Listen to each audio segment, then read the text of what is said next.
For the one of them.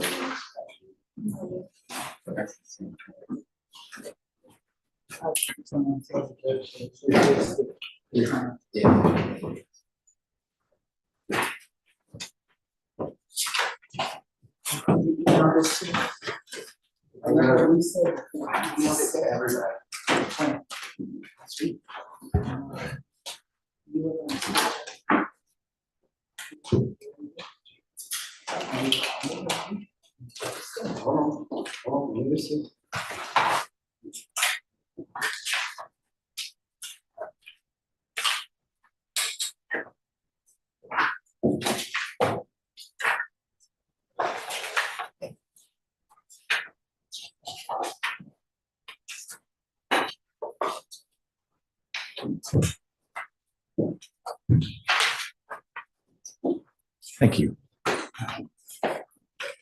That always throws people like, hey, what do I do with that?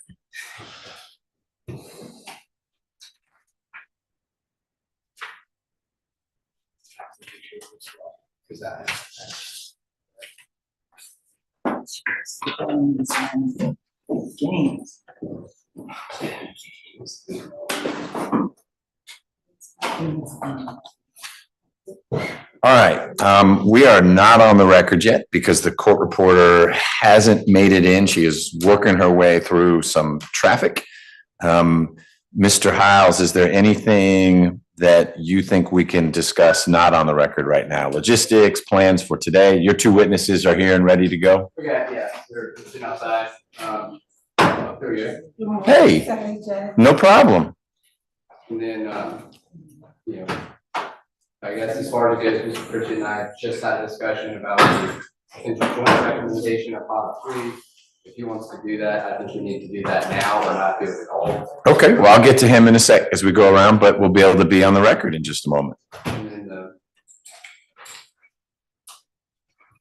all our jurors are here and are ready to go. We need to speak with one juror before we start.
You ready? Great. All right. Let's get on the record. It is Monday, April 29th, a little after 9 o'clock. And this is day 6 of State versus Pritchett and Robinson. We have our prosecutors here.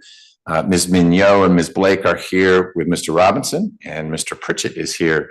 Mr. Hiles, I'll start with the state. Anything we need to get on the record before we bring the one juror out who has something she needs to share, and then her 12 other colleagues? Yes. I would like to go ahead and tender into evidence the certified conviction, as well as the original first offender sentence and revocation and entry of adjudication of guilt under 18 SC 158229 for State versus Max Pritchett, which was the 2015 incident, which resulted in the home invasion that resulted in death of Jose Greer. The court has instructed that there be no mention of the death of Jose Greer in front of the jury, so I have redacted the what's been marked as State Exhibit 37, take away all mention of felony murder. 37 is? 37 is the redacted copy. 37A is the original certified copy. But 37 would be the indictment, the plea, the sentence, the resentencing. It's the whole packet. Both, yes. Okay. And yes, both 37 and 37A are presented as the indictment, the first offender sentence, and then the revocation and entry of adjudication of guilt. Got it. 37 is redacted, 37A unredacted. Correct. And you are tendering both right now. 37A will be made part of the record, but will not be shared with the jury. That's correct. Okay. And those are certified copies? Well, the only ones that could be certified would be 37A. Yes, 37A is certified copy from the clerk, and the redaction, which has been completed in the defendants, are the exact copies minus the mention of felony murder. I think it just shows a burglary. That's it. Okay, all right. Those are self-authenticating court documents if they're certified, which they are. Ms. Mignot, any objection to the admission of 37A? That's really what would be admitted. 37 is, they'll both be admitted, but 37A is the original evidence. Any objection to either? And I believe 37 depicts certified convictions and revocations not pertaining to my client. Both, correct. 37 and 37A, they're related documents. They're all Pritchett. 37A is the originals with nothing redacted. 37 is redacted. Your client's not even in the indictment, so he is nowhere on it. And before Mr. Hiles discusses any of that with the jury, I'll be giving a limiting instruction that anything and everything that comes in through Detective Velasquez relates, if it relates to anyone, it relates only to Mr. Pritchett. Thank you, Aaron. No objection to 37 or 37. All right, Mr. Pritchett, any objection to states 37 or 37A? What is the relevance? I know what is the relevance? Well, I don't decide relevance, but if you're objecting on relevance, I will tell you that I've already ruled. We had a hearing a while back, and you were here. Ms. Williams represented you at that time on this 418 motion that the state filed, and they argued successfully, in my mind, under the state of the law, that evidence of the prior home invasion case ought to come in because it was their claim gang related. And even if it's not gang related, burglary and home invasion are crimes that come in under the rule of evidence 418 if there is a gang prosecution, because that is the type of offense covered by the Street Gang Terrorism and Prevention Act. So I've already ruled that it's admissible, it's probative as to potential connections to a gang. In theory, it would be the same gang, that's what the state would argue, but it's also probative, I've found relevant, because the state is going to use it to attempt to explain why, in their mind, if you were involved with this home invasion, you elected to leave your phone at Voss Coleman's residence. It's kind of strange talking to you about this because I'm not making any findings at all. I don't know what the jury is going to decide, but the state's theory is, one, it connects you to gang activity. It comes in under 418 that way. Anyway, it has additional relevance in that it explains why you would think, hey, let's leave our phones, Tyrone and Max, at Voss's place and just use the girls' phones for the ladies' phones for the home invasion. So I want to be real clear. I'm not pinning any of that on you at all. That's what the state's arguing, but that's why I found that it was relevant. And these convictions are simply proof that conviction, and then it was a first offender finding, which is not a conviction. And then, as you know better than I, that first offender conviction was revoked, and a different judge entered a guilty conviction for burglary at that probation revocation.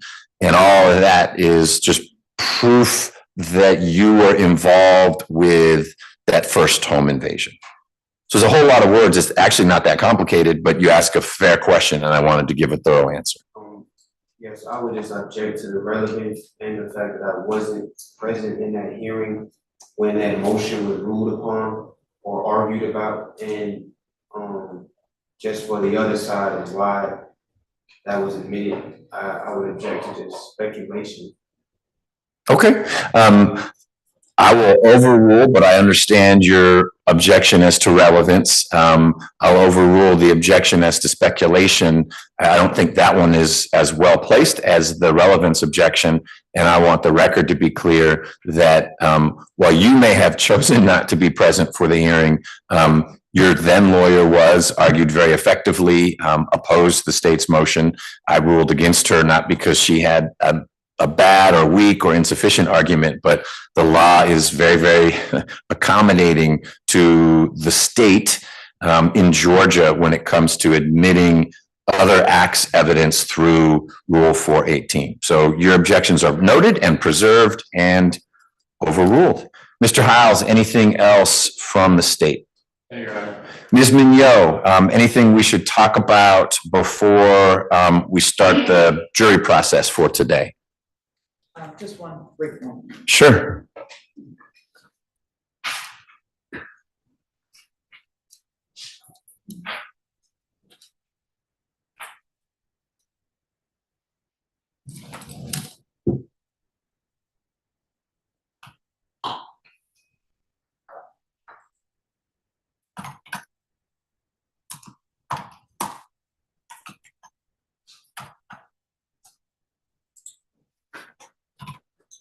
No, Your Honor. All right. I hesitate to go near this can of worms, but I couldn't help but overhear wait, I didn't get the PowerPoint yet. Have you had an opportunity to look over the changes that I required Mr. Hiles to make, or that he volunteered in certain areas to make, to what we've been calling the Miller PowerPoint? And if you did have an opportunity, even though it may have been just now, are there any concerns? You've preserved all sorts of objections. And when Mr. Hiles tenders that as a demonstrative aid, all you'll need to do is say, I renew my objections. I'm just wondering if there are any new ones so that they don't cause us to have to send the jurors out when Investigator Miller takes the stand and Mr. Hiles tenders whatever exhibit number that's going to be. Yes, Your Honor. I'm glad the court brought that to my attention. I'm not, but I needed It to. would have happened before the jury, and we had this in the back. Yeah. In efficiency, Mr. Hiles, we had a long discussion with the court that Mr. Hiles was going to send the redacted PowerPoint presentation, so I would have an opportunity to look over it. I think I remember saying, not at 7 a.m. on Monday morning. However, I didn't get it at all. And Mr. Hiles has replaced it, and I object to the one he replaced it with. And he also, instead of removing one, modified it. And that was not the agreement that we were going to modify it. When the court said 15 is out, 20 is out, 21 is out, and if you want to replace 20, you can replace it with something, and whatever you replace it with, you show it to Ms. Mignot, get her the PowerPoint presentation so she can address that. That did not happen. So I object to what he replaced it with, and I object to the modification of the one he kept in. Okay, I'm gonna add a little bit to the record you're making. I have the same recollection as you, that you and I were told that we would get the PowerPoint far in advance. I didn't get anything. So apparently it went to a different defense attorney and a different judge. I kept some pretty clear notes, so I'd love to see what we've got now. There were certain things that I directed needed to come out, not modify, but come out. It was really, I think, only slide 21, which had the gravestone of a rival gang founder or something that had been defaced. That needed to come out, but I may be misremembering. My notes say these other slides needed to come out. Where there's only going to be one hybrid slide, not two. I don't remember what slide 20 was, but I have there that it was coming out. But I'm going to turn to you, Mr. Hiles, and why don't you, because I don't have the new one, I can't look at it to say, yep, that complies with what we talked about. I thought it was sent in court, forwarded from Mr. Abate, like it was done before we left. So if you want, I replaced the slide with the person holding the exotic, talking about exotic snakes. Oh, right. You were going to replace that with, we did discuss that, but what number is that one? I'm not sure what number it is now. Well, here, I have the old one. And so we're going to work through that. I'm pulling it up now. So slide 20. Okay, slide 20. I'm going to write reptiles. Slide 20, I had said needs to come out. There was one that just looks like you're in the jungle, and another, maybe some rebel in a country, and then a guy with two serious looking guns and a snake. And you said, you know what? I'd like to replace all those with a still from whichever of the two videos that are coming in against Mr. Robinson. And what you represented was you were going to get a still from that. Is that what you did? Well, yes, but it was a still that was posted through Instagram. Okay. So yes, I did. Posted through Instagram by? It was posted by Slim Santana, but it was taken off of Mr. Robinson's phone. So it was found on his phone? Screenshot. On his phone? Yes. Okay. And what's that? Oh, something just came. I don't, we can shorten to make it easier. I'll just take it out. I don't think it adds anything necessary, and that way there's no objection to preserve. Okay. I see it. Yes. So it is now 19 in your revised one, and you're going to take 19 out. Okay.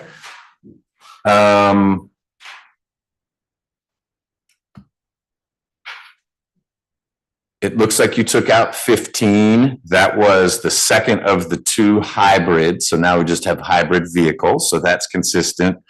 On what is now 20 was 21, that's labeled tagging. You complied with the request, not the request, the direction to remove the gravestone. And so we've got the house that is marked up and the fence. And I understand Ms. Mignot has lodged objections to that. It's a different address, it's an abandoned house. I overruled those. So Ms. Mignot, any other slides? I think you had said there was some other new one. I'm not seeing other new ones in here. It doesn't mean there aren't.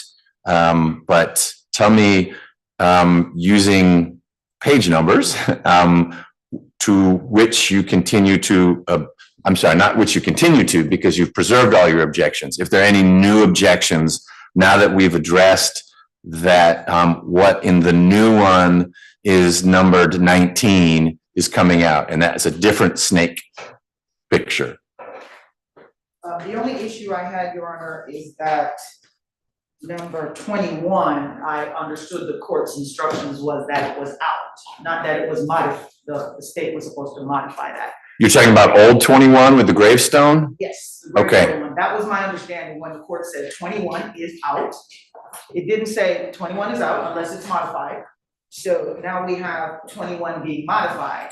I would still object to 21 based on the court's ruling that 21 was out. I think we're teetering on trial by ambush when the court issues an instruction that something is out, that we should not interpret that to mean, as counsels of the court, doesn't mean it's out if I change it, if I modify it. Okay. So 21 is still an issue for me because I was under the impression that 21 was out. I did know that the court instructed that 20 would be replaced, and the court made that explicitly clear that 20 was gonna be replaced with something else, and before I objected, I should wait and see what it was being replaced with. Got it. I know that issue's been resolved because Mr. Hiles is saying he's removing it. But 21, I think in fairness, should also be out based on the court's ruling. Everything else is just the same general objection that I believe that this demonstrative is more prejudicial than probative as it pertains to the charges in this case, the facts of this case, and how this case went. Got it. Understood. So I have a different recollection than you. The record will show whatever was discussed last week, but my clear recollection is that I directed Mr. Hiles to modify what was 21 and is now 20 to remove the gravestone, because it started with a question of whose gravestone is that? And if it was just a random citizen, it was definitely coming out. He explained it wasn't, but I still decided that picture should come out. And so I find that Mr. Hiles hasn't ambushed anyone, but has complied with my directive. If for some reason I'm misremembering, I do find that what is now slide 20 was 21 is appropriate and can be part of the demonstrative aid that this PowerPoint is. The question about the reptile slide, which used to be 20 and is now 19, is moot because Mr. Hiles is going to remove 19, which was a replacement, which was the offer he made when I said none of the reptile pictures in what was 20 were acceptable. I misunderstood him and thought he was going to insert a photo from one of the videos in which Mr. Robinson appears, but it doesn't matter because you're going to take 19 out anyway. So I don't need to say anything more about that. And otherwise, I find that you comply with my directions. So you've made your record, Ms. Mignot, and you can renew it when this is tendered simply by saying we renew our earlier objections, and I'll make a clear record of that. Mr. Pritchett, anything you want to add beyond what Ms. Mignot had to say about the revised PowerPoint? I would like to adopt her objections to it being more prejudice than probative. Yeah, just like you for 19, the hand signs, like there's no photos of me ever throwing a hand sign up, or I just feel like things like that are gonna be prejudice. Okay. The extra things surrounding whatever was shown in the photos of me. All right, got it. You've preserved those objections, and you previously adopted and added a few when we talked about this before. So all that is protected, and you've preserved those. I'm going to allow the presentation as it is, with a reminder to Mr. Hiles that I will be that annoying amusement park person moving the line along if we dilly-dally on slides that don't relate directly to this case for too long. And we'll see how that flows.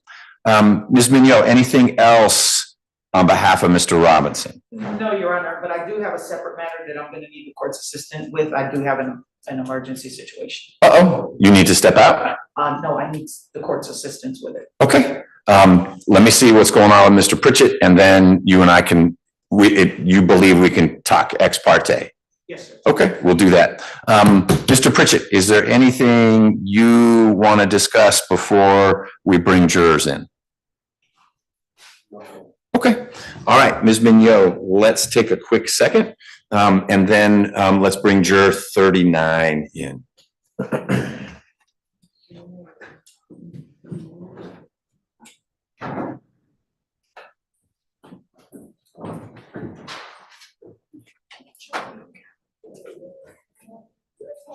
good. All right, how are you?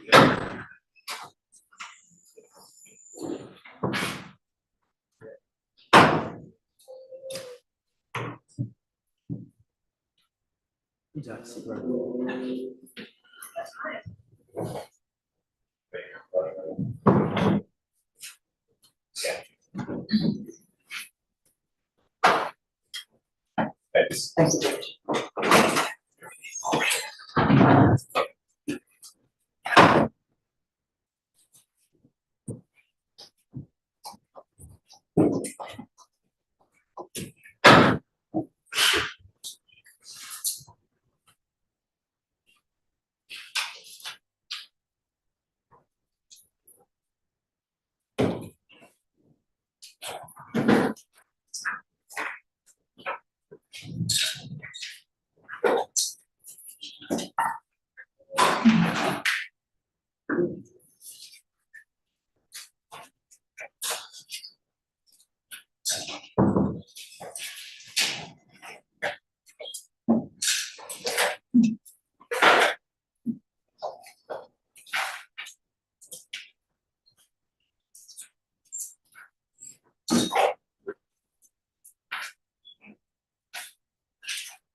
Hello.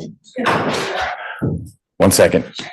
Everything's good. Thank you. That actually didn't come from the court. It came from opposing counsel, who didn't handle it well. Apparently, it's been reset a couple times because people are busy and life is complicated, but it will be reset because you are unavailable as vouched for by the judge in front of whom you're appearing right now. So you bet. Sorry to keep you waiting, just working through an issue. So you are juror 39. That's the way we're going to refer to you for this discussion. And Deputy Gordon mentioned there was something we needed to talk about. Well, Your Honor, thank you so much for allowing me to discuss this. So it's a personal matter. On Wednesday, May the 1st, that's my putting ceremony for my master's degree. Oh my gosh, you need to be there for that. Yes. Okay. It starts at 9 a.m. So I was concerned if the trial does not end on Tuesday as we expect. So we need to just. Could we all come? If the trial's still going and we pause, could we all watch you get hooded? Yes. Where does it happen? GSU. Okay. How long do you think that will go? Well, I think maybe 2 or 3 hours. I'm not sure. Okay. Know that you will be there. We'll figure out where we are if we're not done and we need to pause and just start that afternoon. That's a once in a lifetime situation and would definitely qualify as one of those hardships that we had a chance to talk about. But Wednesday was far outside the window we were discussing. So don't worry about that anymore. You will be there for the hooding ceremony. So much. Okay. Thank you for flagging that. Thank you.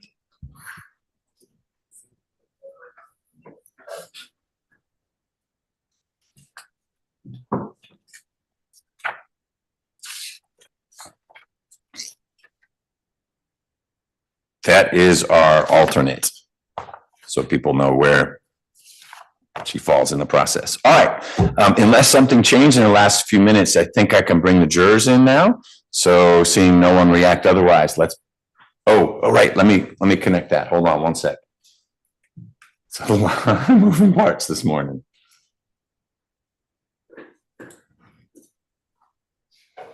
The judge was actually on the bench. I don't know why she answered her phone. She's like, hello, what is it? It's like, I have Ms. Mignot hostage.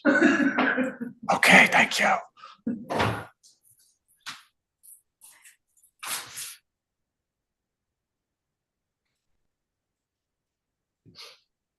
We had a rookie setting up the Zoom today, so that's probably what happened.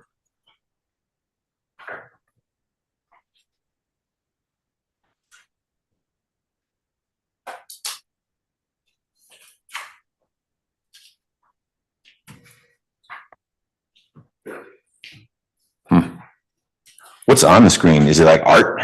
So it is art. It's like Michelangelo having sculpted something.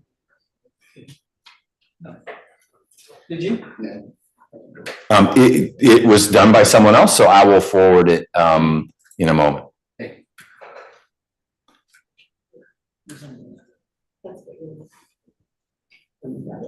That's what you want. Let me find this here.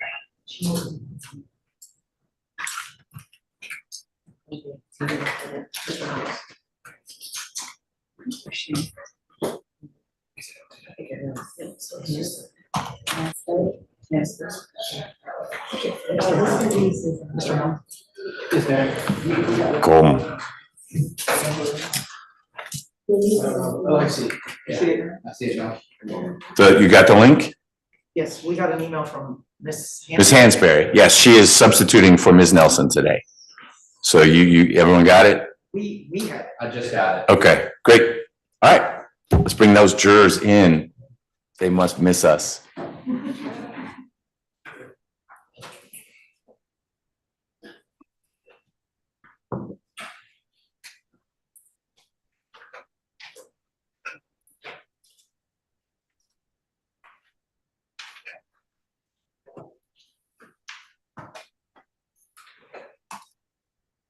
All right, the jurors.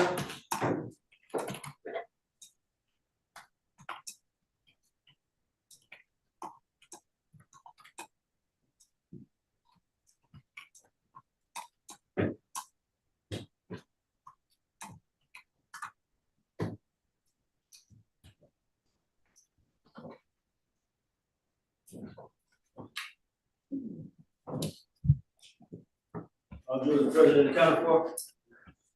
Happy Monday, jurors. Monday. You look awfully perky for a Monday morning. This is our first Monday with this kind of relationship, because last Monday it was kind of anonymous. You were one of 51 or however many we had. So this is a different Monday. Hope you all had a good weekend doing something other than thinking about this case. I went to the Renaissance Festival with a couple of my kids. One of the new foods there was, it's always on a stick. That's how they do things. And it was s'mores on a stick. And we're intrigued by that. It turns out it's golden grams with like melted marshmallow and chocolate on a stick. It tasted all right, but I was a little underwhelmed. Like that would be like an actual s'more. But that was my way of taking a break from State versus Pritchett and Robinson. You all can be seated, but we're back. The state continues to have only 2 witnesses left. I asked Mr. Hiles this morning, any change in that? And he said, nope, 2 witnesses. So we will get through those witnesses. The state will rest, and then we'll see where that takes us. Mr. Hiles, call your next witness, please. Call former detective Vincent Velasquez. And as he is coming in, I need to share with you all that this witness is going to be presenting testimony that, if you credit it in any way, is relevant only to Mr. Pritchett, the accused. Whatever he shares with you should not be considered in any way as to Mr. Robinson.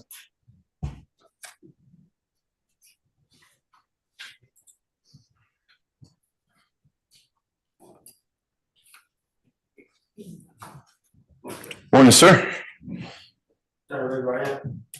You swear affirm the testimony will be able to be true, whole truth, nothing but true self-love. I do. Can you say the spell your name for the record? Vincent Velasquez, Velazquez.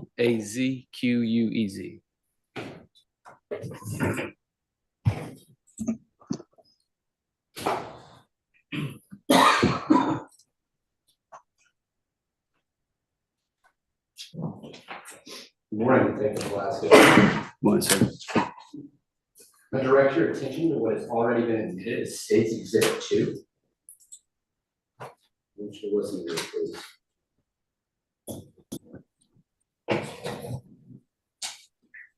Atlanta 911 operator 6561. What's the address of your emergency? 1325. Someone's trying to get into my place. 1325 what? 898 Oak Street. What's the address? 898 Oak Street. 898 Oak Street? Yes, Unit 13. Is that 1 minute? 1 minute. Is that northwest or They're trying southwest? to kick my door down. Northwest or southwest? Southwest.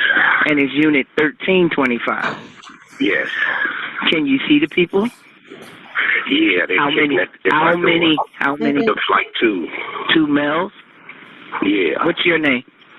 Jose Greer. Mr. Greer, what's the phone number you're calling me from? 678-314-1245. 678-314-1245. Can you tell, you have any clothing description of either one of the males? No, black. They look black. I'm on the 3rd floor. I might jump off the balcony. And they coming through the front door? Yeah, it's an apartment complex. And you're on the balcony, you said? 3rd floor.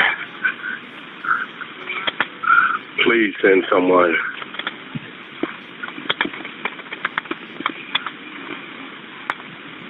They kicking the door in, ma'am. They just kick it in.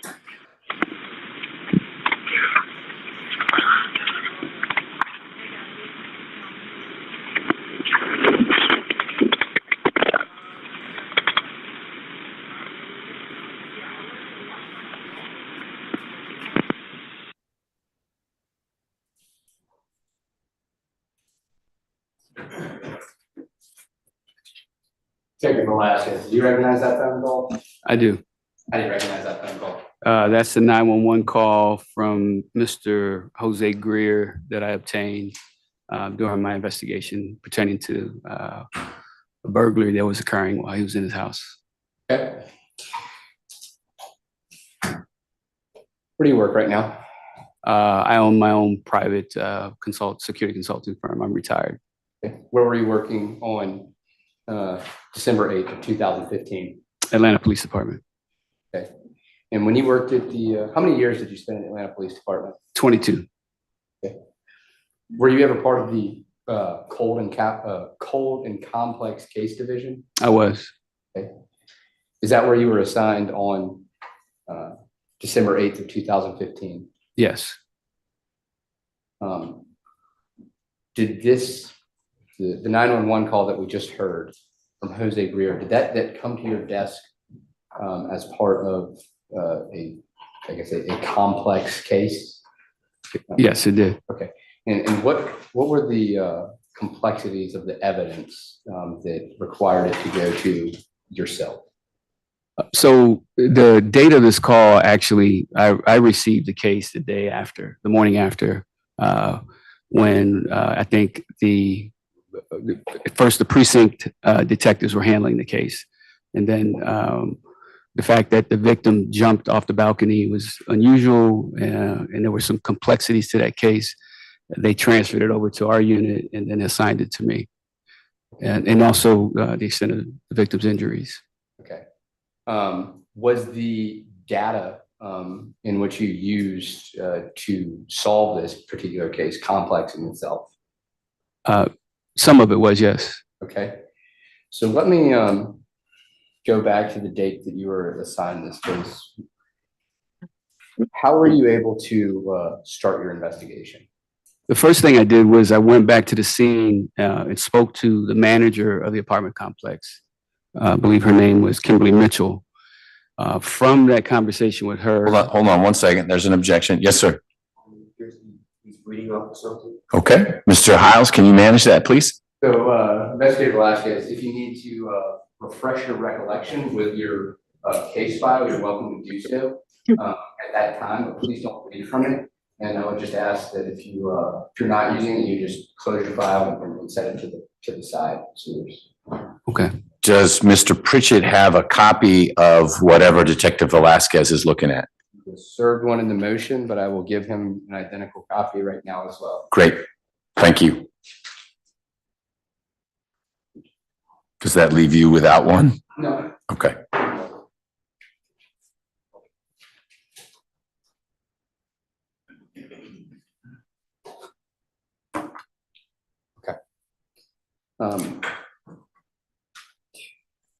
And after speaking with Ms.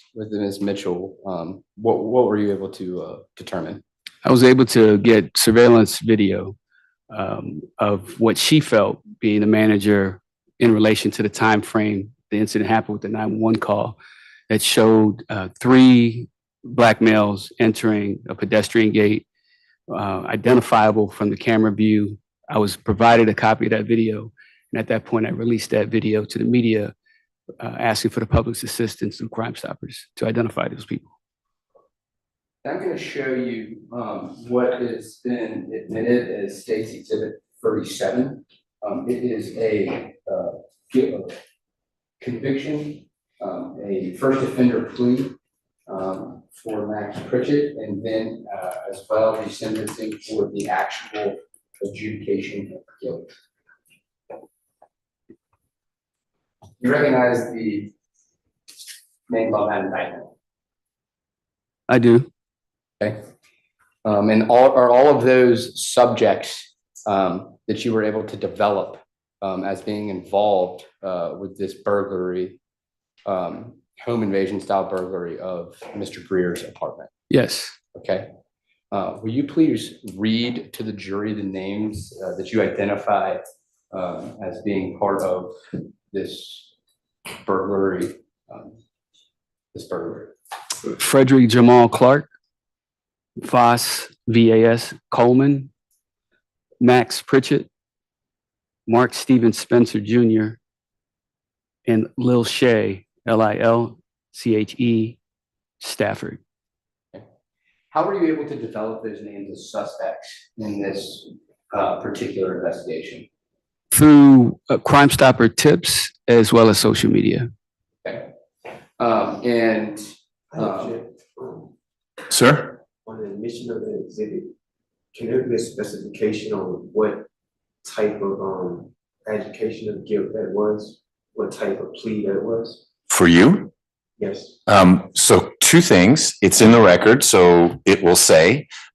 Two, you'll have an opportunity to cross-examine the witness. So if you feel like something wasn't sufficiently clarified, you'll be able to get this witness to read from the records in the same way he just did when he said, here are the people who were charged.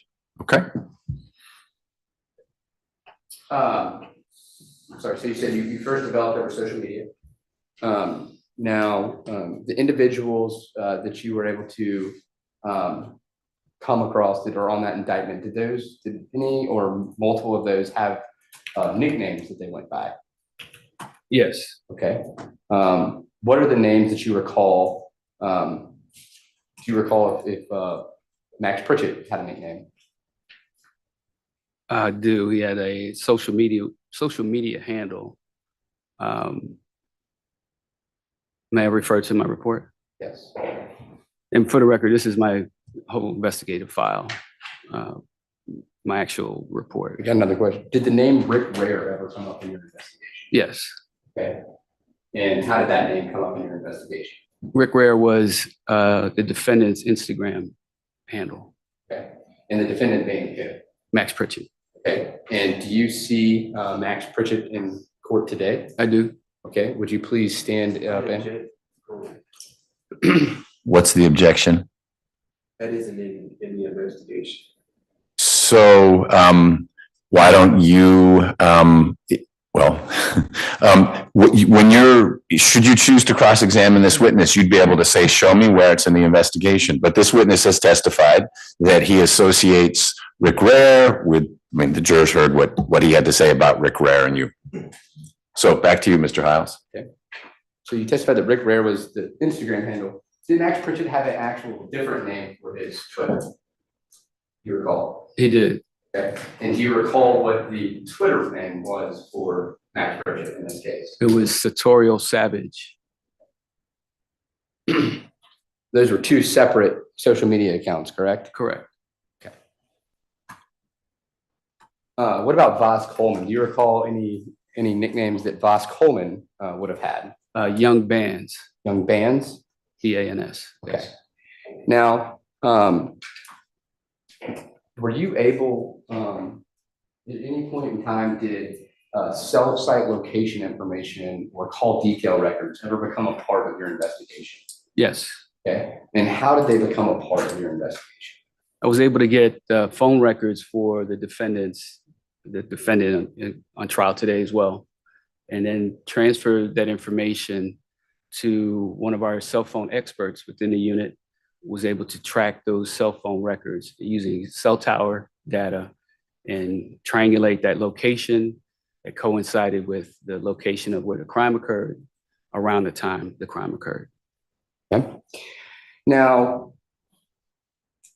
did everybody that's on that indictment play the same role in this burglary of Jose Greer? No. Okay. Please tell the jurors what role, and if you need to look at the indictment that's in evidence, you're more than welcome to read from that. But tell the jurors by name and what role each individual played in this particular burglary. This particular case, 5 suspects showed up at Mr. Greer's location. The 5 individuals that I named earlier: Mark Spencer, Frederick Clark, as well as Lachey Stafford, left the vehicle and actually went to the victim's door and were trying to get in and kick the door in eventually. The defendant, Max Pritchett, and Voss Coleman stayed in the car. Okay. And through the course of your investigation, were you ever able to determine why Voss Coleman and Pritchett did not actually go into the apartment complex? My investigation revealed that the group felt that Voss Coleman was too young. He was, I believe, 16 at the time. And the defendant, Max Pritchett, had an injured foot, and it was decided that he'd stay in the car because of that. Okay. Was Mr. Pritchett determined to be the driver? That's correct, he was. Okay. So, Mr. Pritchett drove Voss Coleman as well as the other three individuals to the incident location. And is that your testimony? That is correct, yes. And as they got out and actually made entry, is that correct? That is correct.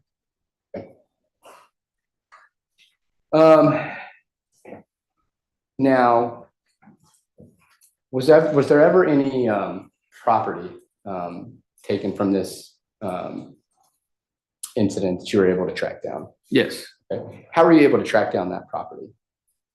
So what was taken in the burglary was the victim's wallet, a work laptop, a work iPad, and a work cell phone, an iPhone. Victim worked for Comcast. Through my investigation, I was able to recover the laptop and this iPhone. The wallet surfaced later through my investigation, where one of the defendants, Lachey Stafford, displayed the victim's ID, and the person they displayed the victim's ID to, and the wallet and credit cards, had seen the Crime Stopper story and recognized the photo of the victim, and then reached out to me. Okay. Were you ever, what was the date of this crime again? December 8th, 2015. And did you ever, well, how central to the investigation was the call detail records and the cell site location information? Very essential. It allowed me to actually look at the suspects' cell phones that they had in their possession and triangulate that and actually put them at the crime scene. Okay. And were you able to do so for all of the defendants that were charged? I believe so. Okay. I believe all 5. Okay. And did that reinforce what you had uncovered and believed to be so from the rest of your investigation? It certainly corroborated a lot of the other information that I received, Yeah. yes. And there's call detail records and cell site location information. Is that something that you would have, or that you did compile and place in your investigative file? Yes. And is your investigative file more than just this 40-page report? Oh, yes. It's 3-ring binder, probably that thick. Okay. And was those records part of the file that would have been turned over to the district attorney's office for the prosecution of this case? Yes.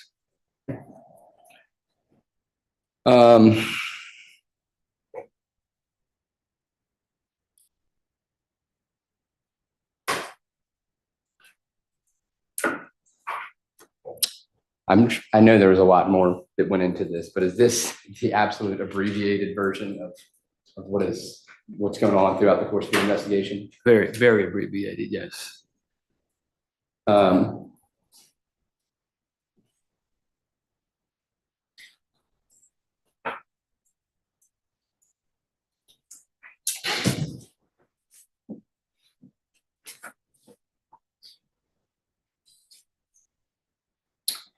All right, I don't have any other questions for this detective. All right.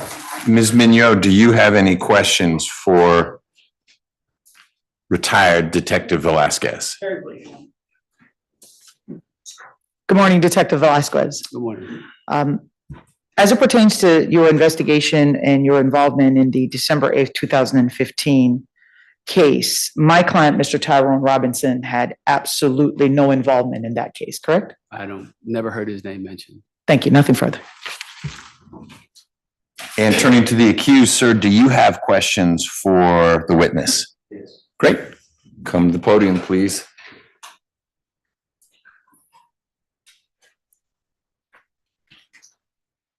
Greetings, Mr. Velasquez. How you doing today, sir? Good, sir. Thank you.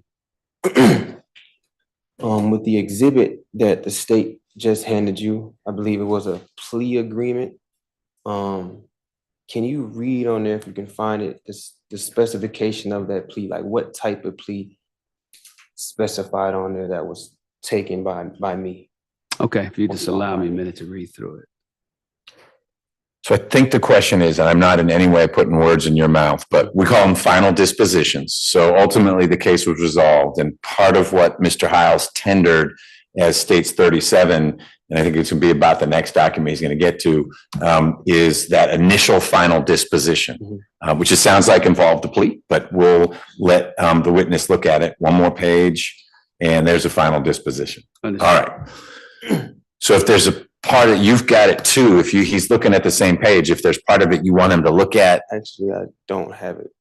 Okay, it's in your stack. Not in there. I don't have it. I don't have that copy or that final disposition.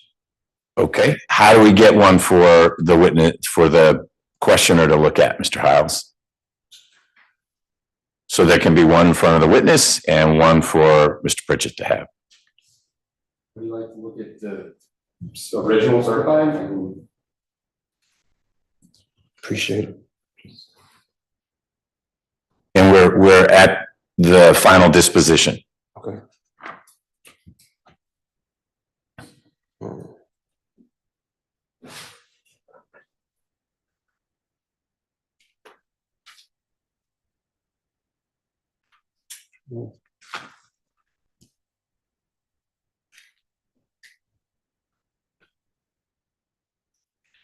Okay,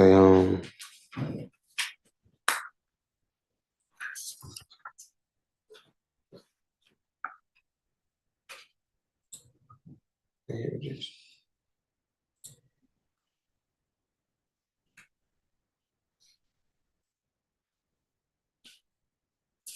Okay. Looking at that final disposition, Mr. Velasquez, you should see that box in the middle of the page, correct? Yes, sir. Okay, now, next to count 2, if you go over to your right, past the OCGA numbers, what does that disposition say? First offender, Alfred. Do you know what an Alfred plea is? I'm not an attorney, and I don't think I'm qualified to instruct the jury what an Alfred plea is. That would be for an attorney to explain to the jury, not me. Mr. McBurney, can you instruct the jury what an Alfred plea is? Should object. It's not a question. Probably not my role right now, but there may be an opportunity for you to get that in front of the jury through different means. But this witness has said he's not the right one to talk about an Alfred plea. Okay. So in all your years of experience, you don't know that Alfred plea means that you maintain your innocence. You don't know that. So it would be improper for me as a non-lawyer to offer advice or an opinion on a legal conclusion of what an Alfred plea is. I'm a detective, not an attorney. Now, on this case in 2016 that you investigated, well, first, let me go back. You said you've been a detective for 22 years, correct? Well, I was a police officer for 22 and a detective for 17. Now, when you go to the process of charging individuals or suspects to a crime, that's on your discretion, correct? So charging and arresting are two different things. Mm-hmm. So my job is to look for what's called probable cause, and that's gathering enough evidence that's sufficient to support the arrest and the charge of, in this case, burglary. So the decision would be up to me once I feel that there is enough probable cause, and then I present that evidence to a judge, and the judge has to agree to sign the warrant. Okay, so in specification, in that investigation of 2016, that led you to charge me as a party to a crime, correct? Correct. Okay. And according to your investigation, you charged me as a party of a crime specifically because you believed, according to your investigation, that I was the supposed getaway driver. That was part of it. There were other aspects of your involvement that I have not testified to this jury about yet, but that's part of it, being the driver, yes. So what was the main part of why you charged me with party to a crime? So I would have to read the warrant to be specific, but my recollection right now, there was a piece of it where co-defendant testimony, co-defendant information, cooperating co-defendant, Frederick Clark, as you're aware of, provided information that you were part of the planning process of this at the house that you rented with Mark Spencer on Mitchell Street. You were part and parcel to the planning phase of this crime. That, along with physical evidence that put you at the crime scene, as well as just other evidence that shows that you were part of this as far as being present. Okay, and you remember getting statements from Voss Coleman too, correct? I do. Okay. And you recall him stating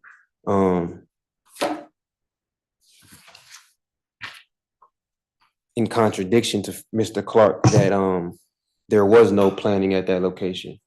I'd have to read the transcript from the statement from Mr. Coleman. I don't recall. I don't recall exactly what Mr. Coleman said. Do you have that in front of you on your investigative notes? No, sir, I did not.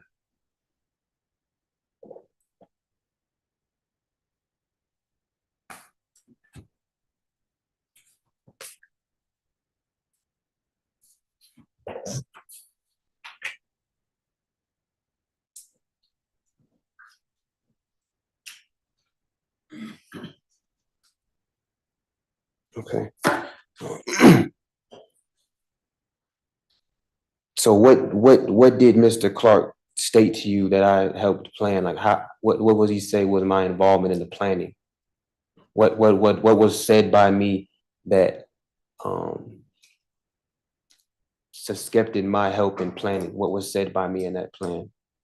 I don't recall exactly, but the gist of the conversation was there was a guy named Cash who the target of the burglary that was a drug dealer, and that this conversation took place at your apartment where you and Mark Spencer lived, in either your room or Mr. Spencer's room, I can't recall which one, and that the plan was hatched that all five of you would participate in breaking into the drug dealer's home. Unfortunately, they got the wrong apartment, and that you were part and parcel to the conversation of where it was, the location of where the apartment was, the complex, I think it was called Skylofts, and that you willingly went with that group, waited in the car, knowing that they were going to go in and break into the apartment. Okay. And I was the getaway driver. Well, I don't know if the word getaway driver was used, but you were the driver. You don't recall in your warrant you specifying that I was the supposed getaway driver? I could have written that. I just don't recall. Okay. And if I did write that, then that was what was stated by Mr. Clark. Okay.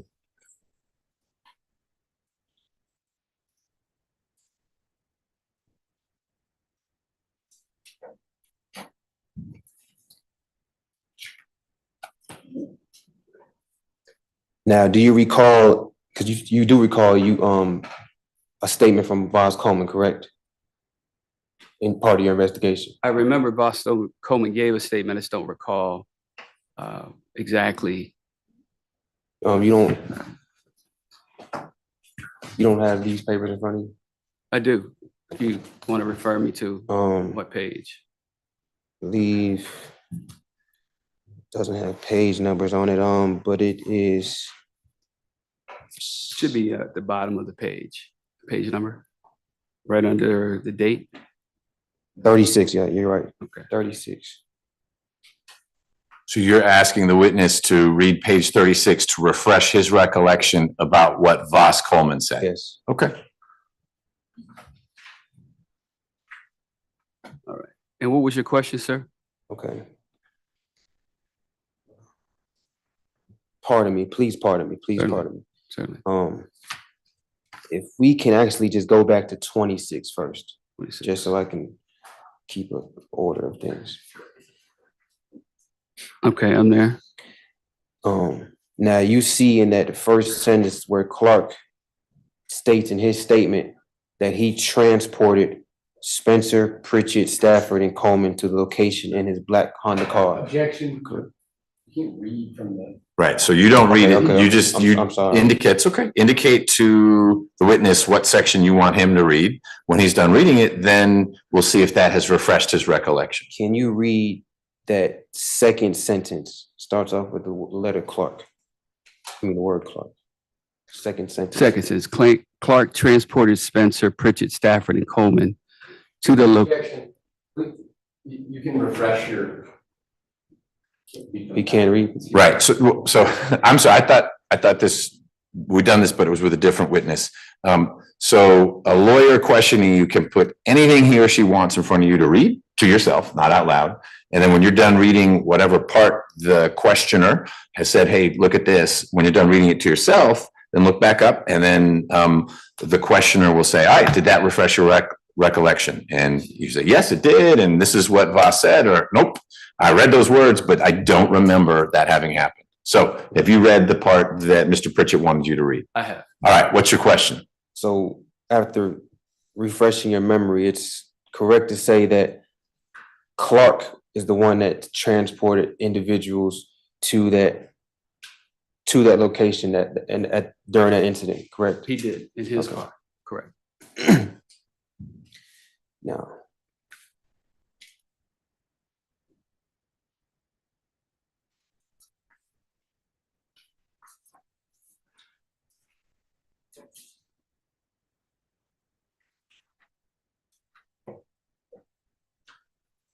Now, can we please go to page 36? Just want to refresh your memory. Okay.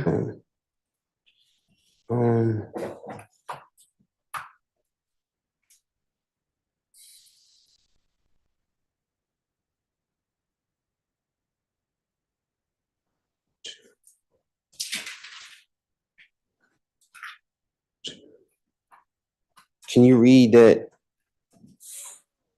fourth sentence that starts off with Coleman said? Read to yourself. On page 36? Yes, sir. Fourth sentence that says Coleman said that he.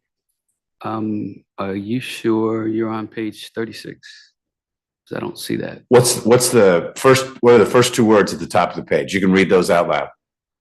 To speak. Yes, that's the page I'm on. So after that period right there at present, go down 1, 2,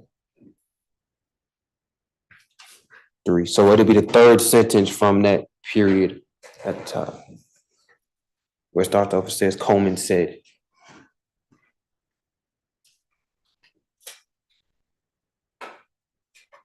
Okay, for the record, it's the sixth sentence down from the top. That's okay, as long as you found one that fits that description. Make sure we're on the same Yep. page. If you'll read it, and then we'll see what Mr. Pritchett wants. Sorry about that. I only saw 3 periods. No worries, sir. I've read it. Okay. Now, according to Coleman's statement, now that you refreshed your memory,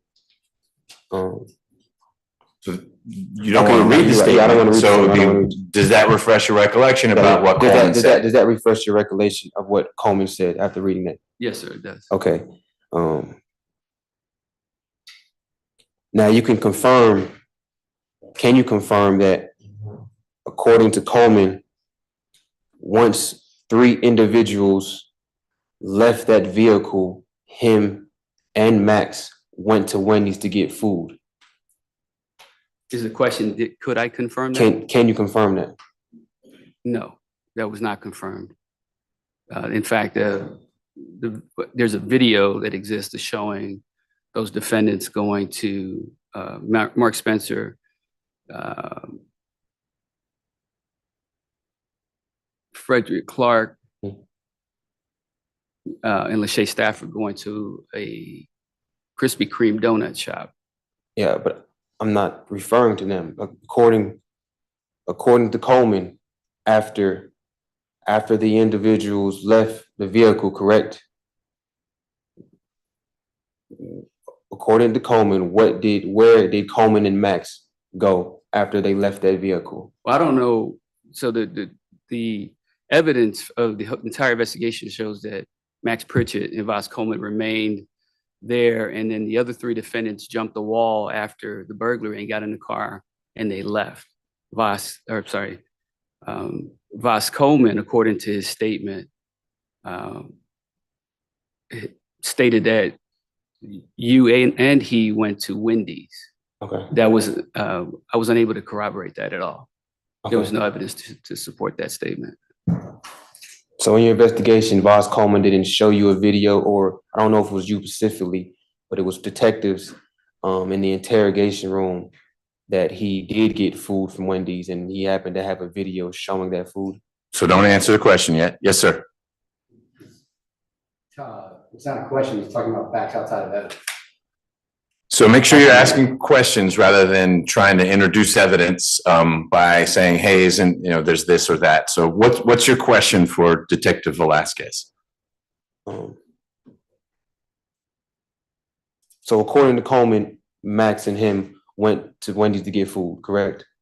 That's correct. Okay.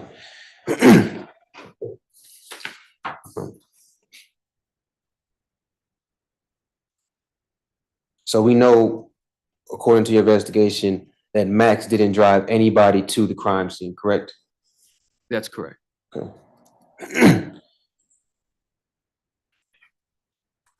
And according to your investigation, after the incident occurred, the three individuals that were supposedly entered that apartment, once they exited that apartment, they ran to a Krispy Kreme, correct? According to your investigation?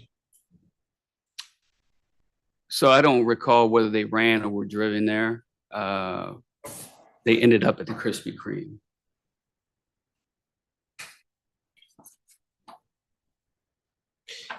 Can you go to page 27 to please refresh your memory? What part of 27? And if you go by line number rather than sentence, you're right. that's easier. Just count down lines, and you don't have to worry about periods. It starts on line 2, the end of line 2. And how much do you want them to read? The whole page, or? We can just read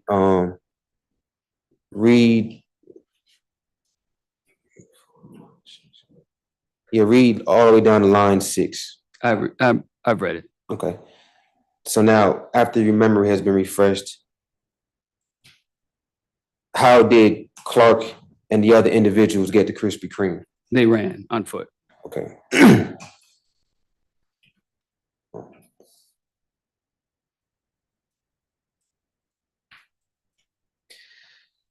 And now, after these individuals arrived at Krispy Kreme, what did Clark state that they did at Krispy Kreme?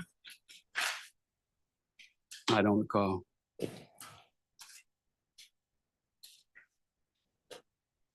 Okay. You don't recall Clark stating that I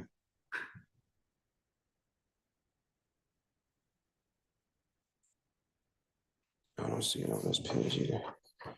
You know what? Okay. Once at Krispy Kreme, according to Clark's statement, it was realized that he had to still get to his final destination, correct? Who are you referring to? Clark. Yes. And okay. Answer is yes.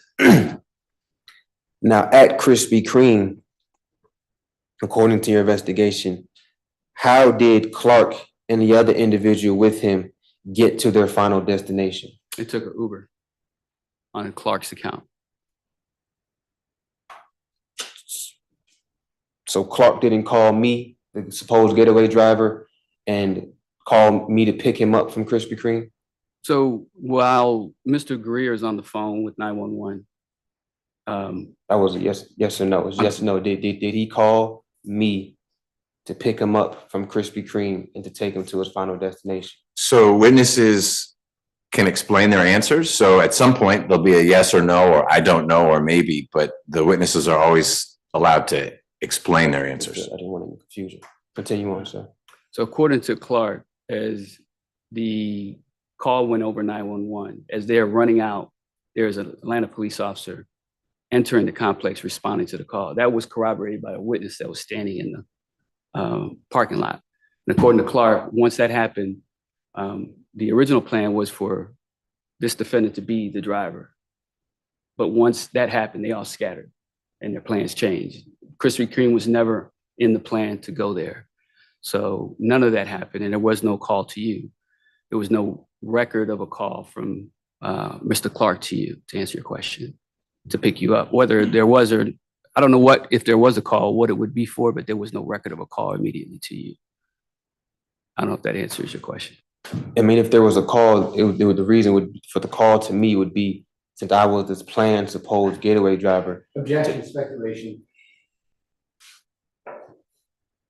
You can finish the question, but if it's asking this witness to say, yeah, maybe that's what you guys were thinking, he can't speculate as to what the plan may have been unless someone told him what the plan was.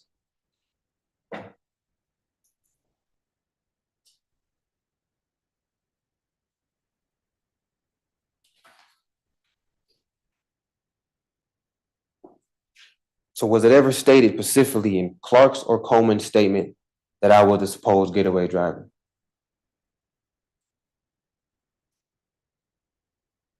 I believe not in Coleman's statement, but in Clark's statement, I believe, yes, that you were to remain in the car with Mr. Coleman and drive when he got back. He said specifically that I was supposed to drive when he got back. I'm not sure if the word getaway driver was used or driver, but there was conversation that encompassed that thought process.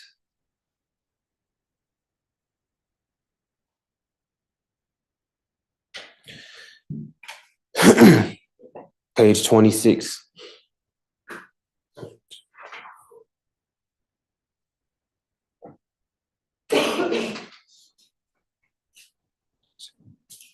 Have you read it?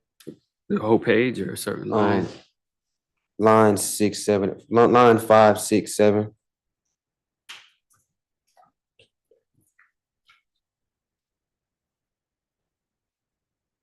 Yes. Okay, now I'm assuming, correct me if I'm wrong, are those the lines from Clark's statement that caused investigators to think that I was the supposed getaway driver? So this report that you're reading doesn't encompass anybody's complete statement. I chose what to include in here, knowing that the statement itself is available for reference. Okay. So this doesn't encompass Mr. Clark's entire statement. Okay. It's not a verbatim recordation of what Mr. Clark said when you were talking with him. That is correct. It is not. So you chose to leave out that Clark told you or detectives that I was supposed to be the getaway driver. You chose to leave that information out of the investigation report. There's a lot of what Mr. Clark said in his statement. Probably, in fact, he gave two statements. And I believe the first one is over an hour long. So it is not common for me or any other detective to verbatim write in my report what that witness or suspect says. It's referred to as a brief encounter. So my job is to document the encounter, the witness or the suspect statement. This one happened to be with his attorney. And then also indicate that that statement is available in the file for review. So it's not a matter of what I choose. It's more of documenting what I need to document that statement occurred. And then we have the affidavit for the warrant, which may be a little more specific as to the defendant's involvement based on what another witness or another suspect may have. So again, you chose not to document that Clark stated that Max was supposed to be the getaway driver. Well, if it's not in here, then yes. Okay. But you believe that in his statement that he said specifically that Max was supposed to be the getaway driver. Again, as I testified to earlier, I don't recall if he actually said those words or the word getaway driver was used, but the gist of that conversation was that you were to drive away. but I can't tell you verbatim what he said without the statement in front of me, without looking at the entire statement. I thought the gist of what he said was that I had a hurt leg or foot, so I decided to stay in the car. Stop, don't read from the report. You can summarize it, but make sure you're not reading to the jury from the report. Is the gist of what he said that I was supposed to be the getaway driver, or was the gist of what he said was that I was supposed to stay in the car because I had a hurt foot? So I don't know what you mean by gist, first of all. Gist, I mean, Let me finish, sir. Let me finish. okay. Let me finish my testimony. When I write my report, what I reference is that a statement was taken, and it's always, the statement itself is always available for everyone to review, knowing that the prosecutor is going to get it, and then in discovery, you would get it. So I'm not required, again, to write down everything that a suspect or witness says verbatim. So I can't testify to what the gist is. I understand what gist means. I can't testify to what my intention was for the gist. I documented what I felt I needed to document on that particular statement. The rest is available for review in the actual statement itself. Okay, and so it's correct to say that you felt that you shouldn't have documented that Clark stated that Max was the getaway driver. Objection, asked and answered. We've covered it. Let's go to a different area. All right. Okay, so now, according to your investigation, Clark gets an Uber from Krispy Kreme to 836 Mitchell Street, correct? Correct. Okay. Now, once arriving at their final destination,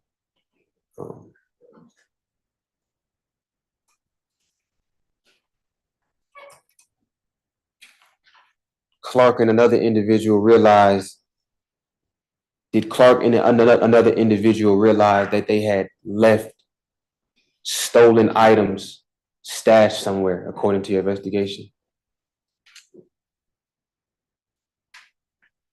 Clark, I believe, and Spencer did, yes.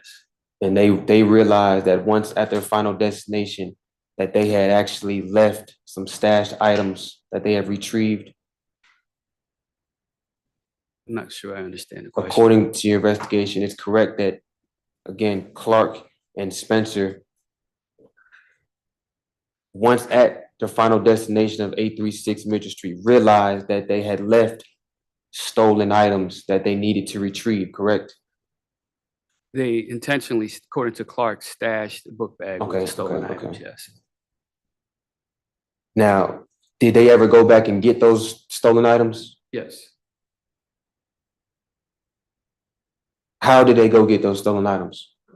They were transported by a person, his first name was Corey. I don't recall his last name. It's in my report.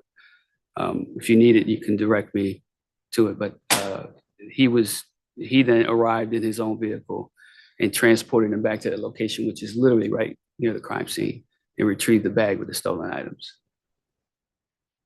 So Clark and Spencer, they didn't call Max? They didn't call me?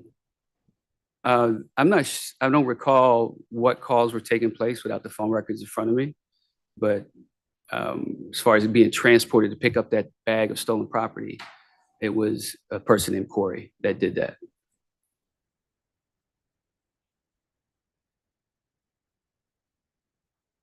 So it's safe to say that I didn't drive anybody from that crime scene to any other location, nor did I drive anybody after the fact to retrieve any stolen items that might have came from that crime scene location, correct? Correct.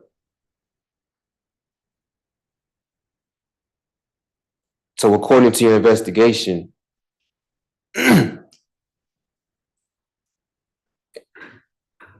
in Coleman's statement, the only driving that I did was after the alleged assailants leaving that vehicle. According to your investigation in Coleman's statement, the only driving that I did was go to Wendy's to get food, correct? According to Coleman, that's what he stated. I was unable to verify whether that happened or not. But was there any other evidence that I drove any of the assailants after the fact, during or before the fact, to any location having to do with the crime scene? No.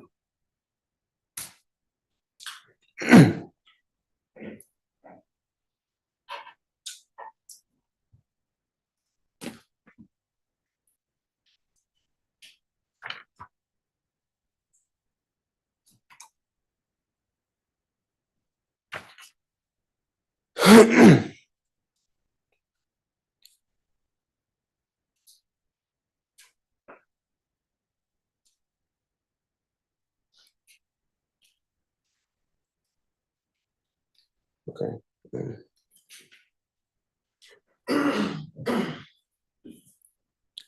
So there is, according to your investigation, there was no evidence that I aided or abetted in this crime in any way, was there?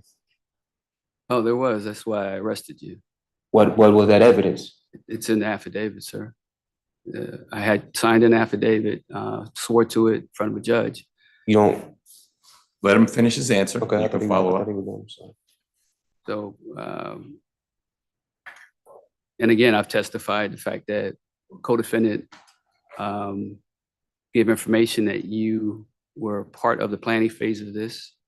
The fact that, and Judge, I'm trying to be careful what I say that's in because there was other evidence that supported your arrest that I don't think it would be proper for me to testify to. That was part of the affidavit that met the standard of probable cause for your arrest.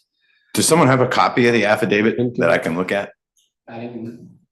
It's not, I guess that wouldn't be part of your file. As a result of your file, you get the affidavit. The affidavit is part of the file. You've got it there? I do not have it with Oh. me, but it's part of the main file that I turned over. Okay. Again, it's a pretty Okay. big file. No, I understand. Again, I'm just trying to be careful with what No. I say. I appreciate that too. That's why if I could see the affidavit, I could help us navigate this. Understood. No affidavit? I'm not the one with the evidence, so I don't know if you've got a copy of the I affidavit. don't. I'm looking to Mr. Hiles, and we'll see what happens. Why don't you ask a different question, if you've got any more? If not, I'm happy to wait to get my hands on the affidavit. From what your recollections brings up to you, what other evidence are you referring to? So that's where I don't want to be prejudicial towards you, and I'm trying to be careful with what I say. I don't think it would be. So, Mr. Pritchett, remember, I made a ruling there. There's one part of this case that the burglary case that we're talking about that I've excluded, and the detective, I think, is wanting to make sure he doesn't get into that space, and I excluded it for your benefit, not the state's benefit. You're right. I was just trying to see the evidence directly towards. Your question is a perfectly appropriate one.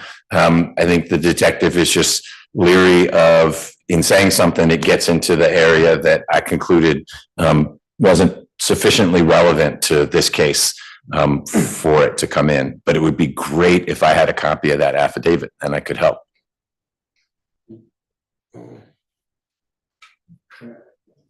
I know it's cross-exam. Can I just inquire if you're talking about the arrest warrants? Is that the affidavit? Yes, and I want to be careful. I'd like to read it as well. Sure, and that's what I'm assuming is the affidavit for the arrest warrant. I may be able to help. I think I may have a copy on my Dropbox that I could maybe, if I'm allowed. I can't tell from reading Mr. House's body language if he's found it or he's a good poker player. He's just looking at his screen. It's there, it's not there. So if he sends it to me, I'll print it out and I'll print 3 copies. So one for Mr. Hiles, one for the accused, and one for you to look at as a recollection refresher.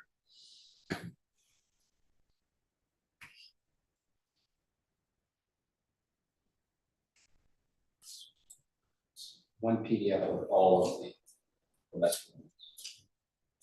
Okay, here it is.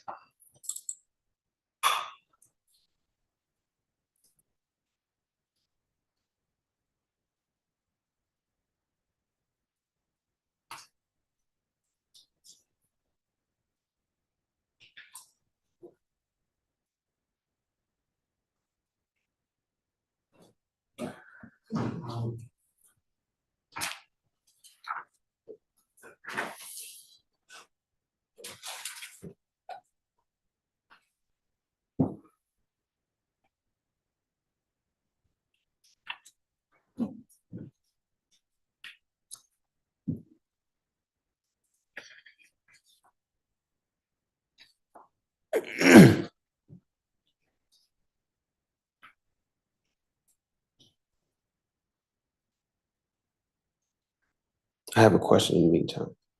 All right, just give me a second. I'm trying to find the right one.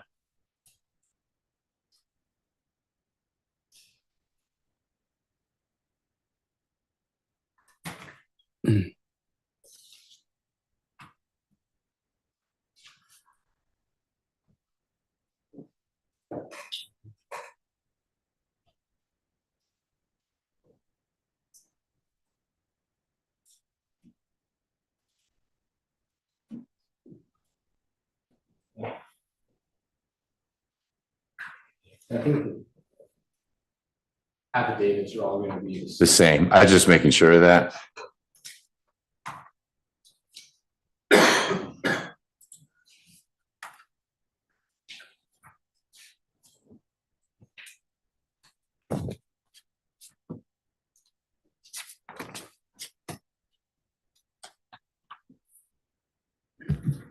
All right, they'll pop out on the printer in a minute. Do you have other questions, or really where you're wrapping up is with this affidavit?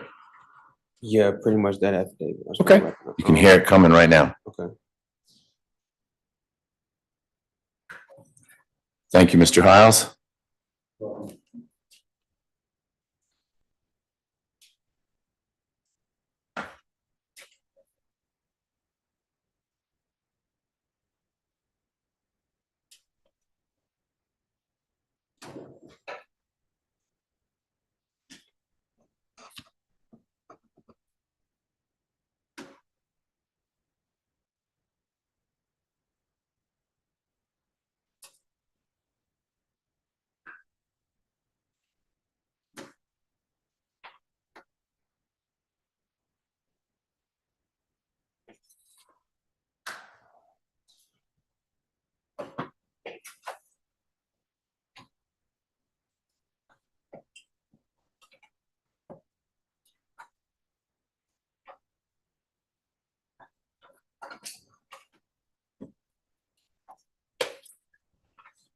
Here's one for you. Thank you, sir. Sure.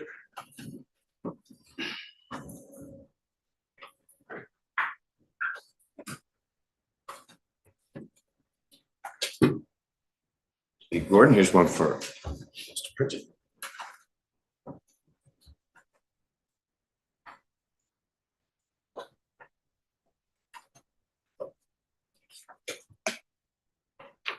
Mr. Hiles.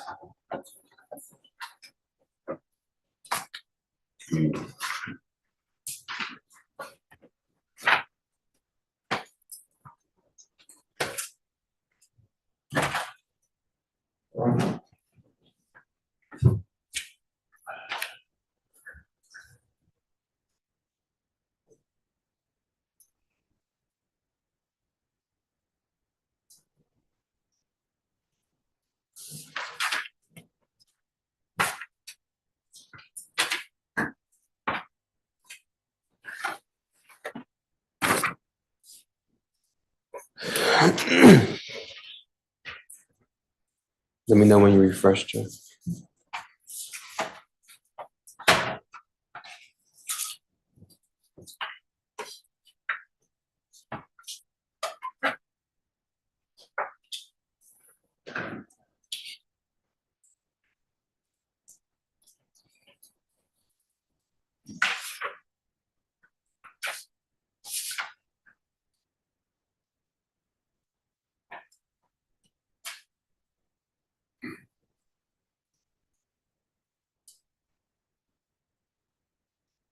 Okay, I'm ready.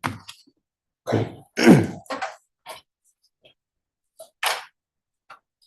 I'm ready to, you can go. Okay, So repeat your question because we had a little bit of a break. yeah, we did, wow,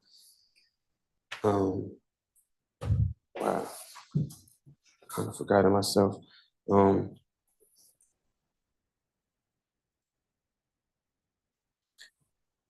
Let's go back to, because you, let me just restate this again. So the evidence that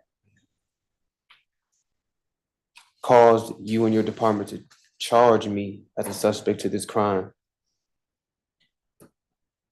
is that I participated in the planning of the crime? The planning of the crime, your presence at the crime scene, and then your actions after the crime occurred. From information received from Mr. Clark, as far as hiding out at a Motel 6. Some corroboration through Uber records supported that statement from Mr. Clark. Your Uber records in particular, that actually shows That I was hiding out at a Motel 6? Well, it shows you taking a car from 836 Mitchell Street to the address where Motel 6 exists. So that's corroboration to what Mr. Clark says. So was I hiding out at Motel 6? Did I get a? I don't know if you were there or not. I know you ordered an Uber to that location the day after the homicide. Okay. I'm sorry, the day after the case. Okay. Where was I arrested at? In the Bronx, New York. Now, where was Lachey Stafford arrested at? Lachey Stafford was arrested, I believe, at the airport in Denver, Colorado. I think you were with him at the time. And I wasn't arrested then, though, correct? You were not. I didn't have an arrest warrant for you at that point. Okay, so what was that specific evidence that you needed to get an arrest warrant? In the time that Lachey Stafford was arrested, I'm not sure where I was in the investigation. And for the record, there was 5 defendants and I was piecing it together piece by piece. So obviously the evidence that I felt supported an arrest came after that. In fact, when Lachey Stafford was arrested, I had information that he was catching that flight. So I sent our fugitive unit to Denver airport to pick him up, not knowing you would be with him. And they called me to ask about you. And I specifically told them to let him go because I do not have a warrant for him. And I think it was shortly after that date that I obtained the warrant. And later we found you at your uncle's house in the Bronx, New York. Okay. So just for clarification, the only thing that caused you to place charges on me as a suspect to this crime is because it is alleged by Clark that I was part of the planning process of this crime. Well, part of what I was able to determine is that none of the 5 defendants, including yourself, had any relation to Skyloft Apartments, to the victim, Mr. Greer, anyone that lived there. You were there. You were at that location when this crime occurred, and co-defendants admitted their participation in it. Your phone record supported that. Testimony from your co-defendant, Mr. Clark, that you were part and parcel to the planning phase of this beforehand. And then part of what we consider evidence is flight after a crime occurs. And we were able to determine that you, through corroborating your Uber records, went to a motel, as Mr. Clark stated, to hide out. And at some point, ended up in New York City with your uncle. So that's the evidence. Your phone records, co-defendant testimony, and ultimately you pled guilty. So under Alfred, which is to maintain my innocence. But again, none of that flight information that you're suspecting me of is in this affidavit, correct?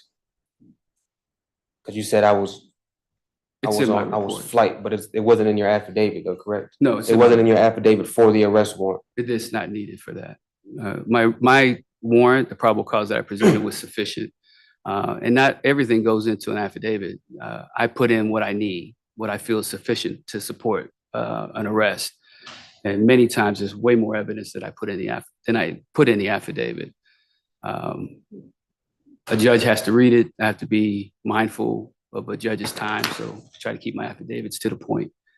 So although it's not in the affidavit, it's still evidence. But this is the affidavit that supported your arrest for me, correct? Correct.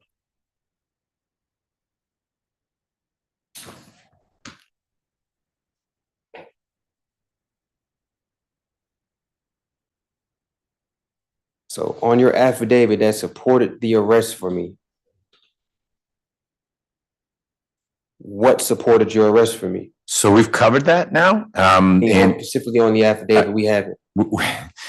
So this witness has now testified every which way about what he thought supported probable cause, what was in the affidavit. You've highlighted some things that he indicated that weren't in the affidavit, but also supported your connection to the case. So I'm gonna ask you to move to a different area now, if you've got a different area. I'm just trying to make a point, sir. I understand the point you're making, and my point is you've made your point. So it's time to make a different point.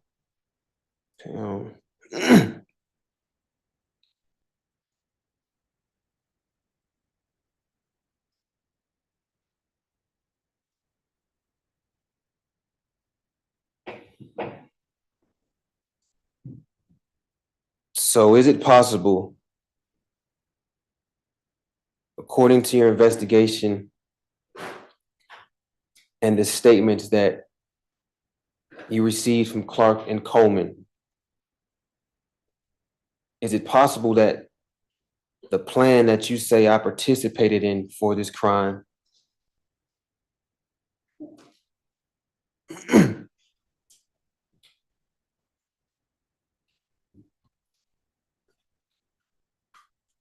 was that once the other three assailants got out that car that night,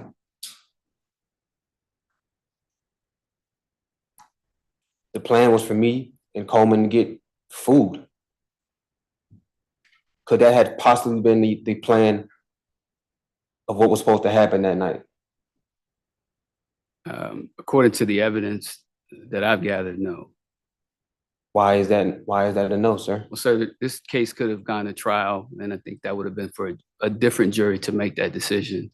So I stand on what my evidence is, what my investigation revealed, and what the probable cause was for your arrest. That's all I can testify to. But if the only evidence that you're relying on to say that is that you have phone records that put me in the scene of that crime, which corroborates what Clark and Coleman said. But what they also said is that I left that crime scene to go get food at Wendy's, which was right in that area of that crime scene. So, Mr. Pritchett, we're again going around in a little bit of circles. You are going to have an opportunity to argue to the jury if you think it's relevant to, of course, the case we're here for, which is Wiley Street and not Oak Street.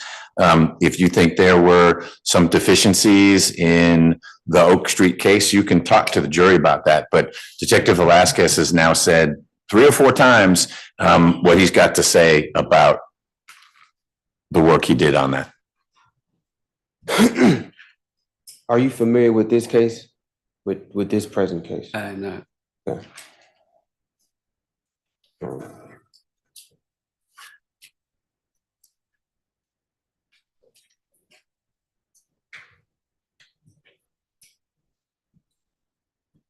No further questions, Judge. Mr. Hiles, any redirect? No, Your Honor. Any questions from the jurors?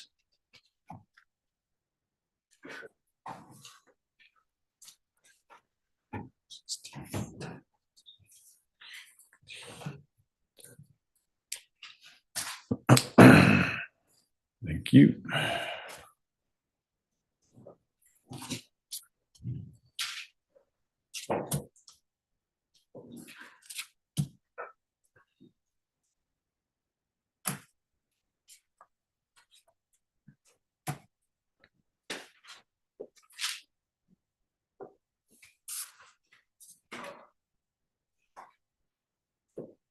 All right, ladies and gentlemen, I'm gonna have you take your morning break right now. I'll cover these with the parties. We'll bring you back out and we'll have Investigator Velasquez answer the proper questions. Don't talk about the case back in the jury room, no outside research.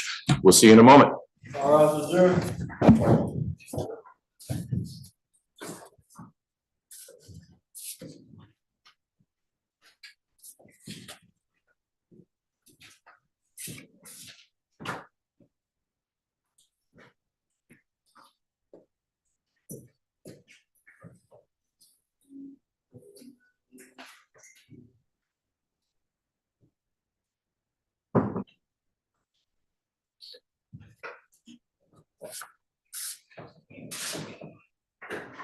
All right, Mr. Hiles, if you would grab these, share them with Ms. Mignot and Mr. Pritchett.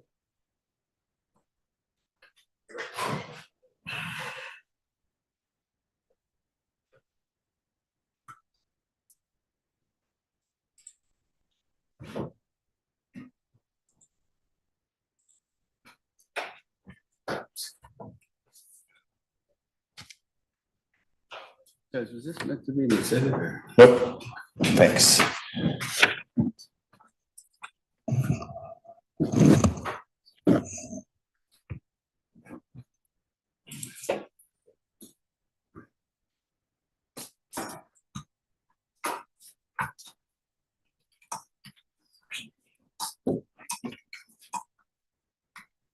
Oh, yeah, I'll take it.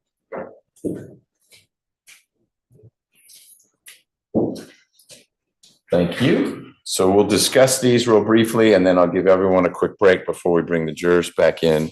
I will not ask question 69, which is an inquiry about the nature of the victim's injuries. I will explore with investigator what he knows or can tell from states 37, which may need to come back to him, about whether there was a trial and the outcome for Mr. Pritchett. I'll ask the question about Clark and his car and a firearm and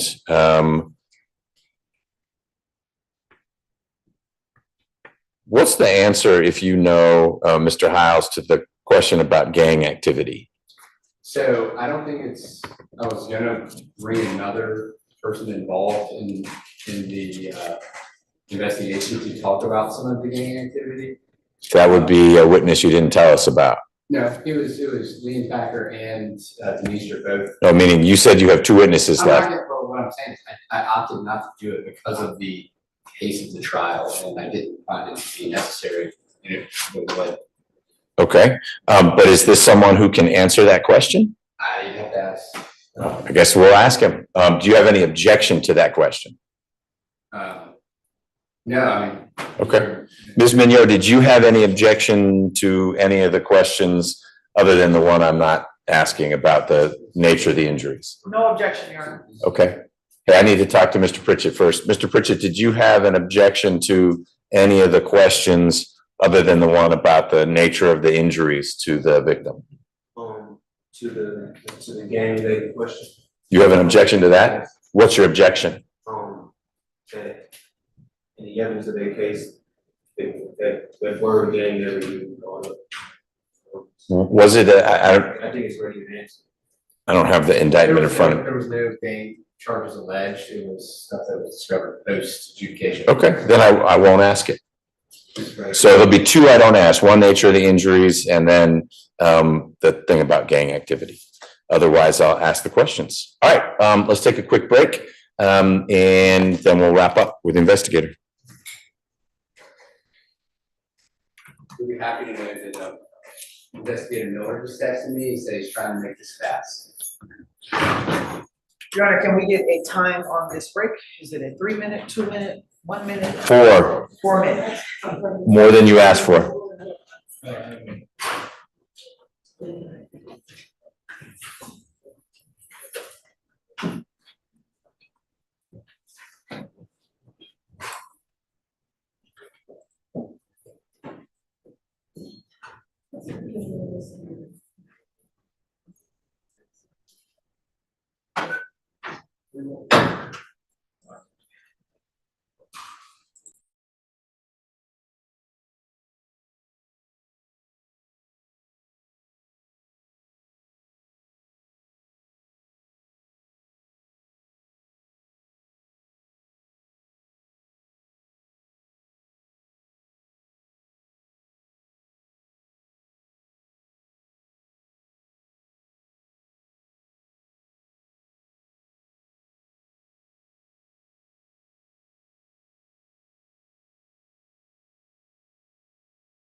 For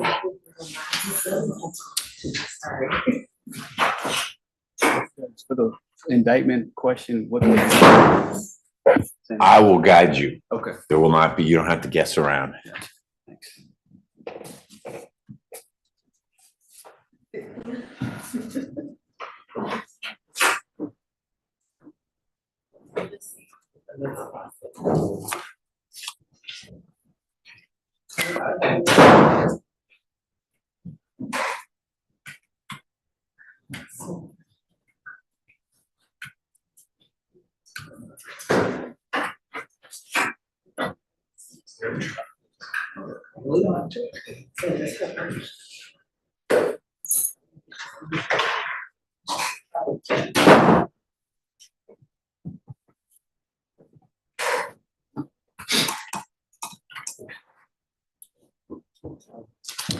All right, Ms. Rivers, are you ready? Mr. Hiles, anything before, well, let's get back on the record in State versus Pritchett and Robinson. Anything, Mr. Hiles, before we bring the jurors back in? No, Your Honor. Ms. Mignot? No, Your Honor. Mr. Pritchett?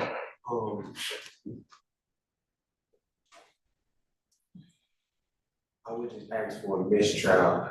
I believe he said homicide. He did, and then switched it, and wisely, no lawyer or you drew any attention to that. So I'm going to deny your motion for a mistrial. I am finding that to have been an inadvertent misstep by the witness, who otherwise was very scrupulously adhering to my ruling, to the point where he was unwilling to get into the contents of the affidavit without having it in front of him, because he was worried he might cross the line. So number one, I don't find it was anything prompted by the state. It was in response to one of your questions, not Mr. Hiles's. I don't think it was something that the witness held up his sleeve until an opportune moment in a narrative answer where he could slide that in, but that it was unintentional and quickly corrected, and no one drew any attention to it after it was quickly corrected. So I understand your motion, and it preserves your concern, so that if there is an appeal, you or someone arguing any appeal on your behalf will be able to challenge my ruling that denies the mistrial. Now, I'm going to offer up an alternative remedy, but think about it before you say, yes, that's what I want you to do. I would be willing to, I just don't think it's a good idea, to tell the jurors, you may have heard the detective describe the crime in a certain way. I can even say, you heard him use the word homicide. You should disregard that. That's not what this case is about. The reason why I'm cautioning you is that will draw their attention back to it, insofar as any juror even remembers that he said those words. But if your concern is that the word homicide is going to linger on the minds of the jurors, then I'm happy to tell them that they should disregard the use of the word. It was used in error, that the witness quickly corrected himself, and it inaccurately describes the case as they are to consider it. So I can give that curative instruction, but you should just weigh whether you want that against that necessarily draws attention to something that I don't think was particularly remarkable during the course of Velasquez's many, many, many answers to your many, many questions. What are your thoughts on that?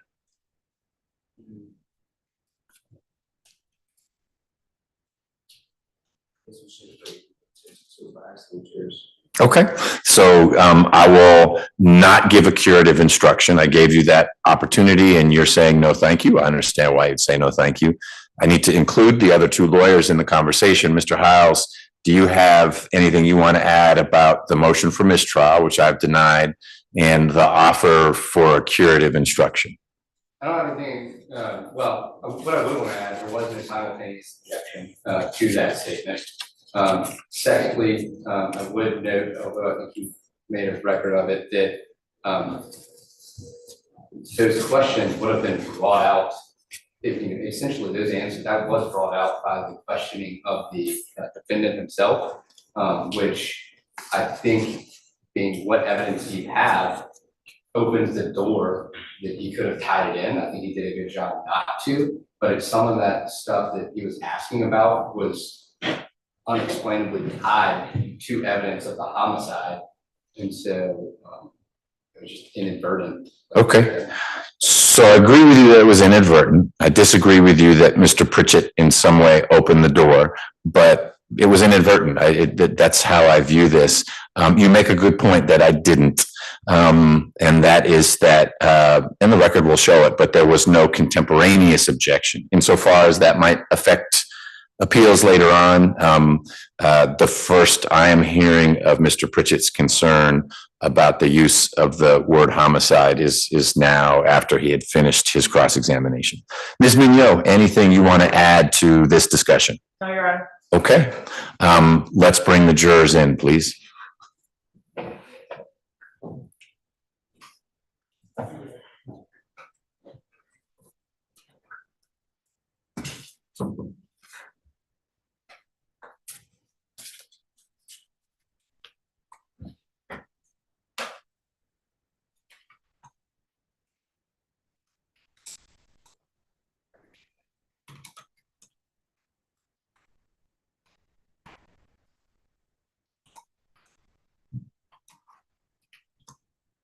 All right, so juror.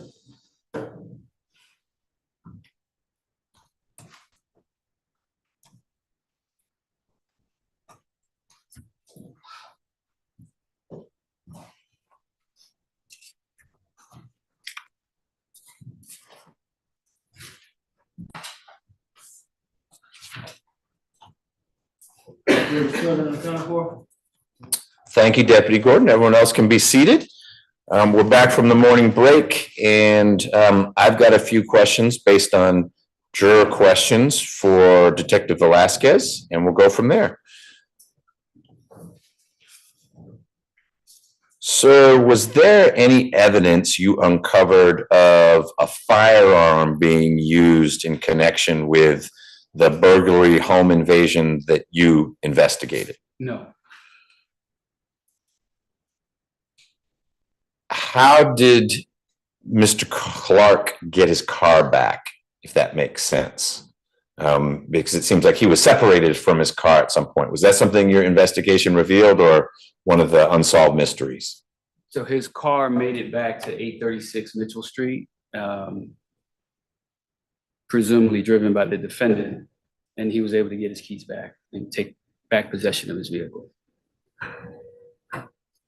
You should have States 37 in front of you.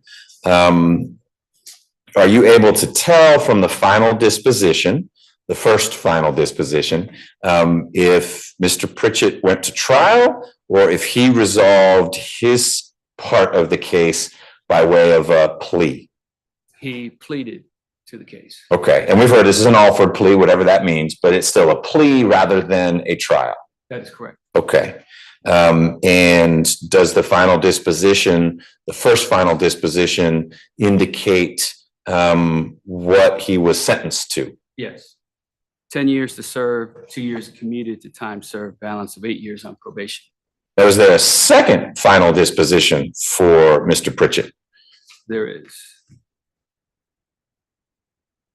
And when was that one, and what was that?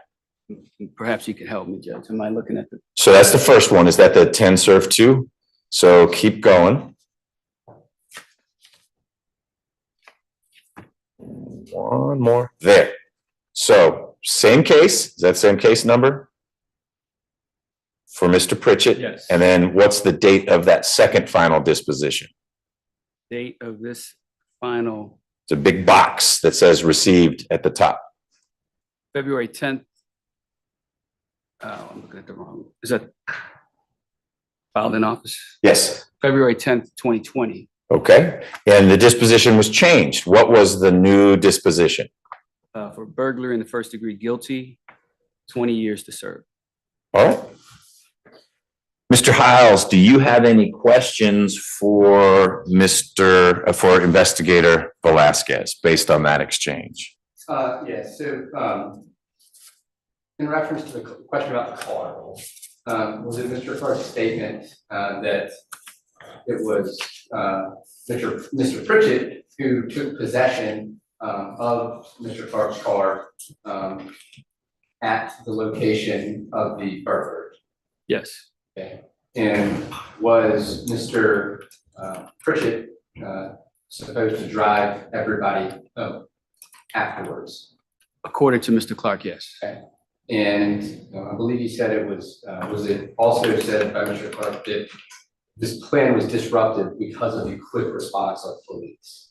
Yes, And would that presumably be from the 911 call we heard of Mr. Greer as this was taking place? it would, yes. And did the cell site location information match up with what Mr. Clark told you about who was to take the car, where it started from, and where it ended up? Yes, the cell site location tracked from 836 Mitchell Street to the incident location and then back to 836 Mitchell Street. That's all the questions I have. Ms. Mignot, anything more for Detective Velasquez? No, Your Honor.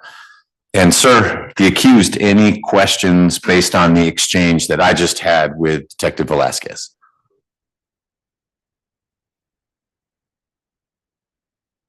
According to Mr. Clark's statement in your investigation, did I drive any of those assailants that went to that apartment from that crime scene? No, they took an Uber. And after the fact, when Clark was at Krispy Kreme and he had a chance to call the supposed getaway driver, who did he call to get to 836 Mitchell Street? I can't testify who he had a chance to call. That would be a question for him. How did he get to 836 Mitchell Street? He used an Uber. And once at 836 Mitchell Street, he realized he had to go back to the crime scene to retrieve stolen goods. Who did he call to retrieve those stolen goods? I testified a person named Corey.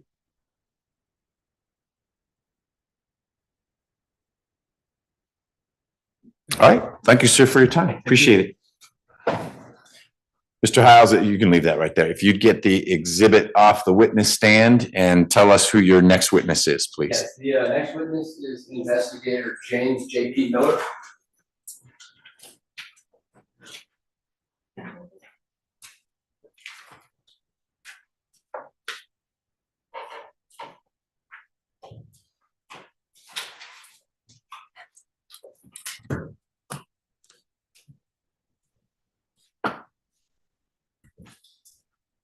Raise your hand. You swear affirm the testimony you will give the truth, the whole truth, nothing but the truth, so help you God. I can do it, MC. State and spell your name for the record. James Miller, James Miller. All right, Investigator Miller, where are you currently employed? Employed at the Fulton County District Attorney's Office. How long have you been employed there? Approximately 3 years, September 21. Okay.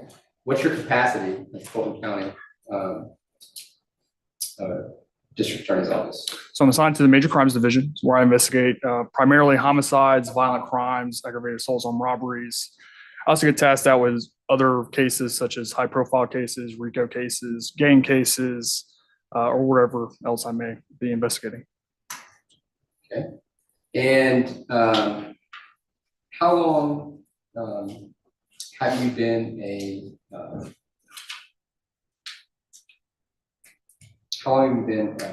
law enforcement? So I started my law enforcement career with Douglas County Sheriff's Office after I got out of the Marine Corps in 2009. I started out in corrections, working in the jail, started out in uniform patrol as well. Then I worked some crime suppression and gang investigations. I eventually went to DeKalb County Police Department, where I worked uniform patrol, crime suppression. I also investigated criminal street gangs. Then I was employed by Cherokee County District Attorney's Office in Blue Ridge, where I investigated homicides, aggravated assaults, violent crimes, gang cases, RICO cases, high profile cases as well. And then September here. Okay. In your law enforcement career, Do you have any specific experience investigating gang crimes? I do. Yeah, please tell the jury what that experience is. So I have been investigating criminal street gangs since my very first law enforcement career, starting out in corrections, interviewing individuals that were in the jail that I saw as, or they relayed that they were gang members, and whether they were showing me signs and symbols. I also took several different criminal street gang investigator courses, such as the basic gang investigator course with Georgia Gang Investigators Association. I also have my intermediate certification through Georgia Gang Investigators Association, as well as an advanced gang investigator course through DeKalb County Police Department. I have over 200 plus hours in different gang courses, whether it be from various law enforcement agencies across the states. I've also attended, have had training received from like LAPD, different agencies from California, New York, and across the state. Okay. Do you ever teach law enforcement on gang investigations? I do. I regularly teach. Specifically, I usually get called to teach gang evidence, gang investigation courses, basic courses with Georgia Gang Investigators Association. I'm also a gang instructor for the Prosecuting Attorney Council of Georgia. So we host an advanced week-long course, usually once a year, that is taught alongside with me and other gang investigators, some prosecutors throughout the state. I also host intel meetings 2 times in specifically the Metro Atlanta region, one in Cobb County and one in Gwinnett County. With Georgia Gang Investigators Association, I hold a position specifically as the vice president of the Metro Atlanta region. So that county or that jurisdiction is Cobb County, Fulton County, DeKalb, Gwinnett, Rockdale, Henry County. So within that jurisdiction, I'm responsible for making sure the members of our organization have the most updated and best practices as far as prosecuting and investigating criminal street gangs.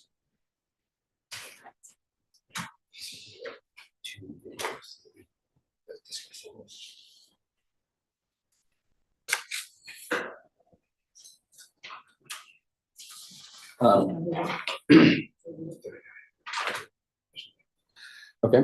And have you, in your course of investigating gangs, gang crimes, have you ever interviewed any gang members? Yes, very regularly.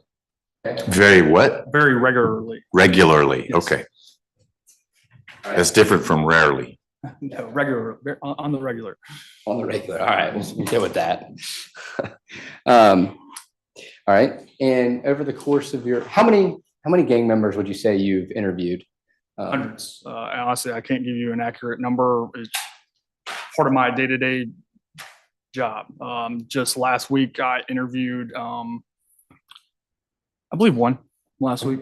Okay. Actually. All right. And during the course of your training and experience, have you had the chance to investigate the gang Young Slime Life, or YSL? Yes, I have investigated criminal street gang activity of Young Slime Life. Okay. How many Young Slime Life cases would you say that you've investigated over the course of your, I guess, law enforcement history? I know it's more than 10. I don't know an accurate number, but I've investigated homicides, armed robberies, burglaries, white collar crimes involving them, shootings, thefts, vehicle thefts.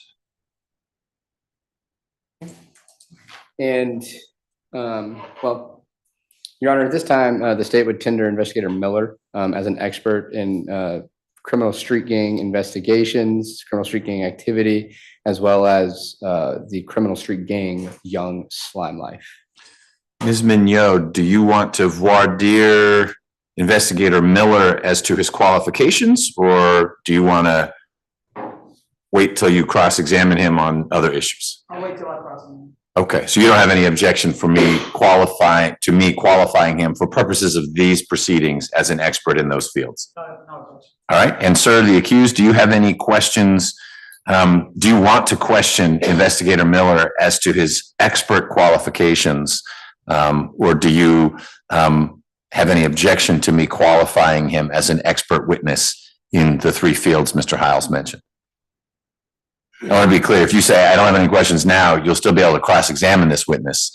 It's just the threshold. I need to see if there are any objections to having Investigator Miller qualified as an expert. I do object. Okay. And what's your basis for objecting? He's never been in the game. Okay. All right. Have you ever been in a gang? I have not, Your Honor. All right. That may go to the weight of his testimony, but I do find that based on the testimony I've heard from Investigator Miller about his training, experience, and exposure, that for the purposes of this trial, he knows more than the layperson, which is the test for expert qualification. And you are qualified as an expert in the field of criminal street gangs, criminal street gang investigations, and in the nature and origins of YSL. Okay. Did you put together, well, I'm showing you what's been marked as state 38. Did you put together a demonstrative aid in the form of a PowerPoint for your presentation to the jury today? I have.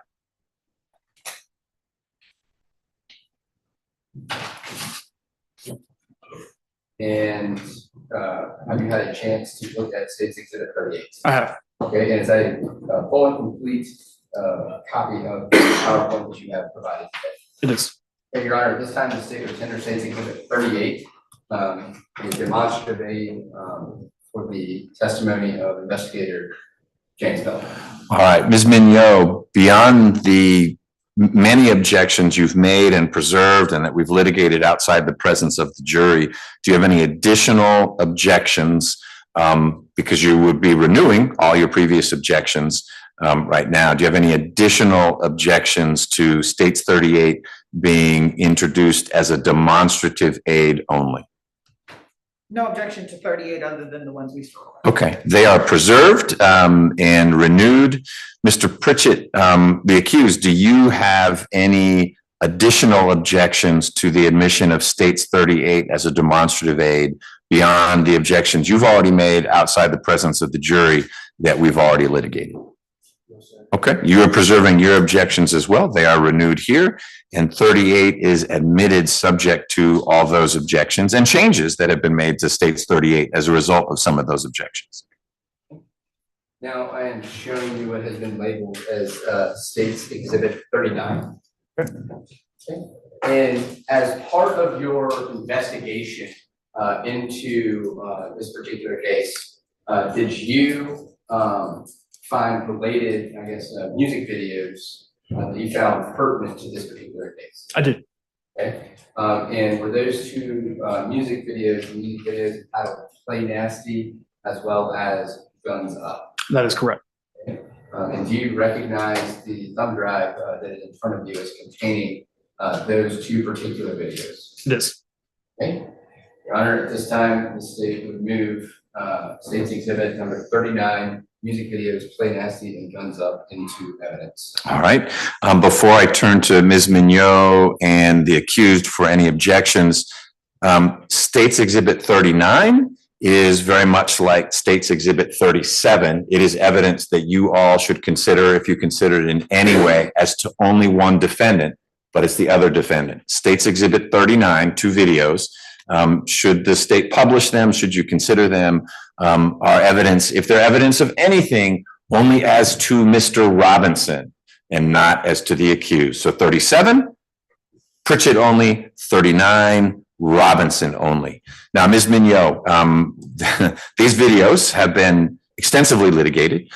You have filed written objections and you've made many objections, some of which were enacted. In fact, ladies and gentlemen, I should tell you one of the two videos may end up seeming a little choppy because there are parts of it that I ordered redacted. That is not the state keeping anything from you. It is Ms. Mignot being an effective advocate for Mr. Robinson and me deciding that's not relevant to what you all are working through. But there are still the two videos. Ms. Mignot, beyond the objections you've made and argued and preserved, anything additional as to states 39? Nothing additional, Your Honor. Okay, they are all renewed and preserved.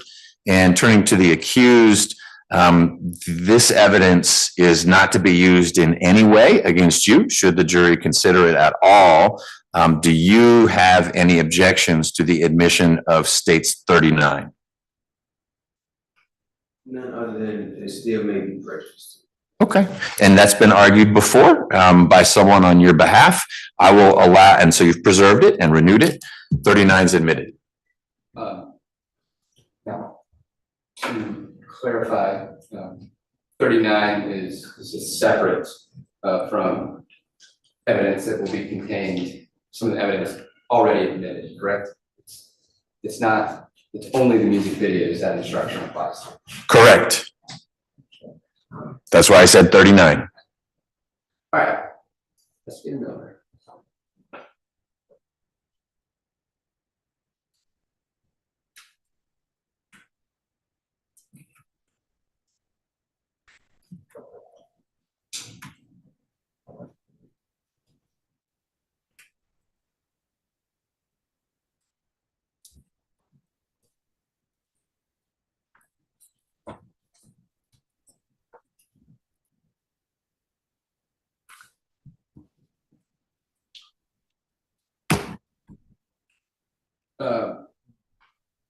In preparation for this, what sort of statistics and facts do you review?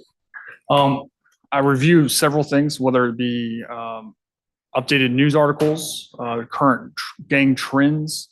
I look at past gang trends. I look at past statistics.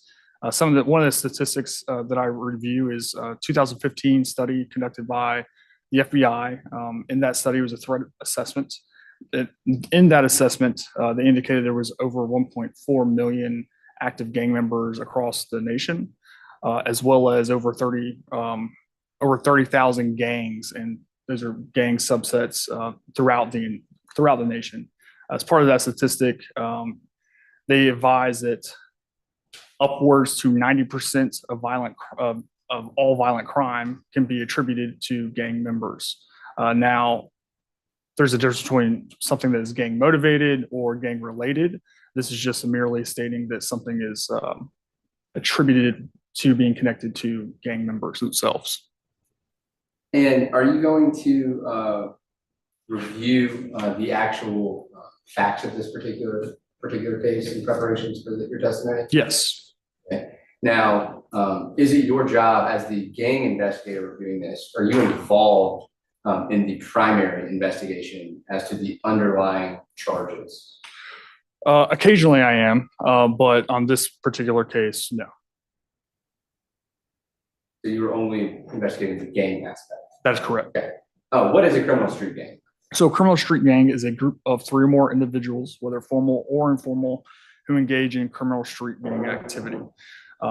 This criminal street gang activity itself is specific crimes outlined by the code section. They're chargeable offenses, so predicate offenses. But what a criminal street gang is going to be a gang of 3 or more individuals, 4 more informal, so at least 3 individuals connected to this organization. They're going to have a common name, sign, symbol. They don't have to have them all, but they have to have something that identifies themselves as what they're portraying. And then the last aspect is the criminal activity. So as an example, fraternities, sororities, different organizations, it's a group of 3 or more individuals, but they're not committing criminal street gang activity. So that's what separates themselves. Just an example, the Shriners International. That's a nonprofit organization, a fraternal organization that does good things around the community and across the globe, helping children. Criminal street gang, the Bloods, a group of 3 or more, have identifying signs, symbols, stuff like that, but they're committing crimes. So the real difference between them is if a crime is committed by, say, a Shriner, that crime doesn't benefit the Shriners International. It makes Shriners International looks bad. Or on the other side, of a criminal street gang, they commit a crime. It instills fear, intimidation throughout the community. It makes that gang more powerful, and they benefit from that crime. What are the benefits from instilling fear in the community and committing a crime in an open way? So there's could be several different benefits. One of the reasons is to portray that violence to suppress the community. For example, if someone is living in a community and they are oppressed in that area, that gang has control in that area, that community is less likely to cooperate with law enforcement. There's a word that they use is called snitching. So a community is less likely to cooperate with law enforcement or snitch for fear of retaliation. That's one way of how they control themselves or operate themselves within the community. Another way of why something would be public is because that notoriety not only is it for the community, but it's for outside of the community, whether it's rival criminal street gangs. So they, if it is a violent crime, rival criminal street gangs will know not to mess with them because they are also extremely violent. That's how we become, we get rivalries between several different gangs, and we have different gang wars essentially throughout Atlanta. All right, got a little off topic. I'm gonna try and stick to the presentation. What is criminal street gang activity? So criminal street gang activity is a list of several different crimes. How I remember it is violent crime, gun offenses, weapons offenses, theft offenses, racketeering offenses, which is a slew of hundreds of different charges, but credit card theft, entering autos, burglaries, but narrowly, it also does human trafficking as well. All right, what are the elements of a criminal street gang? So 3 or more individuals. So 3 actual individual members, whether formal or informal, they have a common name, sign, symbol, something identifying themselves as a group, and they engage in criminal street gang activity. Now, all 3 of these individuals do not have to go and commit the crime at once. That's just the 3 or more individuals is the gang. So the gang has to exist first. Okay, and when you say engages in criminal activity, are those the violent offenses, the racketeering offenses, human trafficking, weapons offenses? Is that what you just testified to as the criminal gang activity? Yes. So criminal street gang activity, just like homicide, aggravated assault, shootings, burglaries, armed robberies, those offenses. So they have to commit those type of offenses and a slew of others. Briefly touch up, if the gang exists, then of 3 or more people engaging in criminal activity, then was it just your testimony that it's not necessary that all 3 people be present for every gang crime? Is that correct? That is correct. So the 3 or more individuals, that's just establishing that the gang exists. But one individual could go and commit a crime that benefits the gang, and it could be chargeable under the 1615-4 code section. All right. All right. What is this document that is displayed on the screen in front of the jury? So this is a foundational block of how I create a criminal street gang case. If I remove any single point of this triangle, this iron triangle, then I do not have a gang case. So for starters, if you look at the very top, gang. So 3 or more individuals, formal or informal, who engage in criminal street gang activity, have some type of identifying sign. If you remove crime, for example, they have to commit this crime, but if you remove it and I just have gang and then the person identified of who committed this crime, say if I remove crime and I just have person and gang, well, it's not a gang crime because it's not illegal to be in a criminal street gang. So if you're just a gang member who are minding your own business, sitting at home, and you didn't commit any crimes, then I don't have a gang investigation. If I remove the gang aspect, and I just have person in crime, then it's just a person who committed a crime. Gang's not connected. But the moment I have all 3, I'm looking for my foundational block of a gang investigation.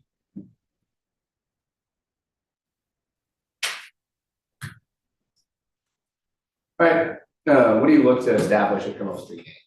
So many different gangs have different common names. They'll call themselves, for example, Bloods, Crips, Gangster Disciples, Vice Lords. Specifically here in Atlanta, it could be something creative, something newly formed from a neighborhood, such as Simp Set or some type of a nickname for a neighborhood that they have. They could have a common color, such as red or blue, purple, black, green. It could also have certain numbers and other identifiers. Some of the more established criminal street gangs that we have, not only across the nation, but here locally in Georgia and in Atlanta, they have several different identifying signs. So different numbers they use, different terminology they use, different colors they use, specific to their criminal street gang. What are the type of crimes that criminal street gangs commit? So there's three different categories. You have intra, which is you're going to be like your internal gang issues. So think of one gang member violating or disciplining another individual in his gang. You're going to have inter, which is just in broad sense, Bloods versus Crips, so gang on gang. And then you're going to have extra, which is what we see most commonly, which is a criminal street gang versus the general public, someone who's not affiliated with a criminal street gang. All right. How do gangs get members? So several different ways, but most typically they target youth or juveniles. So school, the communities, also in Department of Corrections, Fulton County Jail, any other jail across the nation. There's several different ways that individuals can join a criminal street gang.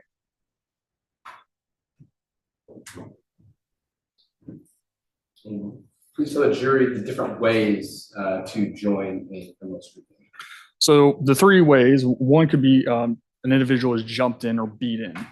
So this varies from set to set across the state, across the nation. It could be 31 seconds for one gang. It could be individuals of what they call a 3-on-1, which is 3 individuals jumping on one person. It could be a 5-on-1, 5 individuals jumping on one person. It could be a 1-on-1.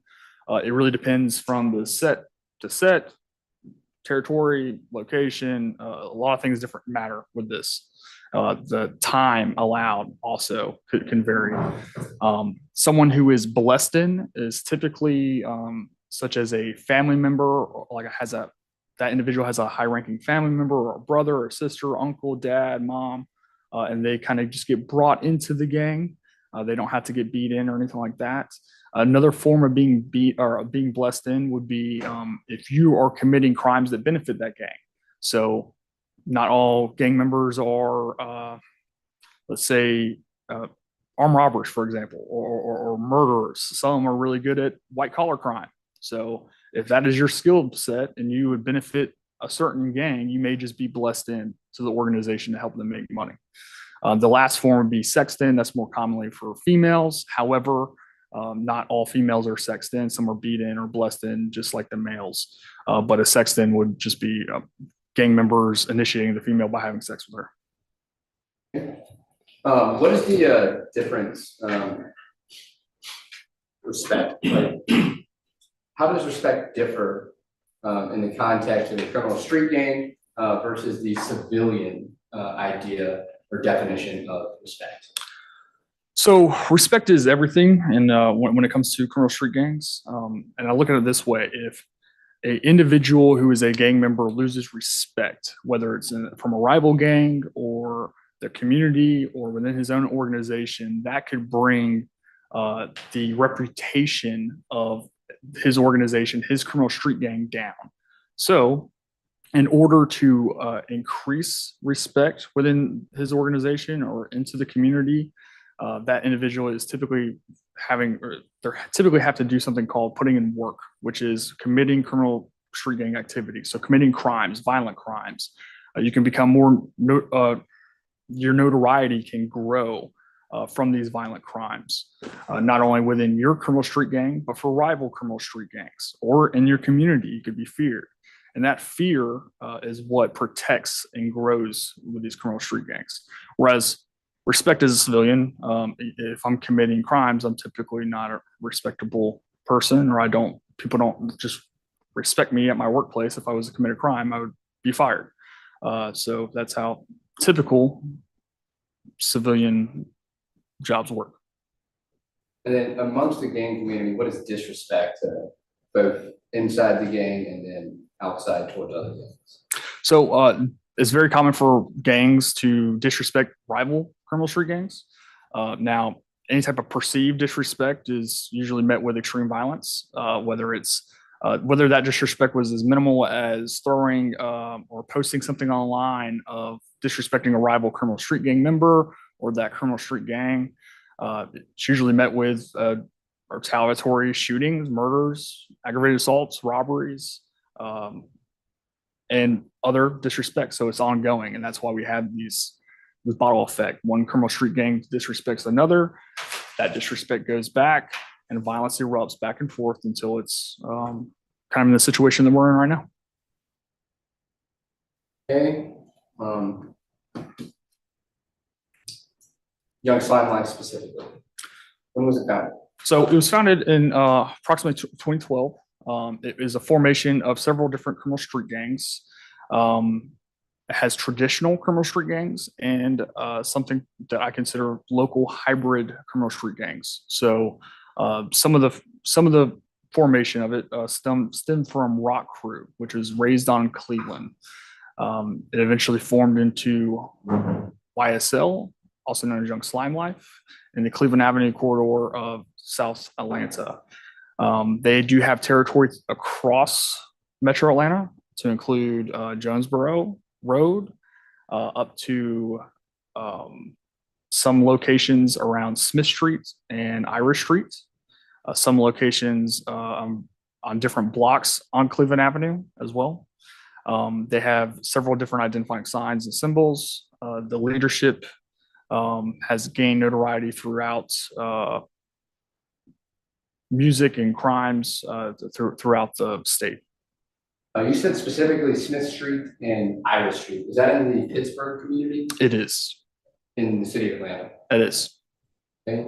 And then particularly, I'd like to direct your attention to the 1100 block of Irish Street. Okay. What is the significance of, or influence or significance of YSL as it pertains to the 1100 block of Irish Street? So, like I said, they have different territory across Atlanta. Some is on Cleveland Avenue, some is on, one location is on Irish Street. That specific location on Irish Street, they have been known to sell narcotics, and there has been trap houses located with an allied criminal street gang of YSL known as Duct Tape that operates out of Smith Street specifically. So is the YSL, the area, is that primarily Irish Street then? In that community? In the Pittsburgh community, yes. And some parts of McDaniel as well, which is like one street over.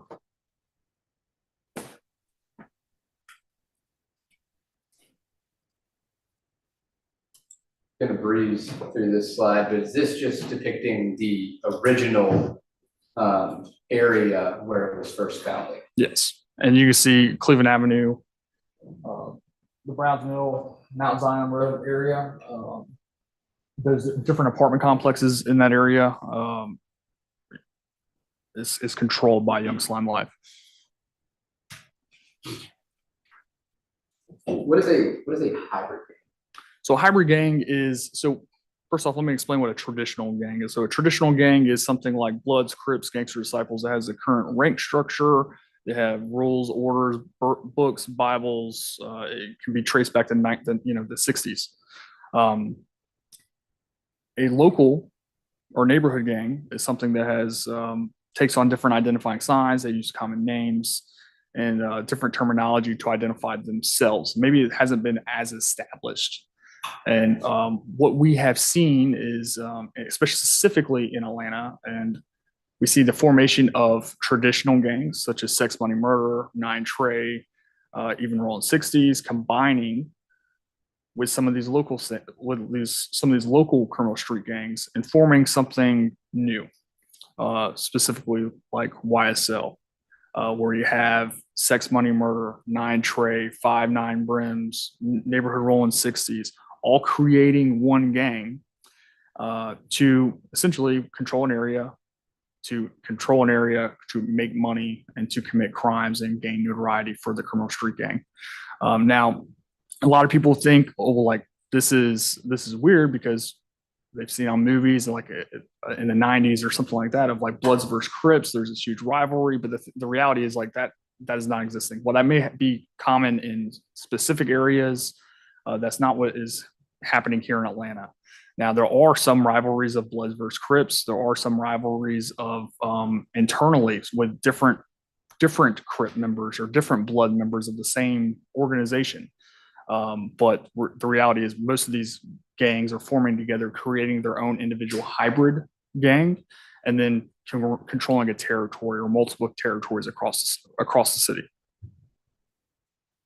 What are some of the terminologies used by young slime? So there's several different terms that they use. One of them is SLAT for SLATT for slime love all the time. For one of the symbols that they use the color green in snakes, so in slime. So if you see anything with that type of terminology, it could be an identifying sign for YSL. Some of their other acronyms they use is ESPN, every slime play nasty. Rob for some of the Blood members of YSL for representing Cleveland Avenue, which is raised on Cleveland. And if other members may say raised on Cleveland for Rock Crew. RG for Rudy Gang, which is one of the members that passed away as a juvenile. He was killed. SOS, Slime on Sites. These are just some of the terminologies that they utilize. What would slime on site mean? To kill someone on site or do extreme violence to someone. What are some of the common identifiers you see associated with the young slime life gang? So the common identifying sign is the color green. So whether that is bandanas, the use of emojis on social media, such as green hearts, snake emojis, little emoji icons of the green throw up. There's several different things, but the color green is very specific to them. Another one of their hands or one of their signs is you can see depicted in this photo is an individual throwing up YSL. So it's you tap the bottom portion of your monitor. Please circle the YSL symbol. So right here, you can see that individual is throwing up a Y. The S is with these two fingers, and then you have the L. So that's what YSL will throw up. Some of the other identifying signs that you may see with this criminal street gang is specific to whatever subset they may be. So if I was a sex, money, murder YSL member, I would throw up sex, money, murder. If I was not Trey, I would throw up this with a YSL. So it varies for each individual person, but YSL as a whole, this is a common identifying sign is YSL. The color green. And if you go to the next slide, I think there's some more images. Will help with this. Erase that circle. Okay. And this is just more depictions. You can see I made an outline of the YSL and a hand sign, so it's just more easily identifiable to see. It can be commonly misidentified as a rival criminal street gang of the Inglewood family, the Nine Deuce, which is also operates in Atlanta. But they throw a very similar hand sign, just a kind of a quarter of an inch. So for an IF would be a rival of YSL, but specifically YSL throws it as a specific, very abundant Y.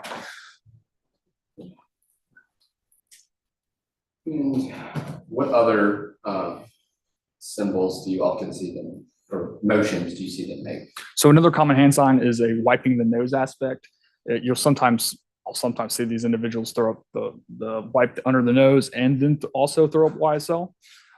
It's not uncommon to see both of them at the same time. That terminology is to wipe someone's nose. So it's to essentially the reference of killing someone, causing serious injury, robbing, shooting an individual. They'll commonly refer to sliming someone out, which is a reference to committing extreme violence to that individual, and that's how they would identify it. Are there any sort of animals, reptiles associated with YSL? Yeah, so it's mainly snakes. They really like using snakes, and whether it's music videos, holding snakes, utilizing the snake emojis. They will also commonly use like lizards and other reptiles. What is tagging? So tagging is just essentially spray paint from a criminal street gang that identifies a territory owned or operated from that criminal street gang. It's a warning sign to rival gangs, like, hey, this is owned by us. It's also a warning sign to the community of who actually operates in an area. What sort of common identifiers do you see on social media often associated with YSL? So there's several, but green heart emojis, green snake emojis. You can see several different postings, just kind of various descriptions of slime or slat for slime love all the time. There's a reference of blat for blood love all the time. The reference of slime, the reference of YSL. These are some of the common identifying signs that I see with investigating this criminal street gang. And what is the significance that the music industry plays in the criminal street gang activity and criminal street gangs in general in Atlanta and across the country? So it's very common for some of these criminal street gangs that may have a record label to be discussing types of violent crimes that this criminal street gang commits and is committed by the organization. It's also can be used as a recruiting tool in some situations to the youth in our neighborhoods and our communities, but oftentimes it's to show they're able to show disrespect to rival criminal street gangs or rival members. They're able to brag and boister their criminal street gang of how it's better by showing off money. They're also able to display guns, whether props or real, because they often will put disclaimers on their videos that say these are prop guns, but it's still portraying the same imagery of, hey, we have guns, we're armed, and we're willing to commit violence to a rival criminal street gang. Have you seen a theme of real guns being used in videos with a message saying this is prop guns? I have several times. Why do you think that is? What are they trying to avoid? They're trying to avoid incriminating themselves, typically, if that individual may be a convicted felon or something like that, and he's in a music video with his criminal street gang holding a gun. He would rather it's a prop, so he's not incriminating himself. And I think this would be a good point to share music videos that you've identified as being relevant.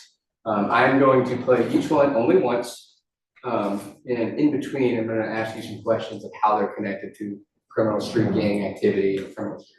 Okay.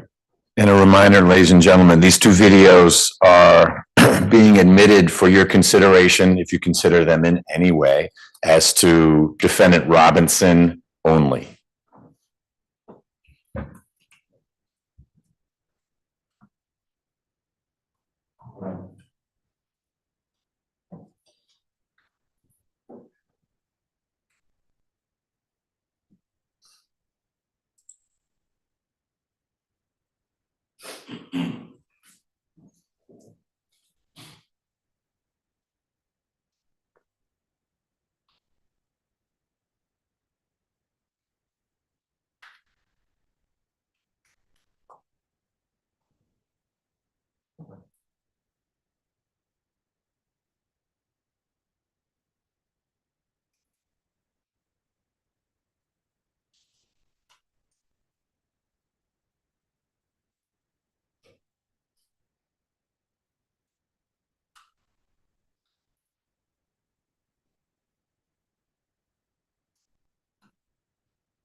So you're not going to be able to see it in front of your screen, Investigator Miller. You'll have to turn. But this is the first video you identified. It shows that it's Slim Santana, Ola Runt, and YSL Benji. Is it common for the artists in these videos to have or call out other prominent members of the gang to be part of their actual music video shoots and promotion of the game.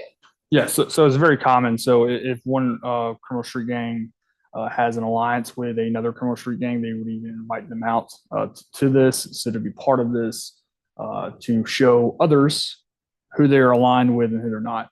Now, criminal street gang active rivalries and alliances, they change very, very commonly here in Atlanta. So this is just, one example of an alliance.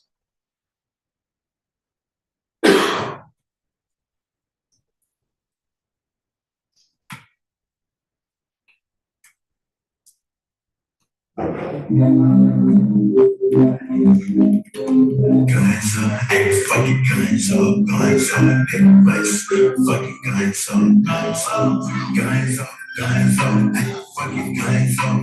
up, guns up, hey, fucking guns up, hey, fucking guns up, yeah, guns up. Fucking with this, you be crazy. I got blue cheese on every bag, no cash out. I'm in the trap, put his eyes on Instagram. Try to hold your gun up, double that you run up. Once I get your guns up, hey, fucking guns up, hey, fucking guns up. Play on my sleep, watch 12 hit me, twice you can breathe, just with me in my teeth, baby, look at I can leave, got some flesh shit on my sleeve, brain blinking to a cream, it's all track me, pull up, I know that seat, be strong, bitch, guns up, I don't give a fuck, I got a yellow bitch, she ate it, dick, ate it up, I said, I don't give a fuck, guns up, cause I keep a tick, and I keep a 90 I'm a dollar, my respect, I'm a shot, I'm a rap, I'ma come and get that money, need it all right now. 20s, 50s, all those niggas on me now, right now. I got a tick on me, nigga, in the booth right now. Got that kissing in my fucking face, back right now. Guns up, fucking guns up, yeah, guns up. Fucking with this, you'll get cracked back. Put a number on this ass like a half. I got blue cheese on every bag, no cash out. I'm in the trap, put his ass on Instagram rap. Guns up, try to hold your gun up, double that you run up. Once I get your guns up, wiping niggas stain. I can't get it back in number 2 and 12, grab the blunt and I don't know. Check it line with an XD, we on like small on cheese. I check out my I can't customize my car. It'll drive out on your block, but it's not fit around. You don't just like the kitchen. You catch a cat and judge it by your eyes, you like some chicken. Interrogation just inside of it, through the suspicious. My household, they have no something about it, but the breaches got keep a got a tweaking like karma. You know I say hold on, shine, and hold on, son. Drive by, but I ain't drive. Think about, but I ain't crying. Bloodshed, but I ain't dying. Gotta stay up, cause I ain't tired. If you wrong, you know, right? If they live, you know you dying. Pop out, put on your block, hop out. I'm very rich and drop out. I heard you in it from clout. Heard you in it from fame. Blood on my shirt, that's a stain. Guns up, hey, fucking guns up, hey, fucking guns up, yeah, guns up,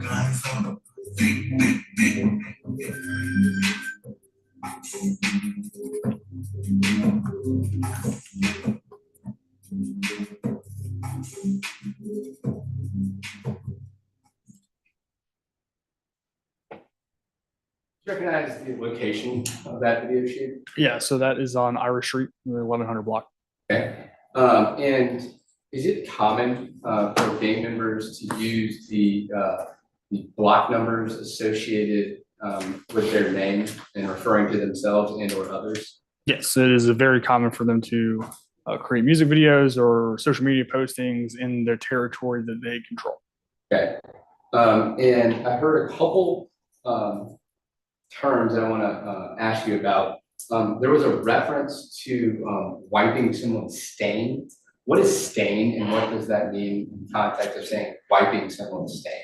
So stain is like, it is a rank or status, respectability has like multiple different meanings within a criminal street gang. So the only way to increase your stain would be to increase your status of that criminal street gang. So, for example, if I was a newly formed member of within a criminal street gang, I just got beaten and I hadn't committed any crimes for the gang, I would be known as someone that doesn't have any stain yet. Whereas someone who is a known shooter or a known robber or known for killing or disrespecting rivals, they would have more stain within the organization. What does it mean to wipe someone's stain? If you wipe someone's stain, they can't get it back. What does that mean? So wiping it would be to kill that individual, wiping them off, like it would be that context. We have one more music video.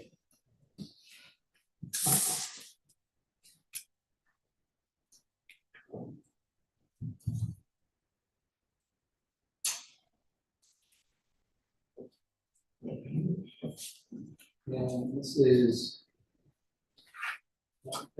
this the date that you were able to retrieve this video? Play nasty? Yes, it would be. And where did you first come across this video, Play Nasty? It would have been publicly broadcasted on YouTube. And did you ever see it inside of? Did you review Tyrone Robinson's phone? Yes, I did. Okay. Did you see this video actually stored in his phone as well? I did.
Now, what does the term false flag mean? So false flagging would be if an individual was to false represent that he was part of an organization that he wasn't part of. It's very rare, and if it does happen, or anytime it would happen, and that individual would be met with a real individual of that gang, and they found or they knew that individual wasn't part, they would be met with some type of extreme violence, whether it's like beat up or robbed or shot or killed. But something would happen to that individual if they were caught false flagging. Okay. Now, based off of those two music videos, do you have a determination of the membership of the gang YSL, Tyrone Robinson, in your expert opinion? Yeah, so he's in the music videos. There's several different identifying signs that we saw in both videos. Was hand signs by individuals such as YSL, the different organizations that make the different national criminal street gangs that make up YSL, such as Sex Money Murder hand signs, Nine Trey, the green bandanas, individuals wearing chains that say YSL. Some of the individuals in the music videos being charged with other YSL crimes and connected to other crimes of YSL. The collectively and totality of all these identifiers, yes, I confidently say that he is a member of YSL or Young Slime Life. Okay. Now, these images that are included appear to be screenshots or images taken during the shooting of that music video. That is correct. And did you come across these on Tyrone Robinson's phone? I did. Now, especially considering that this was filmed on Ira Street in the city of Atlanta, what would be the ramification in this city of false flagging or stating your membership without being a member? You would be met with extreme violence if you were false flagging in their territory. You would not be invited to be a part of anything that they're doing. Now, I understand that these are music videos. Are the music videos in and of themselves illegal? No. Okay. How does the crimes committed by these members, how does it promote, or does it promote the gang when they are sung about in these music videos? It does. So, for example, in the first music video, they were talking about they gave threats to rival gangs, like "Don't mess with us." They also talked about selling za, which is marijuana. So they're talking about drug sales. In the second music video, they're talking about specifically how they will get individuals who are with them to pistol whip you and to rob you and to injure you with firearms. So that is boistering that they are a violent criminal street gang and willing to do those offenses, and that they do those offenses. Now, do you I understand the dynamics here and the way, but all music, in particular rap, not all rap music is considered gang associated, correct? No, there's all kinds of rap that is not gang related. Some is, some isn't. Some's, making millions, some isn't. It just kind of depends. No, there's all types of music though. And I want to touch on the dynamic too. Do gangs themselves tend to be segregated based on race, whether it's white or black? Yeah, so it can. So it's not all gangs, but some gangs are racially motivated, such as any type of white nationalist type criminal street gang is primarily white men. KKK is typically the Ku Klux Klan is typically white people. Gangster Disciples, which is a criminal street gang, is actually a mixture of both white and African Americans. Hispanic gangs are typically, for example, like Serenos are typically Hispanic or Latinos, or some white people. Nine Trey, Sex Money Murder, most Crips, predominantly African American, but occasionally there are some white members. Same Pyru can be predominantly African American, but there are some white members, some Hispanic members as well. But it really depends on the actual criminal street gang itself. Now, what's the importance of fashion or clothing and colors inside of the criminal street gang?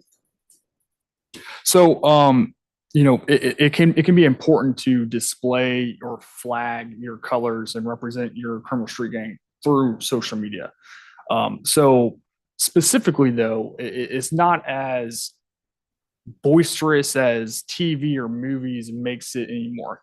It can be, but it's typically not. Like, you don't typically have an individual who is wearing red shirt, red hat, red shoes, red pants, with a red bandana, walking down the sidewalk saying, "This is my hood."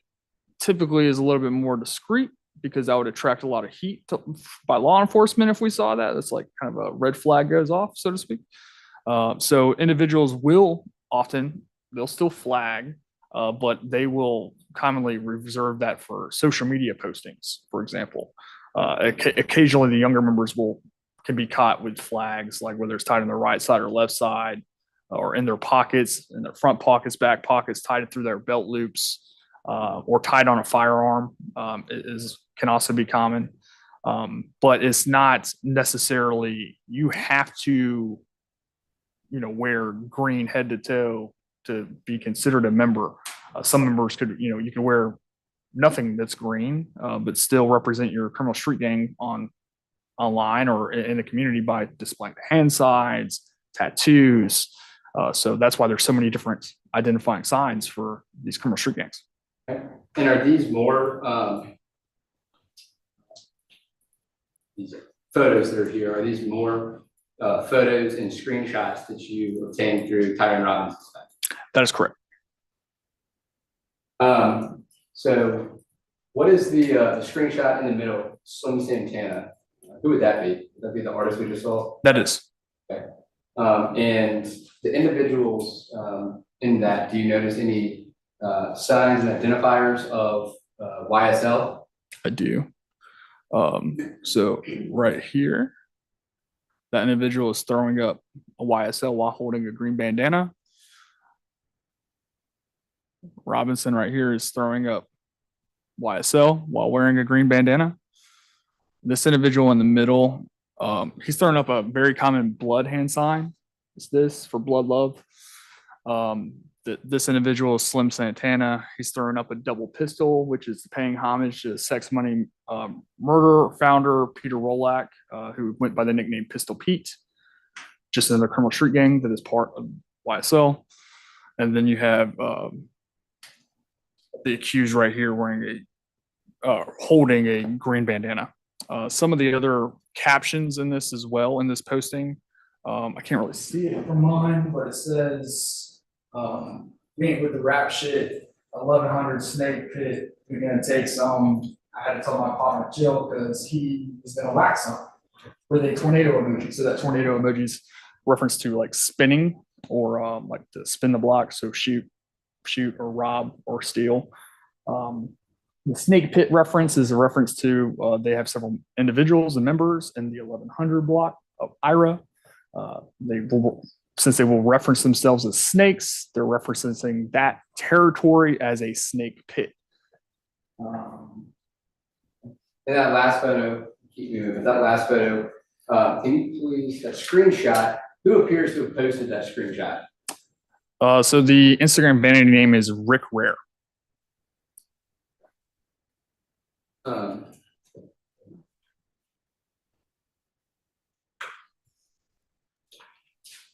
I think we've covered this.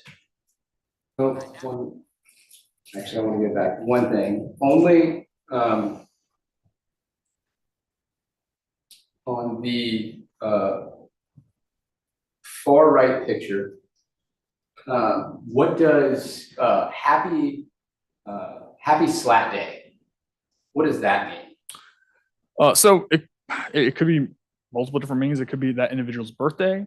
It could be different criminal street gangs have their own hood day. So it's like the birthday of the gang. So YSL does have their own hood day.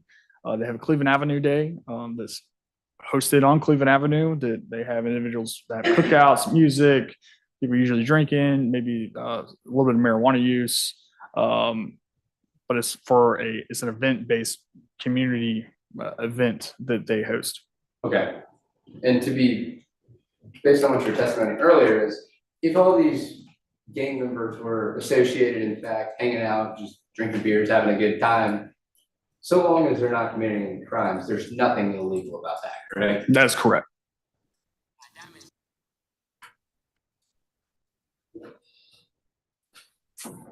Now, this particular case, are you aware of the general facts of the case, the home invasion at Wiley Street? Yes, I am. Okay, now, what is it that connects, the person being Tyrone Robinson to the gang and to the crime itself? So we saw, could you repeat your question one more time? Because there's like 3 parts. Sorry, I should have, all right. Let me start with this. When it comes to criminal street gang activity, what is a nexus? So a nexus is it's a word we don't typically use, but it is simply a connection. So how does that connection or that activity benefit the criminal street gang? And if something benefits the individual member, it in turn benefits the criminal street gang. So a good example of a nexus would be individuals committing a crime in public or with another individual that would increase both individual status because they had a witness with their gang essentially witnessed them commit a crime. So they would be able to tell other gang members of what they're capable of and what kind of crimes that they do, which in turn would increase the status of the gang because they commit violence. Okay. Do all nexus, in a sense, do they all have to be a public commission of a crime? No, I mean, it can be as simple as making money from drug sales. It can be as simple as stealing guns or stealing an item. It can be as simple as killing a rival criminal street gang member. That would benefit the gang. It could be multiple different aspects of how a nexus could benefit a criminal street gang. And when you're dealing with nexus and looking at how it benefits a particular street gang, do you tend to, do you ever look to see if whether the proceeds of a crime are split between the members of the gang? Yeah, so sometimes there's evidence of, or we get through, different interviews that I've done throughout several different investigations. Funds or proceeds from a crime can be distributed in a multitude of different ways. But yes, when the profit is shared, it's usually shared by those who commit it, and whether who else benefits from it from that criminal street gang, whether an individual member kind of gave them a heads up or kind of orchestrated this crime, would that individual benefit from proceeds, or if that individual kind of paid them to go handle something. It really depends it's totality based.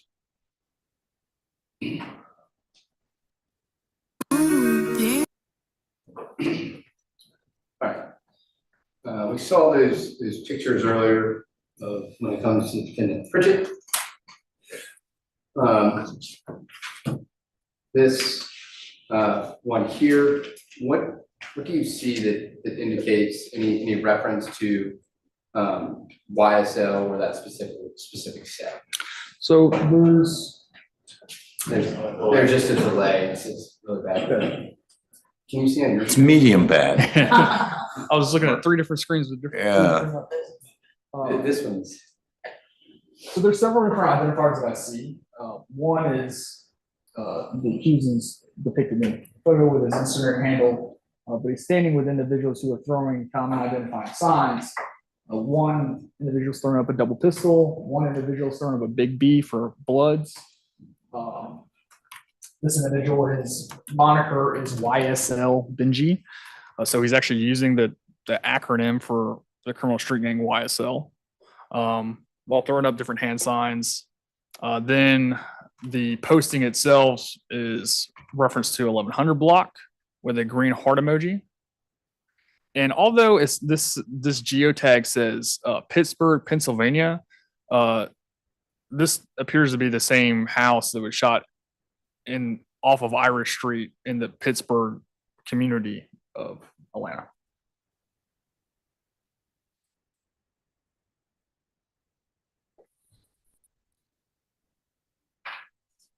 your string changed? It has. So same question with this picture. One, where is this, what's the poster of this picture? Yeah, so this is a posting from Rick Rare. You see an individual throwing up YSL for Young Slime Life. The utilization of a green bandana, which is a color used by YSL. I see the actual posting states, can't see because of the zoom aspect, but it tags two individuals, a Young Bands, which is a rapper, a YSL rapper, and then Rick Rare. And then they're also posing in a Rolls Royce, which is, I mean, a high dollar item. The caption, can you read it from the here? I can't. This is. I got you. I moved my face. The caption states, "Red Dead was hard." So I'm assuming they saw a movie. There's a snake emoji. There's a acronym of SLAT. And then their Instagram vanity names.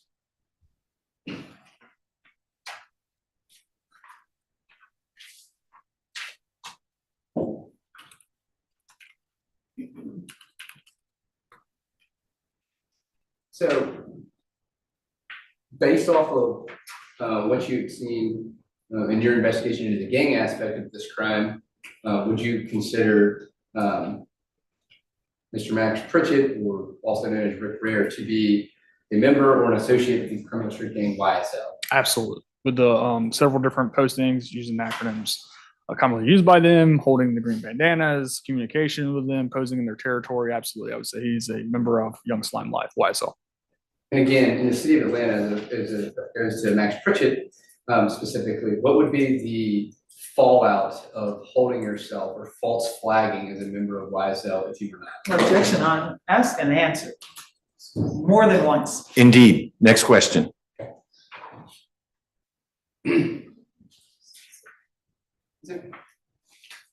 Maybe only once, but still asked and answered.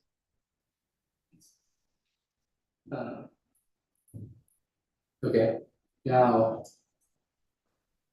I'm showing you what's been admitted is criminal street. I mean, what's been admitted as State's Exhibit 16. What about the cost and color of clothing? How does that come into effect or play a part in criminal street gangs? So it's very common for criminal street gang members to pose with high dollar items, whether it's high profile shoes or like Balenciagas or Versace shoes, and posing and kind of flexing like how much money they have or how much money the gang is making. So that's very common. Okay. And is it common for the members of those gangs to buy those high dollar clothing items in the colors associated with their gang? It can be. It can be. So, for example, like what's depicted in this photo is looks like a very slime green color that they utilize. So it wouldn't be uncommon for a YSL member to purposefully kind of flaunt that color. And then this last picture, and give this picture of a warrant. Was that warrant, that picture, is that another picture that you uncovered inside of Tyrone Robinson's phone? It was. Okay. And what about the other two pictures pertaining to the two defendants? Were those both recovered from Tyrone Robinson's phone as well? That is true. So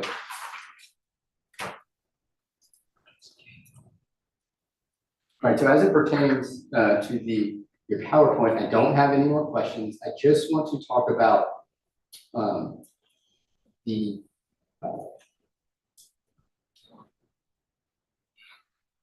Instagram and how you utilize it in determining, specifically when it comes to differentiating between vanity name and username. And give me 1 second.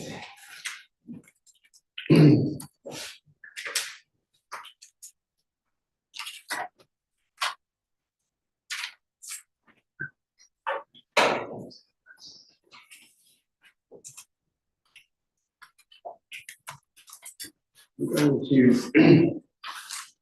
to go through what's been.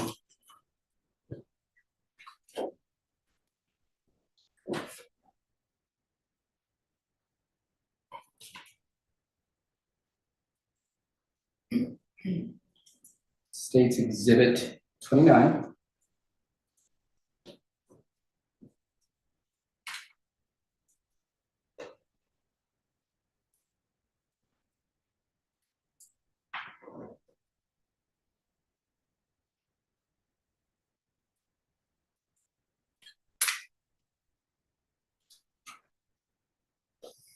What's the difference between a vanity name and an account name? So a vanity name is your username. An account name would be, for example, like your common name, John Smith. Your vanity name has to be a unique identifying sign different from any other vanity name on Instagram. There's either one can be changed, but they are different. Popping up now. All right, so I'm currently inside what's been identified as State's Exhibit 29. Okay.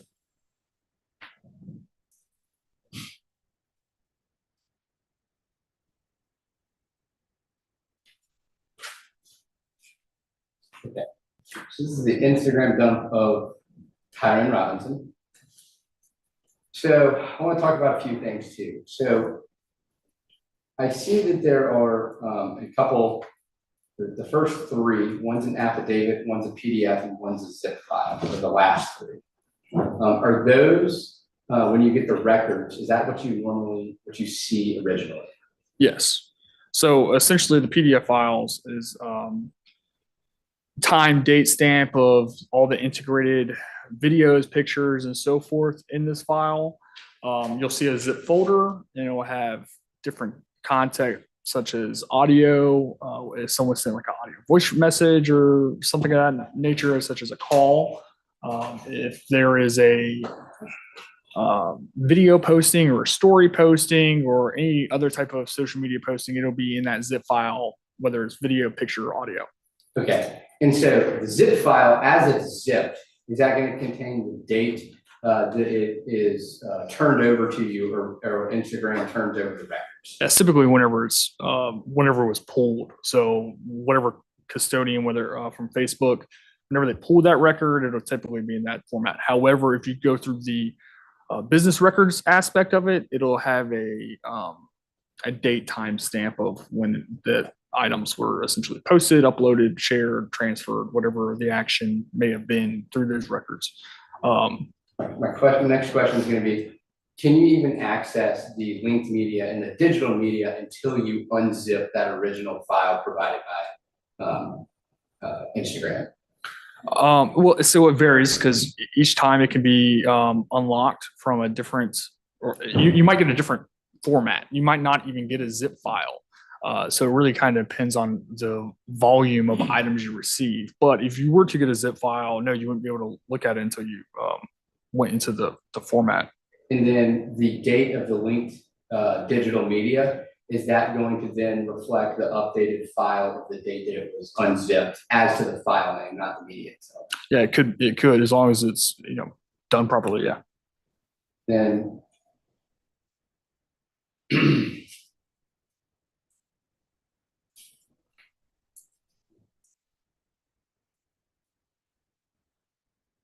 now, after stop sharing, I'll show you this last.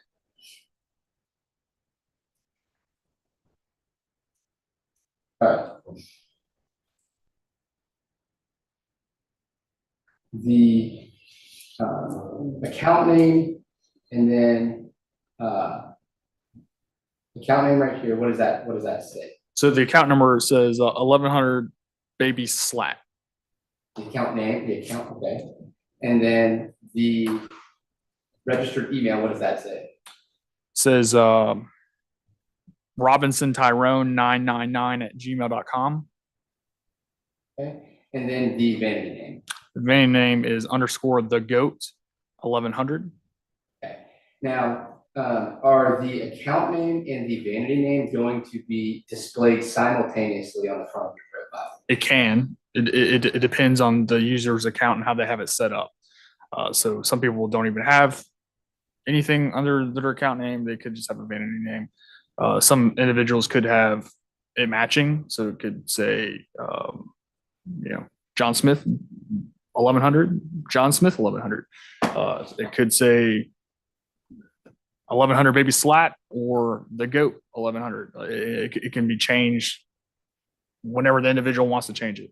There's a specific record number that is associated with that vanity name and that Instagram records that never changes. So as long as that account was created, every content, no matter how many times someone changes a vanity name or an account name, the records can be still figured out. And is that number that never changes the target number? Yes, it is.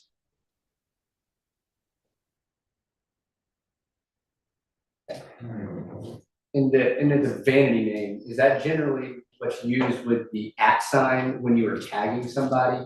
Yes. Okay. And is most commonly referred to as a username. Instagram and Facebook, they call it a vanity name. So I just call it a vanity name. But if there is an account name and there is a vanity name assigned to an account, at some point they'll both be displayed on the front of the profile. Yes. No further questions for this witness, Your Honor. All right. Ms. Mignot, you have more than 5 questions for this witness? Is that a trick question, Judge? Yes. Okay, I'm gonna hold you to that then. We're gonna break for lunch, ladies and gentlemen. I think it'll make the cross-examinations flow a little more smoothly because the lawyers can work on them during lunch rather than jumping to. And we'll just ask Investigator Miller to return after the lunch break and not talk about his testimony during that lunch break. It is about 12:40, somewhere about that. 1:30, too quick to have you be back? Seeing no one say no, great. Let's try to be back at 1:30 to continue with Investigator Miller's testimony. And we'll pick it up there. Any logistical questions? Enjoy your lunch break. No outside research. Don't talk about the case.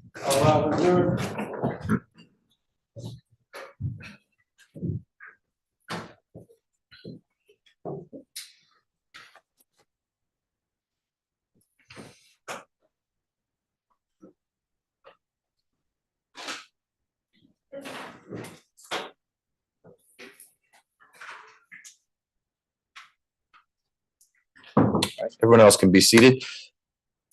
Mr. Hiles, this is still your final witness. Yes. Ms. Mignot, you've had the weekend plus a witness and a half to continue thinking about this. At this point, are you planning on calling any witnesses other than whatever Mr. Robinson decides, which we don't need to discuss yet, about testifying? No, Your Honor. Okay, and Mr. Robinson, not yet, but once the state rests, we'll be having that conversation I discussed on Friday about whether you choose to testify, okay?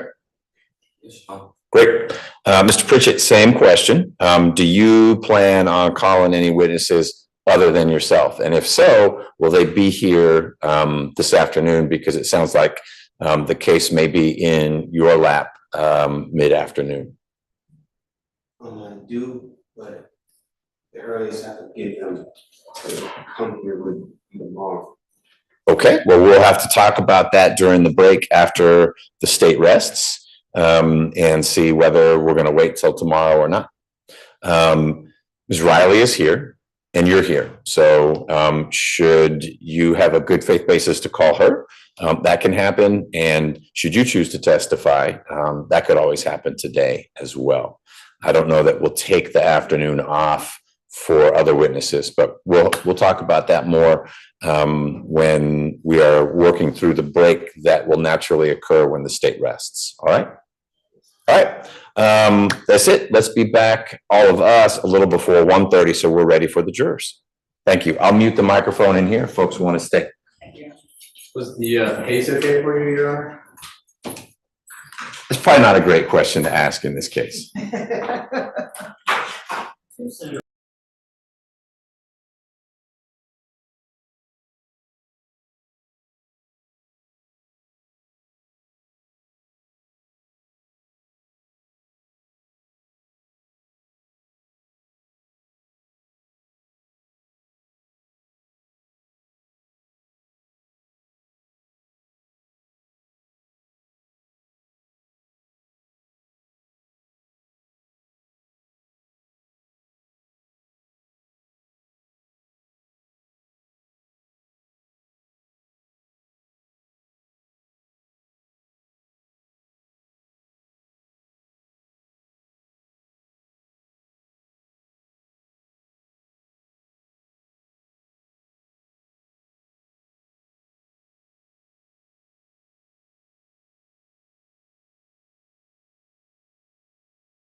There we go. All right, back on the record in State versus Pritchett and Robinson. We have a prosecutor here, but that's enough to fly.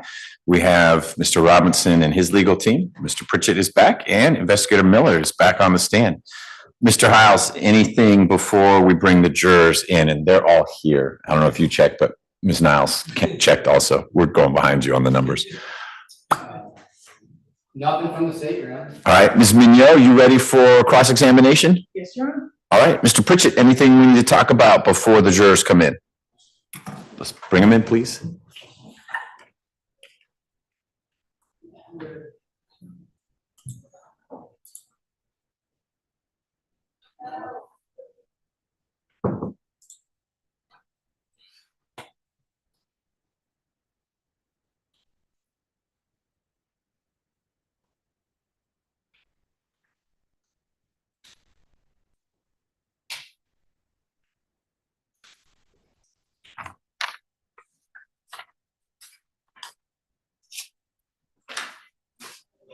All right, jurors.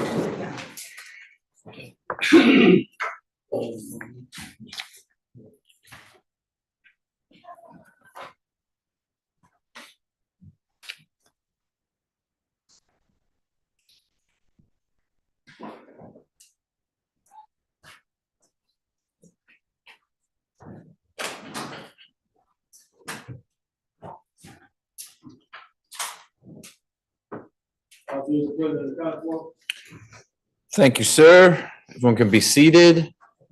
Welcome back, ladies and gentlemen.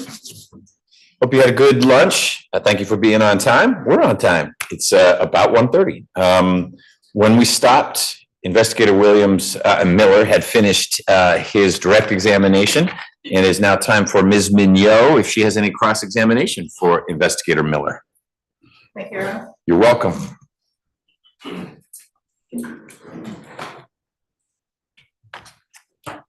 Good afternoon, Investigator Miller. Good afternoon.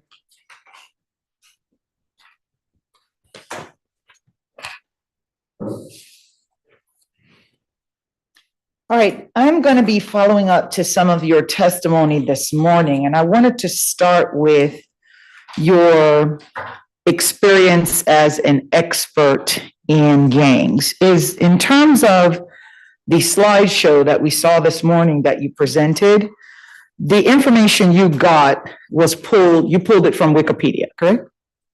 No. You did not pull the slide, the information that you placed in the slide from Wikipedia? No, I did not. Okay. As it pertains to the information that spoke about 1.5 million active street, prison, and OMG gangs, the first slide that you had up that had 2011 on it, you got that information from Wikipedia? No, I did not. So that last study is from 2015. The picture depicts 2011, but the actual last study from the FBI was done in 2015 that actually demonstrated 1.4 million active gang members throughout the nation. And the over 30,000 gangs operating across the nation as well. That came from the FBI. Okay, so you got it from the FBI's webpage and their information that they publish? No, I actually got that specific information and that specific threat assessment directly from the FBI. Okay. If it's on Wikipedia exactly in the same format, would that just be a coincidence? It would, because that's how it is in their actual security threat assessment. All right. Now, in the National Gang, are you familiar with the National Gang Intelligence Center? I am. Do they have a website? They do. All right.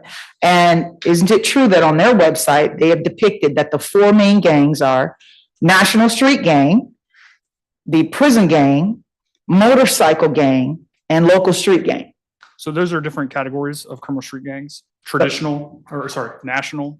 So national would be your large traditional gangs such as Bloods, Crips, Gangster Disciples, Vice Lords, and so forth.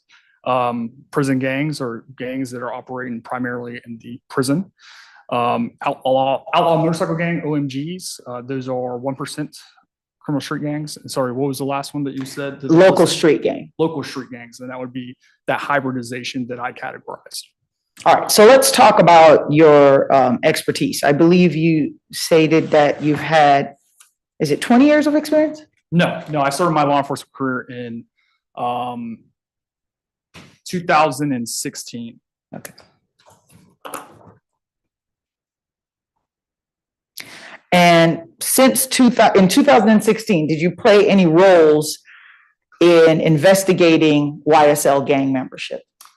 In 2016, I did actually interact with several YSL members. I also investigated or assisted in an investigation involving, obviously I wasn't the lead investigator because I was still fairly new to law enforcement, but I was documenting an individual who was associated with YSL and involved in a homicide investigation in Douglas County.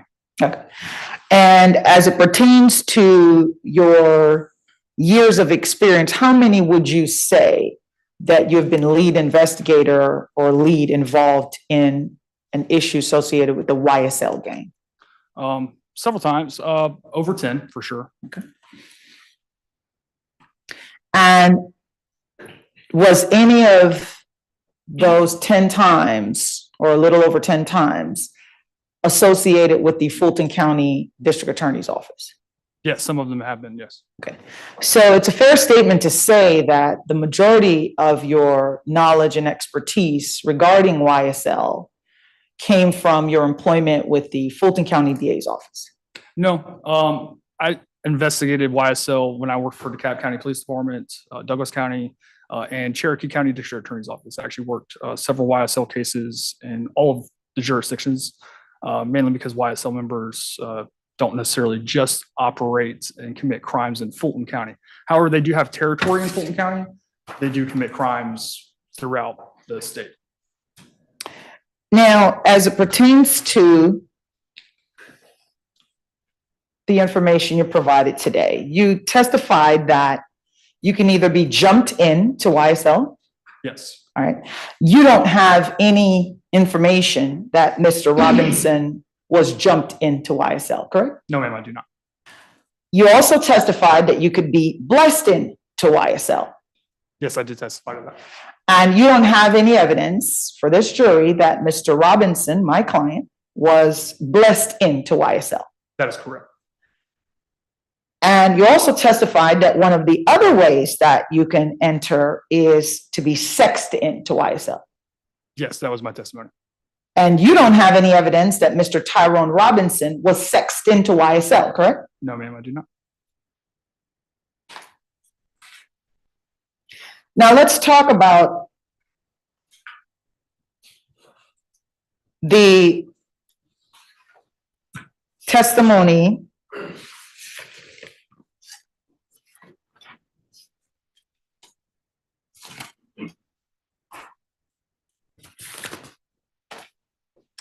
as it pertains to your role in this case that we're here for regarding Wiley Street. Okay.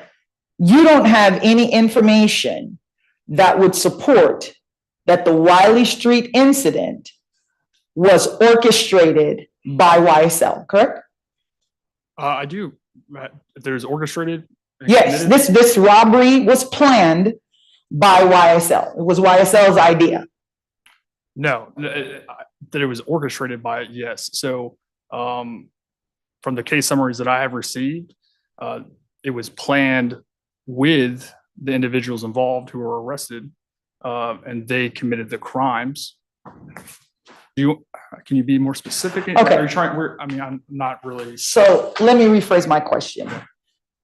The plan, the idea to commit a robbery at the Wiley Street location in this case, you don't have any evidence that that plan was initiated by YSL, correct?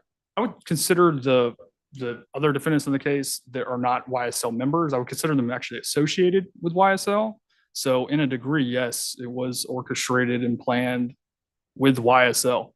Okay, so let's get specific since you said that. Okay. According to the evidence in this case, the idea to commit the Wiley Street robbery came from Lauren Riley. Are you familiar with Lauren Riley in this case? I am familiar. Okay, Lauren Riley, you don't have any evidence, is a member of YSL, correct? She is associated with Young Slime Life, yes. Okay, my question is Riley a member of YSL? Not to my knowledge. Okay.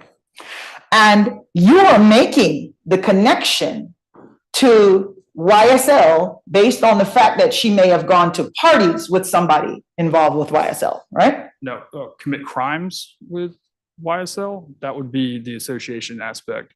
Okay. And hanging out with them, that would be the association aspect. Okay, so let's be clear. You testified this morning that you can be a member of YSL, not commit any crimes, and it not be an issue, correct? That is true.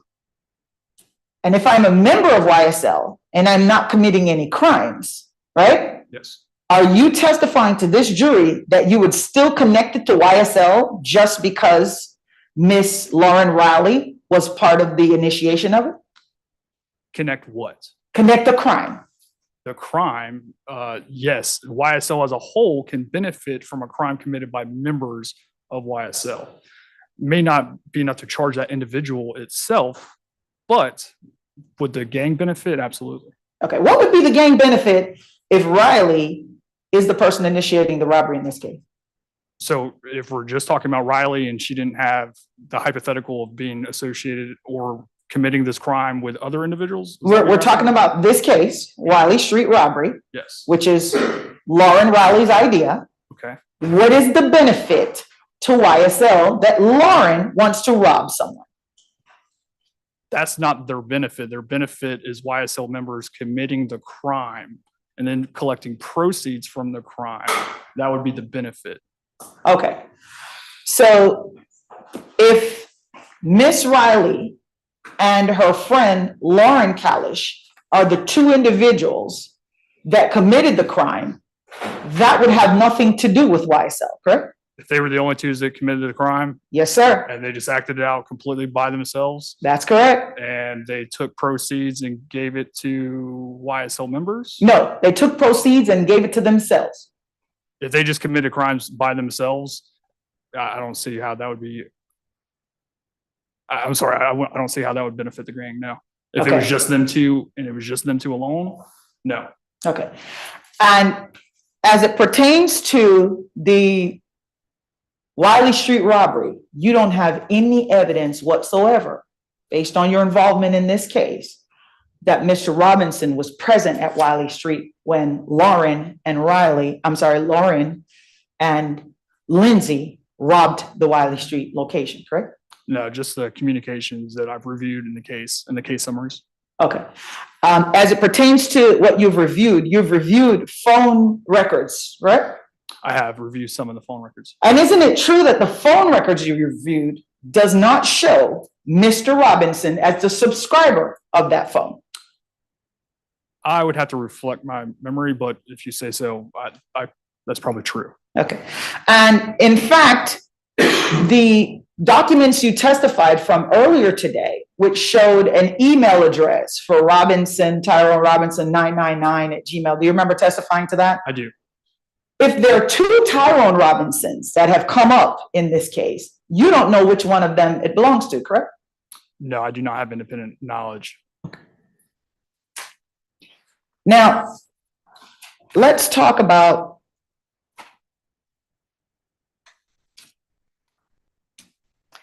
how you determine whether somebody's a member of a gang.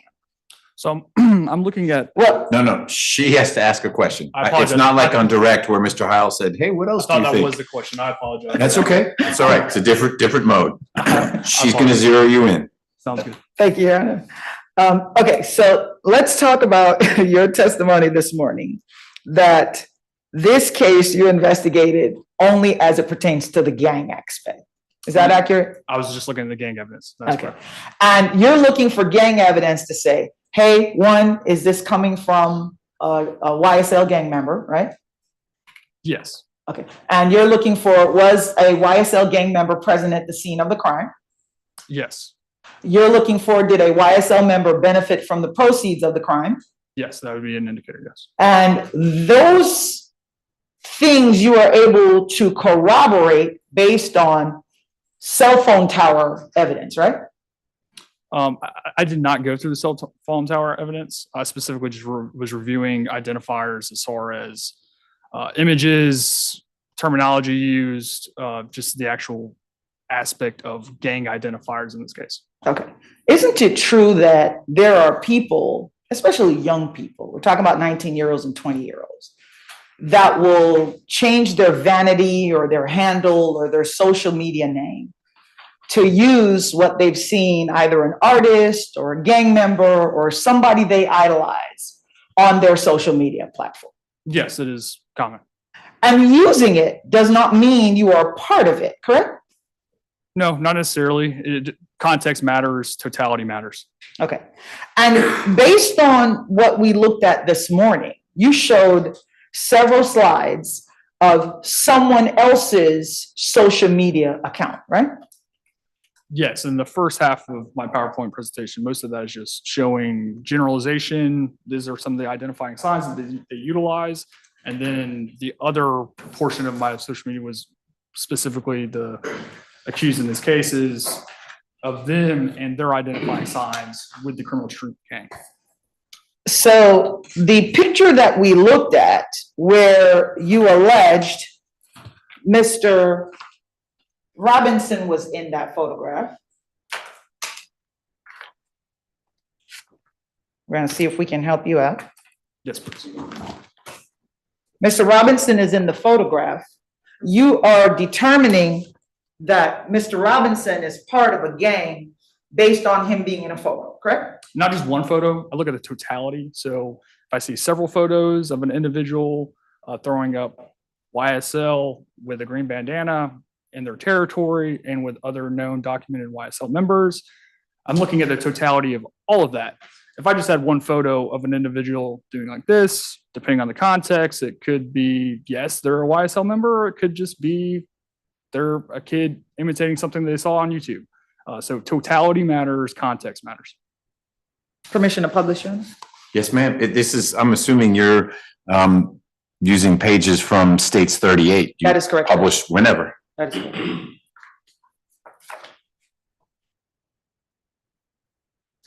Okay, so you just testified that context matters and totality matters, correct? That is true. So using this photograph that you testified from this morning, do you see my client in that photograph? I do. All right. And he's wearing the exact same shirt in all three shots, right? Yes. Isn't it true that that is the exact same photo cropped by you in three different ways? Yeah, yes, ma'am. I pulled them from the records and I put them onto one slide. Wait, how is that the exact same? I'm sorry. He's standing next to different people in two of the pictures and he's seated in a truck in the third. How is that all one photo? So it's not one photo. These are three individual photos that I put on one PowerPoint slide presentation. Okay, because your answer was yes, it's all the same photo. I cropped them differently.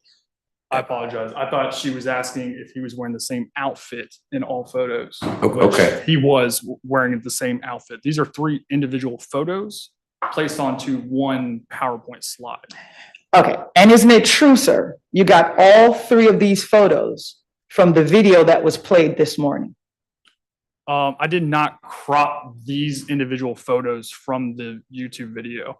These are individual pictures that are completely no, I did not collect them from the YouTube channel. Okay, not the YouTube channel. We played a rap video this morning. That's true. You recall seeing it? Yes.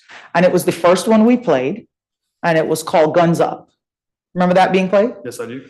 Isn't it true, sir, that what you did is took one day of a photograph of a video and placed it in three different places because there are three different angles from the video that created these three photos that made one slide?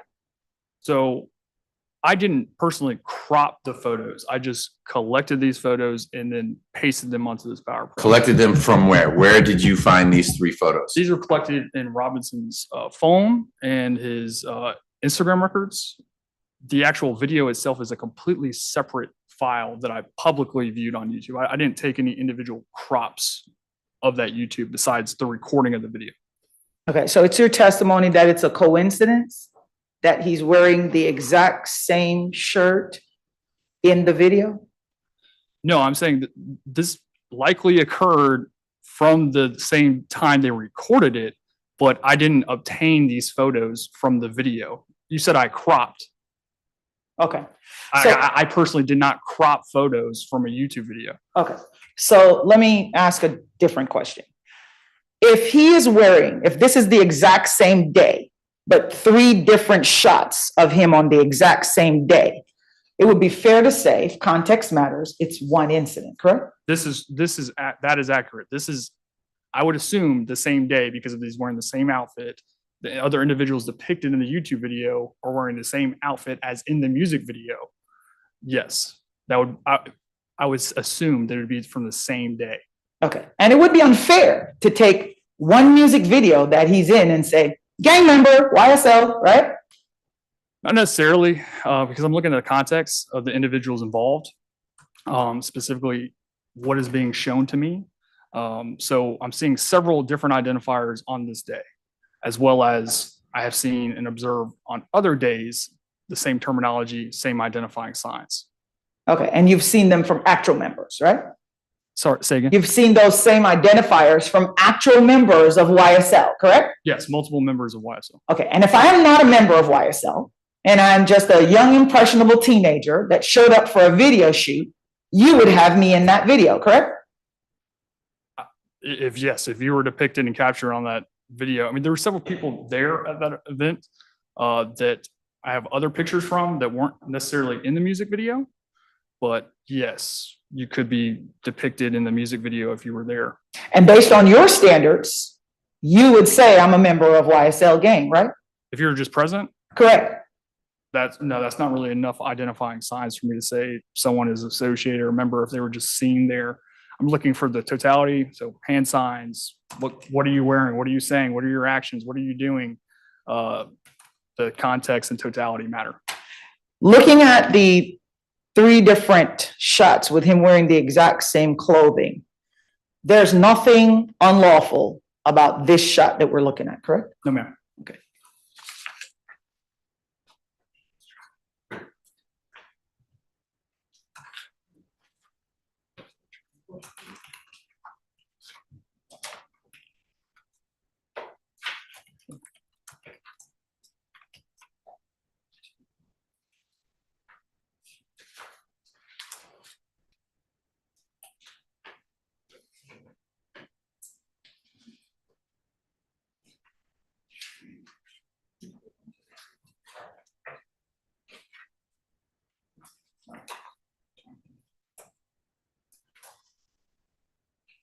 All right, so I'm showing you what you had identified this morning as your triangle to show or depict the connection as to how you determine whether a group is a gang or not, right? That's true. All right, and what you have here is the word gang, and you used a green, what I thought was a magic carpet, but it's supposed to be a bandana, right? That is correct. All right, so you used a green Could be a magic bandana.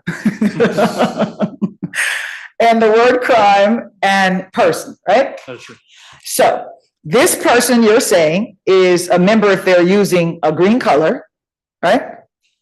No, so I'm not ever looking for one identifying sign. I'm looking for totality. So hand signs, colors, clothing, terminology, several things.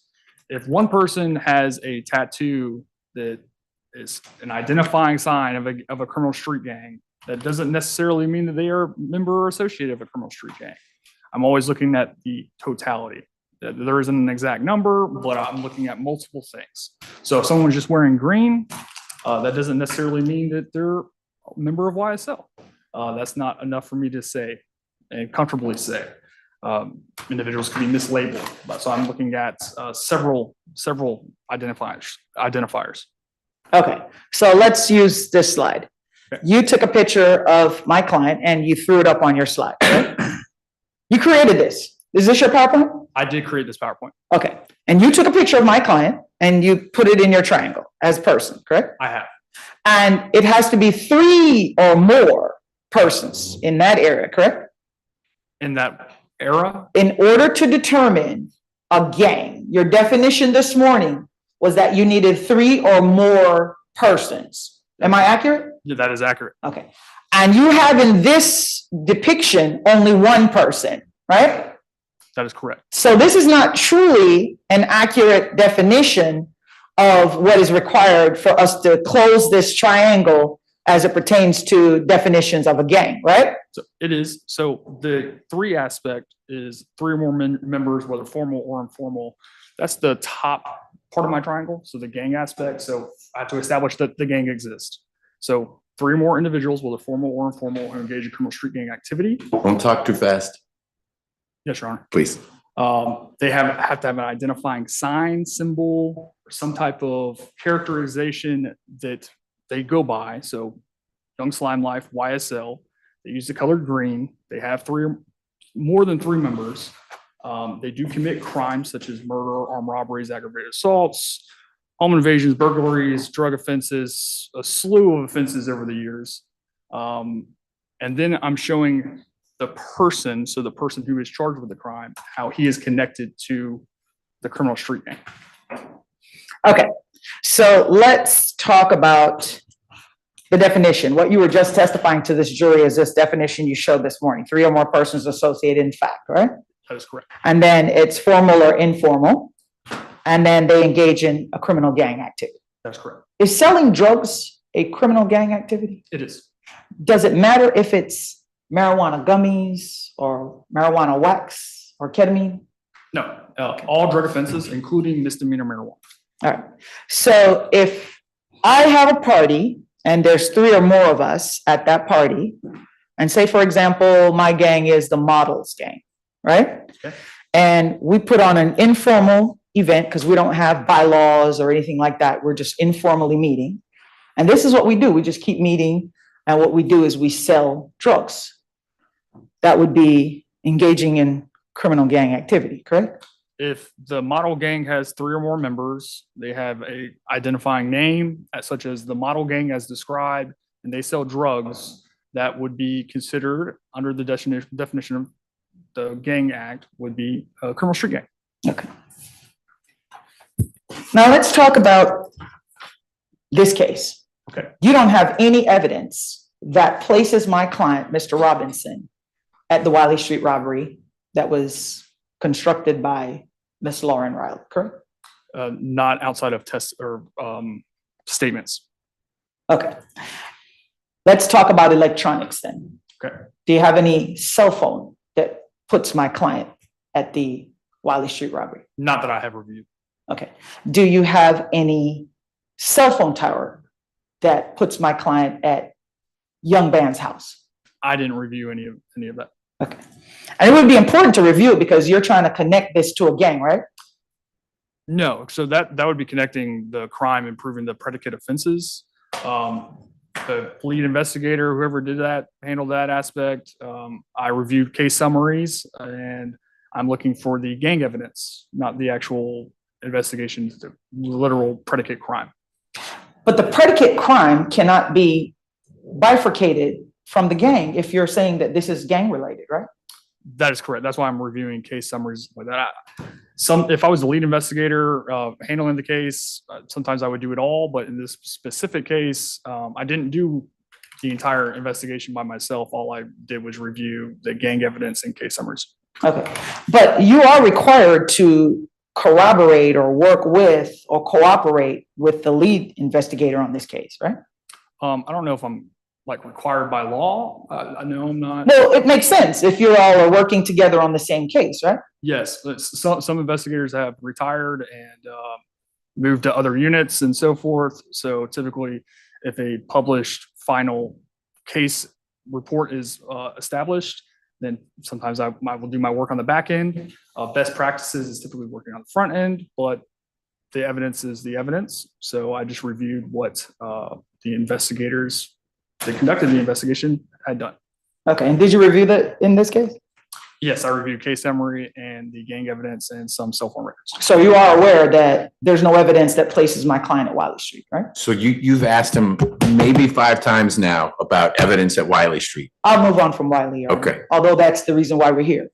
Okay, and he's answered every time, nope, I don't have that evidence. Got it. As it pertains to Young Bands, the 14th Street location condo, you don't have any evidence that my client was at that condo on November the 8th of 2019, correct? No, I do not. You stated that the gangs are comprised of smaller hybrid gangs from Cleveland Avenue, right? Yes, originally, yes. You don't have any evidence that my client is from Cleveland Avenue, correct? No, I do not.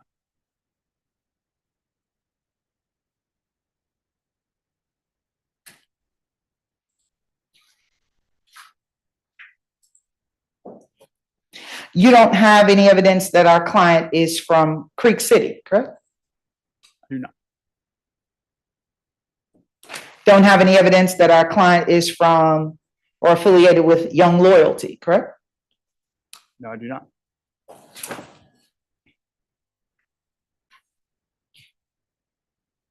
You don't have any evidence that our client is from the Browns Mill Road or Jonesboro Road area, correct? I do not.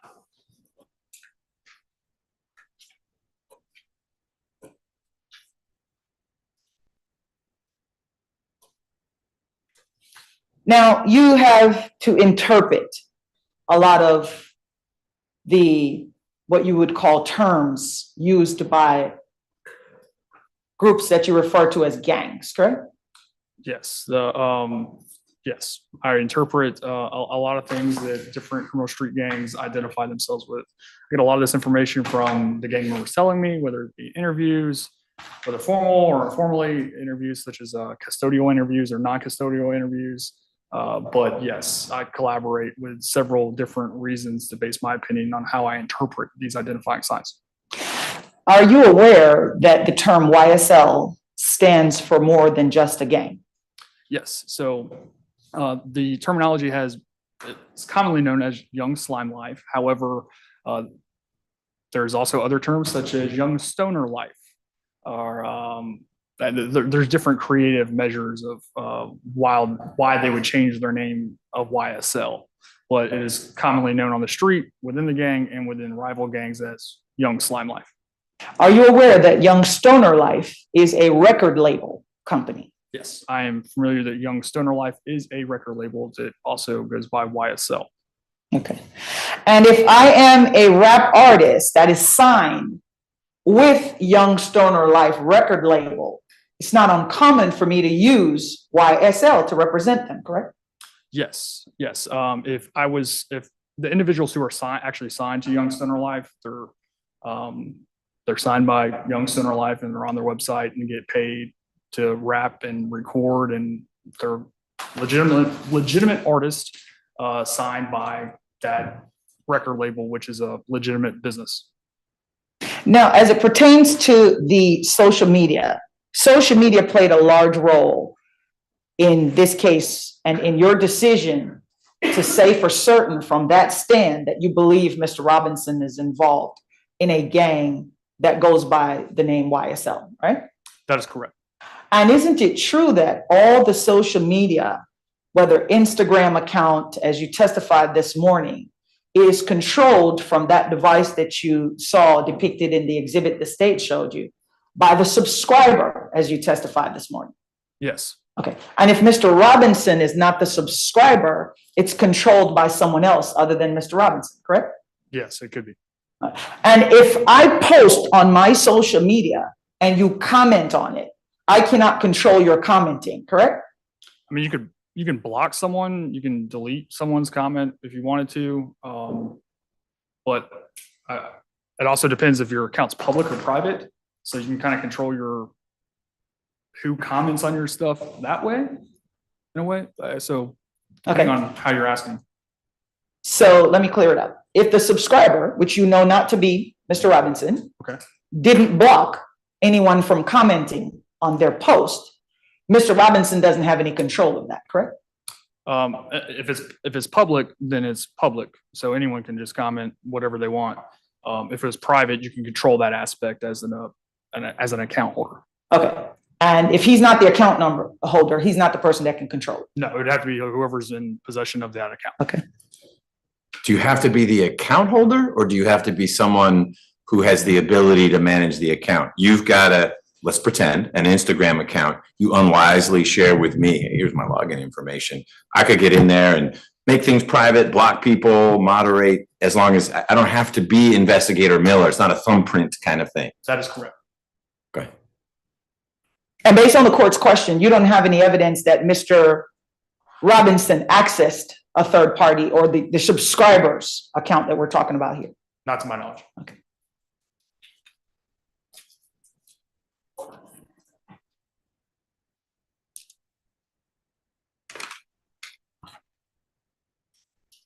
Now, jumped in, blessed in, and sexed in. Isn't that also sometimes the way you get into a fraternity when you're in college?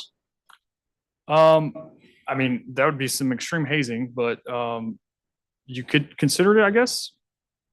So are fraternities considered gangs? No, so there's a huge different aspect of what a fraternity versus a criminal street gang. So fraternities do great things for the communities. They do community events. They're, it's a networking stuff. If they're committing crimes, that fraternity would look bad. Whereas criminal street gangs, their entire aspect of how they operate is through criminal street gang activity. Isn't it true that if I'm a member of a fraternity and I go out and I rob the Burger King 12 burgers and bring them back and share them with the other people in my frat house, that's benefiting, correct? But is that a yes or a no first? He can give his whole answer. The yes or no can be anywhere in there. So let him answer. If he doesn't answer, let's ask it again. I would say no, because I don't personally think that crime would benefit your fraternity. I think your fraternity would look bad that you stole. I think that you'd probably be disciplined, probably kicked out of your fraternity for that, maybe even disciplinary arrested. The status of what type of fraternity matters as well. Like, are you a college student? Are you a philanthropist? I'm not really sure, but whatever type of fraternity you're committing crimes for, that would be a bad look. And most members of the community aren't members of a criminal street gang. If they are a member of a fraternity, they're a member of something positive for the community.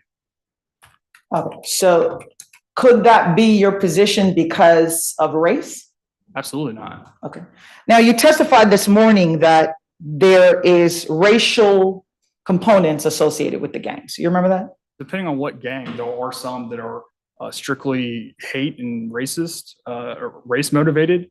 Some aren't. Some are just because of how they set up. It really depends on what gang specific.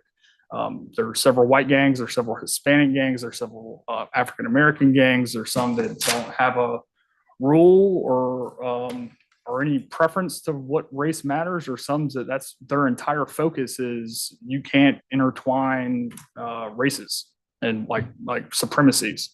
Now, the majority of the street gangs that you have been involved in are associated with rap music, correct? Not necessarily. I mean, I've investigated hundreds of criminal street gangs. Some have rap music, some don't. And rap music in and of itself doesn't make you a member of a gang, right? No. And that's even if I do a video with somebody you believe is part of a gang and ask them to be in my video, correct? I mean, if I've identified someone as a member of a gang and they're making a music video and then they invite other people to their music video and I'm seeing identifying signs of their gang, then yes, I would say that would be associated aspects of the gang. I mean, it really just depends on the specifics and the totality of that.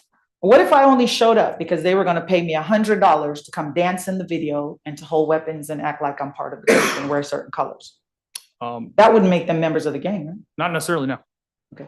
And as it pertains to, I believe you talked about white supremacy gangs? There are white supremacy gangs throughout Georgia and throughout the nation, and they're international as well. How many have you connected to a genre of music? So Ghostface Gangsters is a primarily white criminal street gang. It originated in Cobb County. They have common identifying signs such as 767 for GFG, Ghostface Gangster.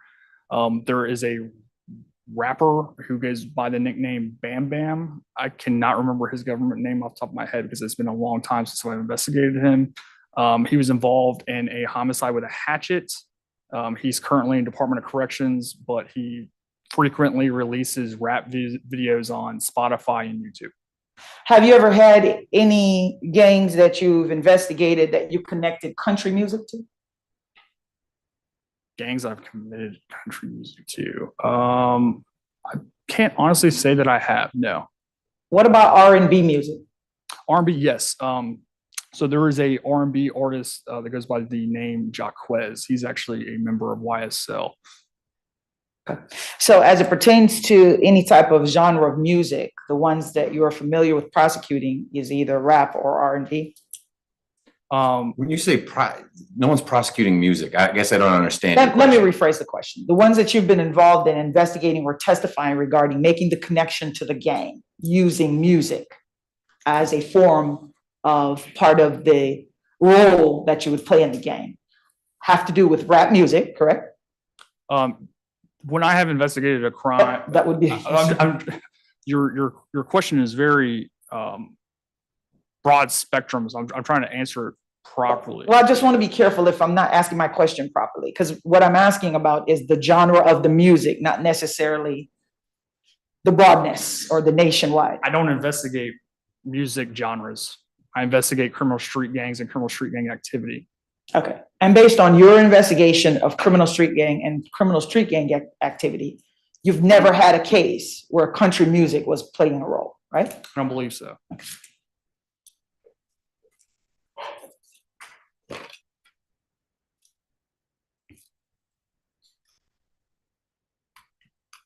Now, there was a picture that was depicted this morning that you testified from where you stated that the sign that we saw where two fingers were being used in that picture is part of the identifiers that you use to determine that my client is involved in the YSL gang. You remember that testimony?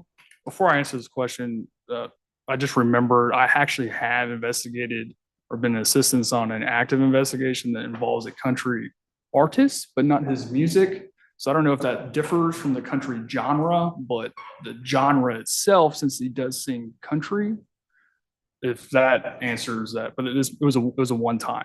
Okay, I moved on to another question. I know. I apologize. I just recalled, and I just wanted to set the record straight on that. Or twist it. No, I'm just kidding. No, I did not want to twist it. I just wanted to clarify because I mean, it's been a long time since I investigated that case. Okay. But could you ask your So my question is about the signs that you said that are identifiers that you use, such as fingers and hand gestures, correct?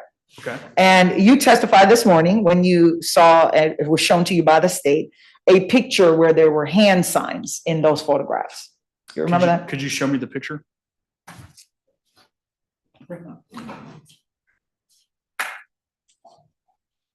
We're having to be careful here because You don't need to narrate, just pull up whatever slide you want to pull up.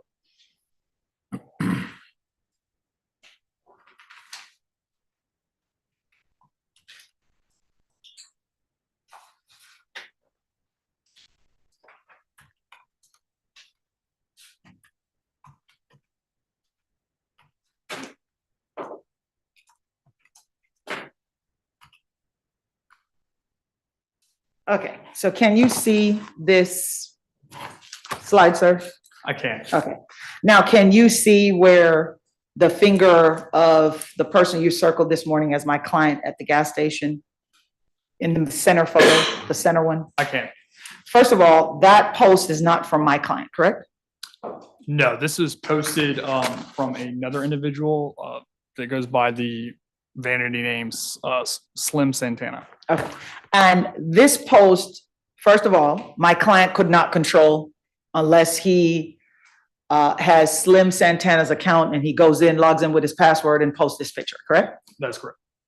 All right. And now looking at his pose in the picture, do you see where he has two fingers pointing at the camera? So I see him holding up this identifying hand sign. Okay. Now, have you ever seen individuals? You remember when, I guess I'm going to be aging myself. When you were younger, if you wanted to bomb somebody's photo, you would do like this behind their head in the photo. Do you remember that? Like the bunny ears? Like the bunny ears? I've seen bunny ear All right. photos. If I were, have you ever seen now recently too, where some people, in order to look fresh or to look young, when they're taking a picture, they might do both hands like this in the pose? Yes. All right. If I do this in my picture at a birthday party or something, it doesn't make me a member of YSL, right? That is true. I'm looking at the totality. So This is not a YSL hand sign. I was looking at this specific hand sign. Okay, and if I did that specific hand sign, it still doesn't make me a member, right? So that is actually, is this what you just did? Whatever he's doing in that picture. Pretend she's doing that. She didn't, but that's okay. Pretend she did that. So if you were pretending to throw a YSL hand sign. Yes. And that is the only picture I've ever seen of you, and that's it. Okay. What if you saw it and I was wearing a green bandana? Now I'm a member?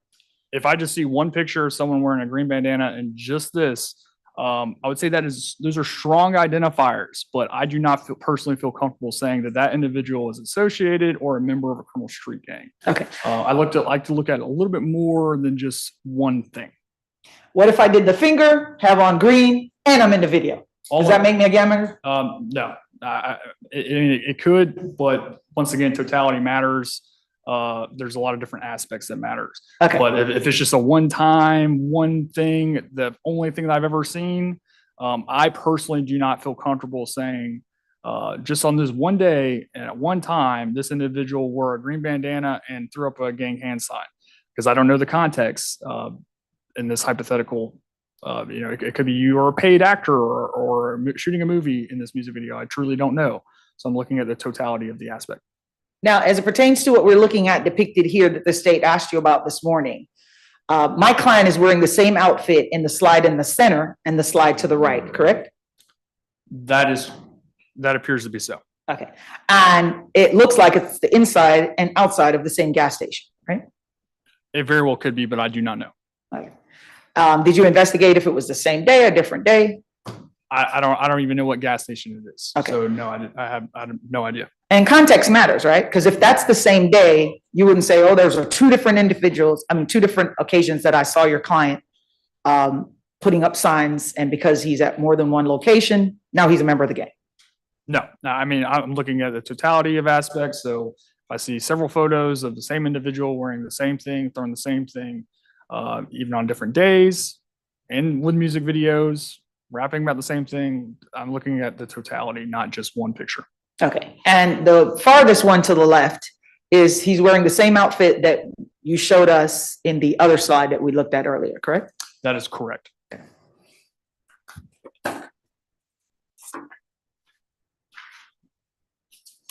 Isn't it true that there are young people across Atlanta that are claiming to be members of gangs that they're not? I'm sure it possibly exists. The reality is, though, when I have investigated crimes that involved individuals who are false claiming, it doesn't end well. Whether it's some type of extreme violence of a shooting or an assault of some sort, when it does happen. But does it happen? It does, and it can happen. But it doesn't always happen, right? I don't know. Isn't it like trying to find out who's using your music? You literally almost have to hire somebody to make sure they're watching the internet to see if somebody's publishing it. Isn't it the same way as it pertains to if somebody is in high school and they're taking pictures or they're using our signs or they're wearing our colors? YSL is not going to high schools to look around to see, hey, is this kid pretending to be one of us? So there's several YSL members who are juveniles and actually go to high school, and they're real members and commit real crimes. So if they encountered an individual who was falsely claiming to be YSL, yes, they would absolutely commit some type of violent act against them. Okay, so let me ask my question again, because I must have confused you. Isn't it true, sir, that YSL is not going around to high schools throughout Atlanta, based on your knowledge of gangs and your expertise, looking for high school students that are falsely pretending to be members? I must still be confused because there are YSL members who are in high school and who are actively seeing if someone is false claiming, and they will commit violence, and they have committed violence. So you've answered her question. Next question. All right, so as it pertains to music, music is an art, correct? Yes. And it's an art that I can use to express myself, correct? That is true. All right, and you testified this morning that some of the lyrics that we heard in the two videos that were played is an expression of, I will commit crimes as a gang member. You remember that? Yes. Some of the lyrics specifically were talking about pistol whipping and robbing and selling of narcotics. Okay, isn't it true that the majority of the theme, if you understood some of what they were saying, because some of it I did not understand, was talking about if you come for us, we'll come for you. Yes, that's one of the aspects of in gang culture. If one gang has a rivalry with another criminal street gang, if one member is killed, there's a retaliation that occurs with that, and vice versa. Okay, isn't it true that that is a sentiment even of families? That is true. In domestic violence, that could happen as well. And if I'm a mother and I say, if you come for my kid, I'm going to hurt you. That's a normal saying, isn't it? If that's what you're saying, that is what you're saying. But that wouldn't make me a member of a gang, right? No, being a mom does not make you a member of a criminal street gang. All right, so are you familiar with the artist Bob Marley? Who? I am familiar with Bob Marley. You familiar with Bob Marley? I am familiar with Bob Marley. One of his famous songs were, I shot the sheriff, but I didn't shoot the deputy. Based on the standards that we're using now to determine who's a member of a gang or not, he would be arrested for that? I don't believe Bob Marley is a member of a criminal street gang. Okay, and that's based on what? I don't have any evidence that Bob Marley is a member of a criminal street gang. Okay, so you don't know that? I have no evidence that Bob Marley is a member of a criminal street gang or ever formerly was.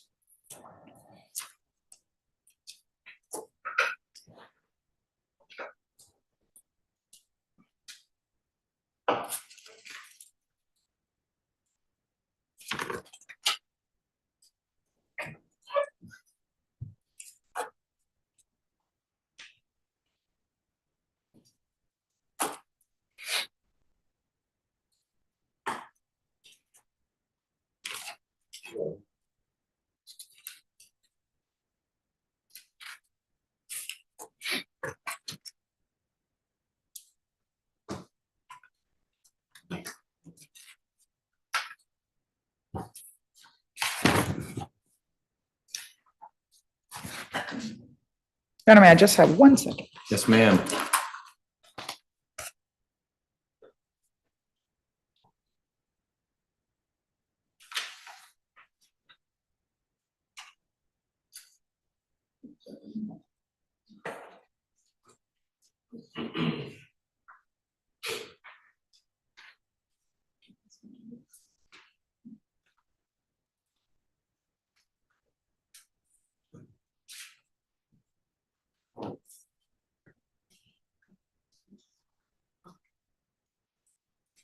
No further questions, Your Honor. Turning to the accused, sir, do you have any questions for Investigator Miller?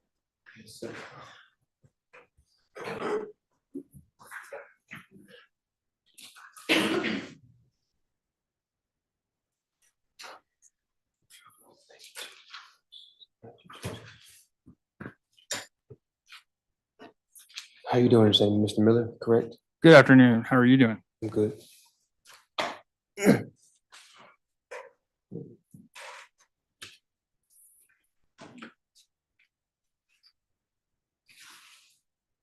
Can you just refresh my memory on how long you've been a gang expert? As soon as the Honorable Judge McBurney qualified me as such. Okay. Have you ever been in the gang? I have never been a member of a criminal street gang.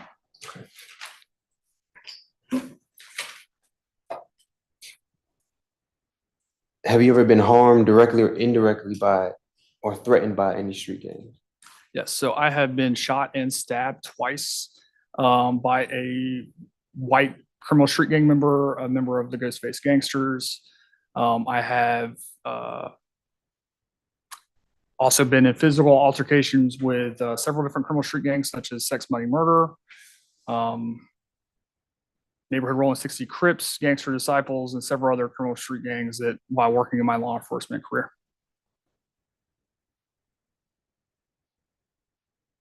So could these harmful interactions with these individuals, could that have caused a bias on your opinion towards people you consider to be in gangs?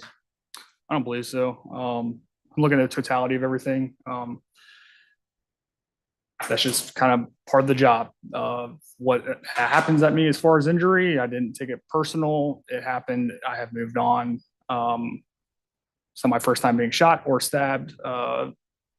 So no, I don't have any bias opinion. And each and every single one was different gangs, different people, different races, different circumstances. So no.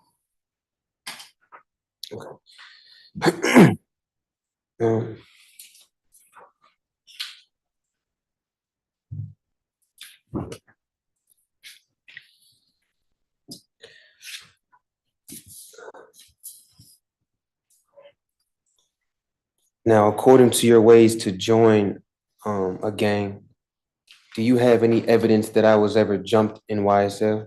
I do not. Do you have any evidence that I was ever blessed in YSL? I do not. Do you have any evidence that I was ever sexed in YSL? I do not.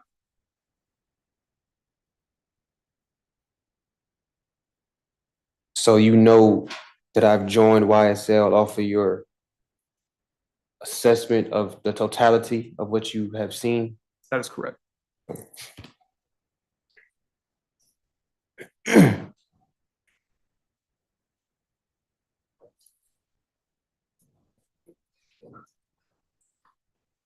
If LeBron James had a picture of him throwing up a YSL hand sign in one picture, another picture with him wearing the color lime green, and another picture supporting a friendly artist, let's say for this instance, Gunna, would he be a YSL member? I would be looking at the totality, but I would not say LeBron James is a member of YSL based off any evidence that I have personally seen.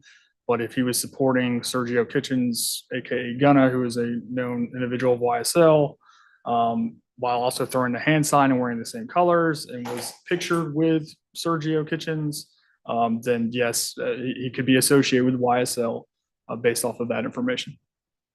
So that would definitely make him a member. No, he could be associated if he was seen with Sergio Kitchens, Gunna, or someone else and doing those things. But I look at the totality aspect, not just one thing. Okay.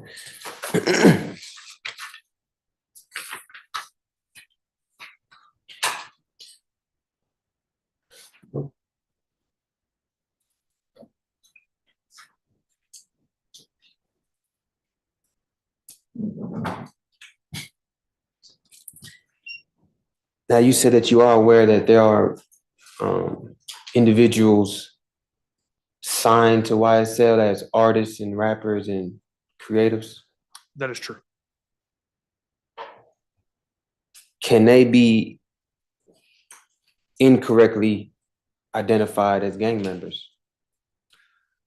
Most of the rappers that are signed to Young Stoner Life are active members of Young Slime Life. They're commonly displayed in their social media and music videos. Some of them have been arrested for violent crimes or have been associated with violent crimes.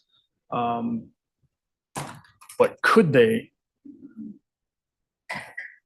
Yes, there could be someone on there that I'm not familiar with that is not involved in criminal activity. So it's possible that an artist signed to YSL can be mistakenly taken as a gang member of YSL. The possibility exists. It's a possibility, but I would have to see that individual myself without, to actually say yes. It's just it's just a hypothetical that I'm not familiar with, as far as I haven't looked at that specific individual of a possible. I just don't know.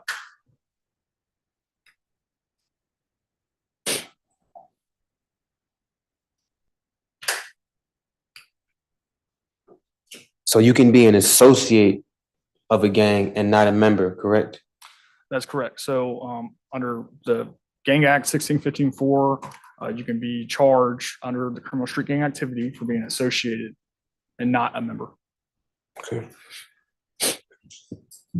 And what differentiates the two? Like, what's your main basis of what differentiates the two from an associate and a member? So associate, so associate could be someone that may be employed or is connected to the crime somehow, some way with the individual, another individual involved who is a member or also an associate of the gang. So as an example, if I have a defendant who I have no identifying signs that they're or any type of evidence that they are a member of a criminal street gang, but I have evidence that they committed a crime that directly, or if they were even employed to commit a crime by the gang or a gang member who I do have identifying signs and evidence on, that could be an association of a criminal street gang that benefits the criminal street gang itself by not being a member. Okay. And according to your assessment, have you ever seen me throw up the YSL sign? No, I have not. According to your assessment, have you ever seen me use any of the YSL verbiage? I can't recall at this time, no. Okay.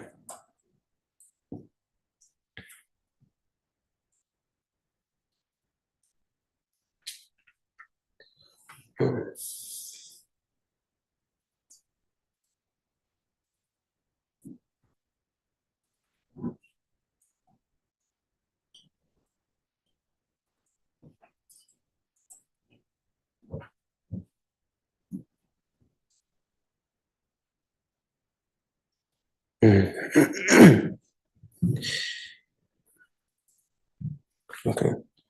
So your totality of your assessment of me being a gang member was based off 3 photos.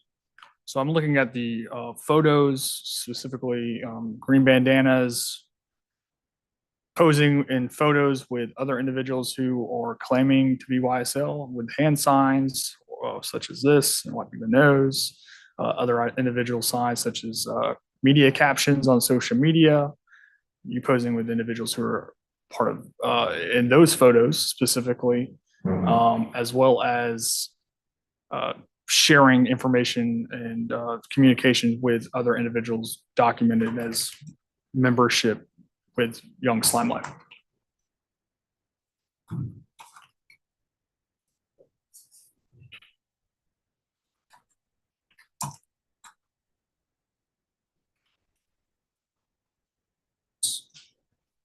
So someone posing in 2 photos with a green bandana, that makes them a member of YSL? Not necessarily, but the totality of it all. If you're sharing communications with an individual who is documented Young Slime Life, and you're also posing in pictures with individuals who are throwing up YSL in their known territory or around it, and posing with other individuals who are documented as such, yes. Okay.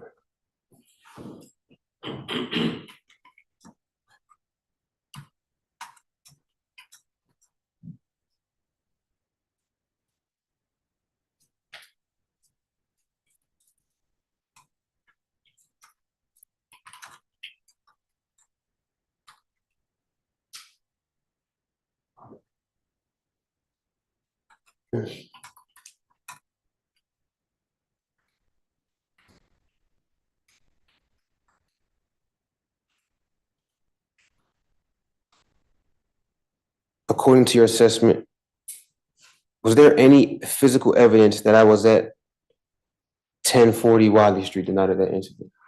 I have not reviewed that. Okay.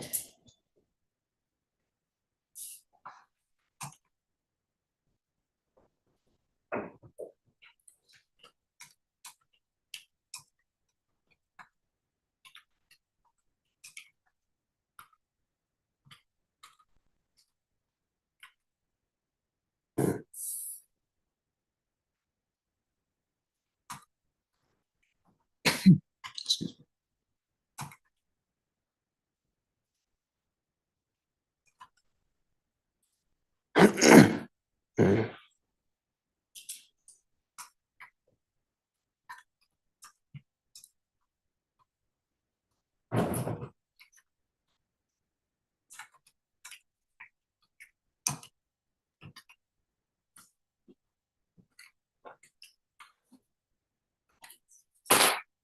No further questions, sir.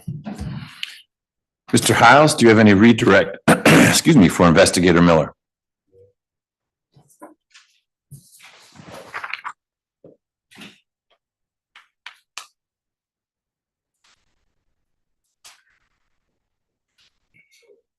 Your Honor, is it okay if I sit? There's just gonna be some toggling back. As long as Ms. Rivers can hear you, that's fine. I'll note you've got a trial partner who could help with the technical stuff, but if Ms. Rivers can hear you, it doesn't bother me. If you, probably lying down would be a little too much, but sitting down is okay. Thank you. Just while we go through some of this Instagram stuff. Okay. Just for you, Ms. Rivers. Okay. All right.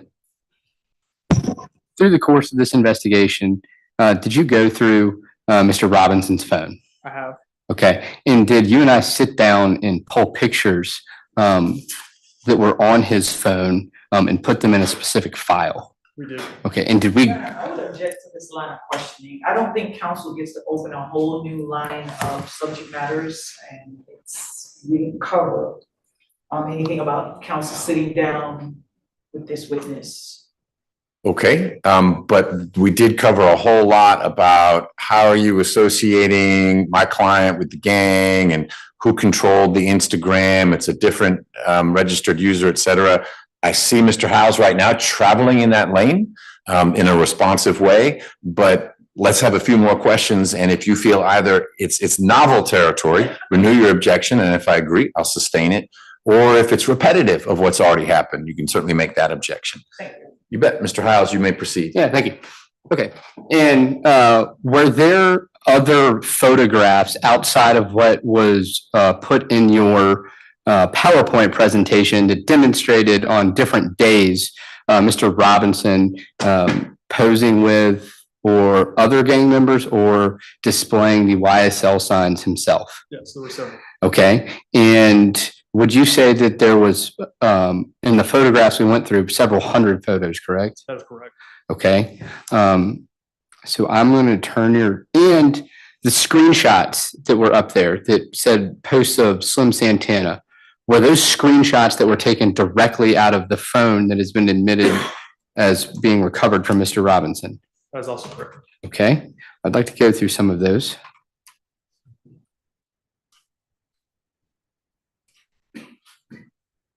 And for the record, all of these photos are part of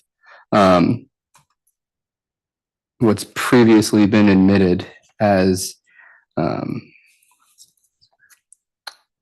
phone. Are we dealing with Instagram? No, we're dealing with phone. Phone. I'm sorry, State's Exhibit 36. Okay.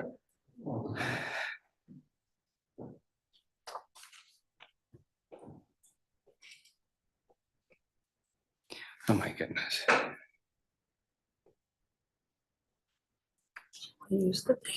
No, I'm having a, no, the Zoom just logged out, but we'll be okay.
Can you narrate a little bit? I'm sorry, the Zoom, I apologize. The Zoom logged me out when I tried to share it. So I'm just logged back in and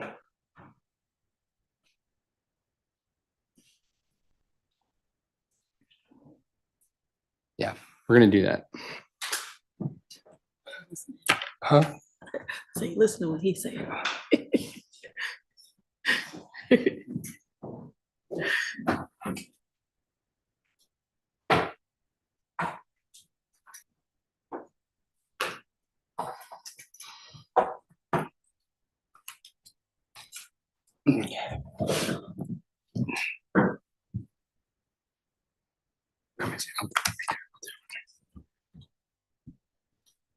Okay.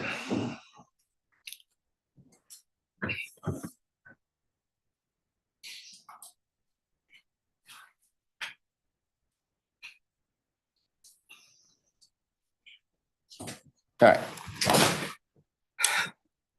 This was in your, but was this the screenshot inside of the Instagram dump? I mean, inside of the phone dump. I apologize. This was in the phone dump. Okay. And does this appear to be a photograph, or was this from the phone dump as well? It was. And does this appear to be of a different day than the other photographs that was discussed? Yes. And what does it say? It says happy slat day. Okay. And at the bottom, what does the @ say? It's a vending name at 1100 block, or sorry, at 1100 baby slat. Okay. Does this particular picture come from the phone dump? Yes, it does. Okay. And this was used earlier, so I'm going to skip that. All right. This particular screenshot, does that appear in the phone dump? It does. Okay. And does this appear to be a different day from all of the other, at least by the article of clothing that the individuals are wearing, different from the what we were the days we were discussing earlier? It does. Okay. Okay. Is this photograph from the phone dump? It is. Okay. Does it appear to be a different day based off of the clothing that he's wearing than all of the photographs that you used in your PowerPoint presentation? Yes. Okay, this particular photo, was that photo contained in his phone dump? It was. Okay, and did you also see this particular photograph in his Instagram dump? I did. Okay.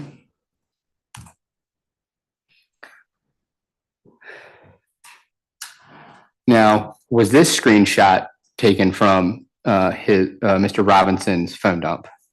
Yes, it was. Okay, and what's the significance of all the people that are posted that are in this particular screenshot? Let's stand up just to see. You can. Tell me why, I'm confused why this won't work through Zoom. What error did you encounter?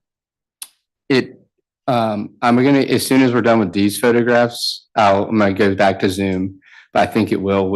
It just kept, every time I tried to share the screen, it kept popping me off. Okay. So some of the individuals depicted in this are documented young slime life members, such as Little Got It, Slime Life Shoddy. These are other members. I think the only person who was actually signed to YSL Records or Stone Life Records is Little Got It, and I'm not sure if he actually is, maybe. But these individuals do create rap music. These individuals have also been involved in several different crimes to range from homicide investigations, shootings, burglary, various other offenses. Okay.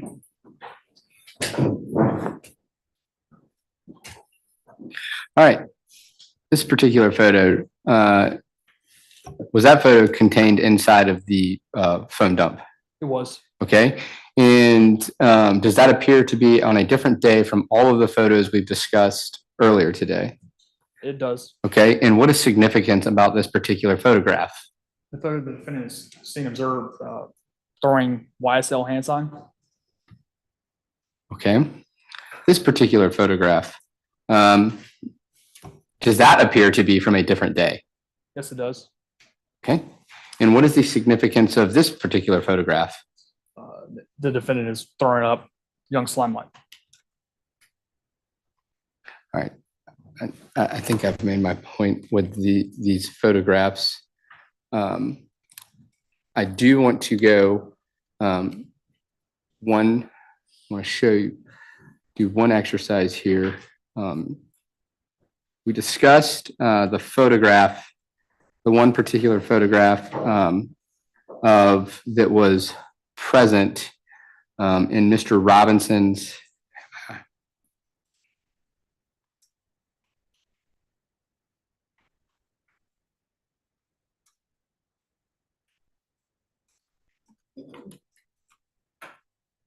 right now. I'm sharing my screen.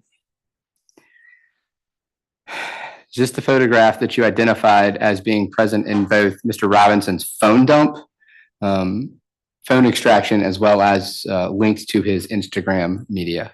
I have observed both. Okay. Now, when we go to, I'm going to go to what has been admitted as State's Exhibit 29, which is the Instagram return of Mr. Robinson.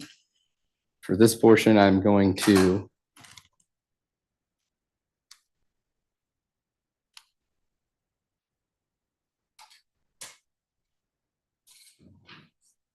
display on the HDMI. So when you go to linked media, and this particular post, I believe, has audio with it.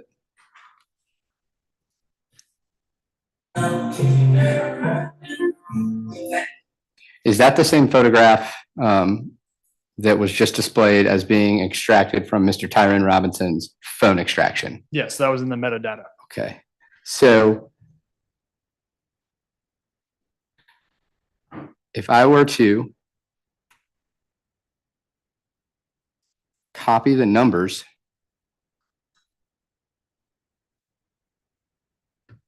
associated with that linked media. You say numbers, what? So the inside of the linked media, the video that was just displayed said videos, and then it is followed by number 217-197-64-528-6462-3581. Those are the numbers you're talking about. Those are the numbers that I'm talking about. Those numbers are those unique to the video posted internally in the Instagram records. That is correct. So if I were to copy these numbers associated with that video and then go to Mr. Robinson's PDF, that would it show me the time and date that it was posted? It should. Okay. What is Mr. Robinson's PDF? The PDF associated with Mr. Robinson's Instagrams that are contained in these records. Okay. Would it show the associated time? It should. Okay.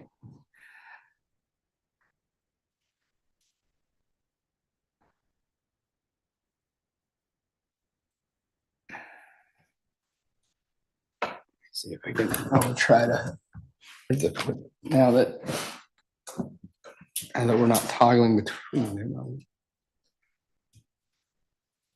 go.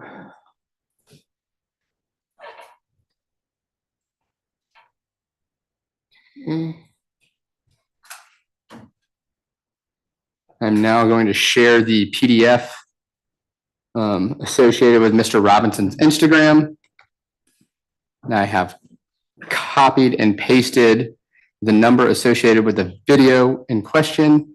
And what date does it appear that particular linked media was shared on the Instagram account of Tyrone Robinson? So this video was posted on November or 11/7/2019, and you can tell there's a story because it has a take-in time and an expiration time. So Instagram stories is a live broadcasted story onto the account. And it has a 24-hour long access before it expires. So that is how I'm able to make that determination that it is a story.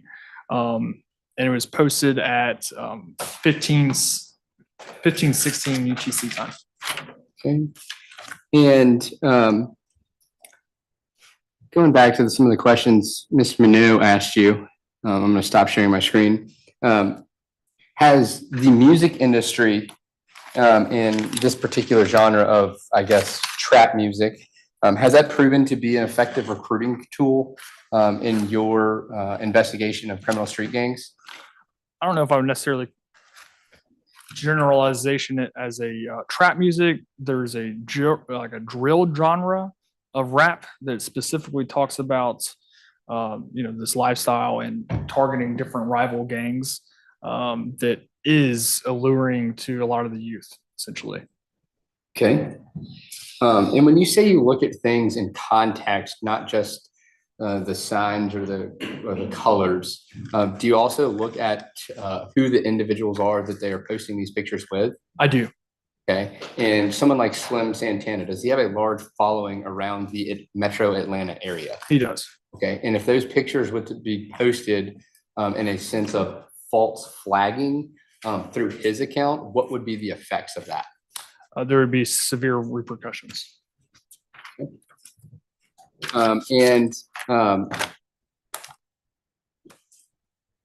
Most of the time when you're investigating gangs, are you investigating somebody after they have been initiated into the gang one way or another? Sometimes it happens. Sometimes I've worked some juvenile cases where I knew that when the individual was jumped in, maybe not initially, but going through a cell phone extraction, I may have gotten a jumped in video or something like that.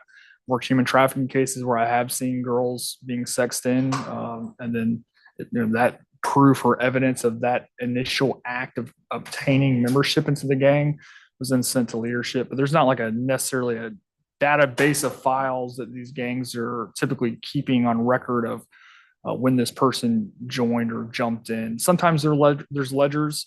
It really depends on the gang itself, but it is very uncommon. I would say it's a small percentage of when I know someone was beaten, blessed in, or sexed in, but it happens. Okay. In that last video that was played, it was previously been identified as Mr. Robinson with the Song of Young Bands playing. Is it common for members of a gang to promote the music of other members or associates through their Instagram channel? Yes, it is very common. That's all the questions I have. Ms. Mignot, any recross for Investigator Miller?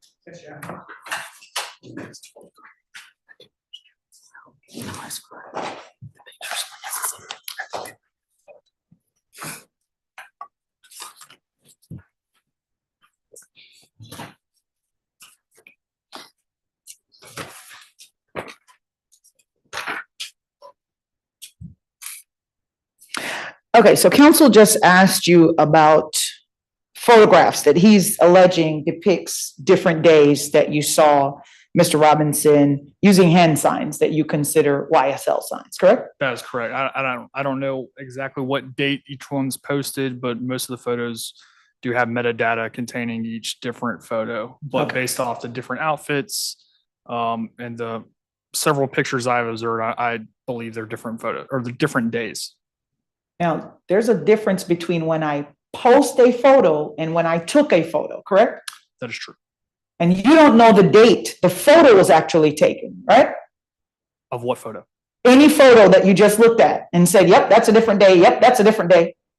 It is contained in the metadata of each of those photos, and I can review each one, but I would have to look at each photo and go through the metadata. Are you telling this jury that the metadata, based on what the state just showed you, is going to tell you the day the photograph was actually taken if it's a screenshot? If it's a screenshot, no, it's going to depict the metadata of the captured screenshot date. The photo taken, it depends on how the photo was obtained. Okay, so if we're looking at a screenshot from the alleged phone that is supposed to belong to Mr. Robinson, you can't tell us when the photo of Mr. Robinson was taken, right?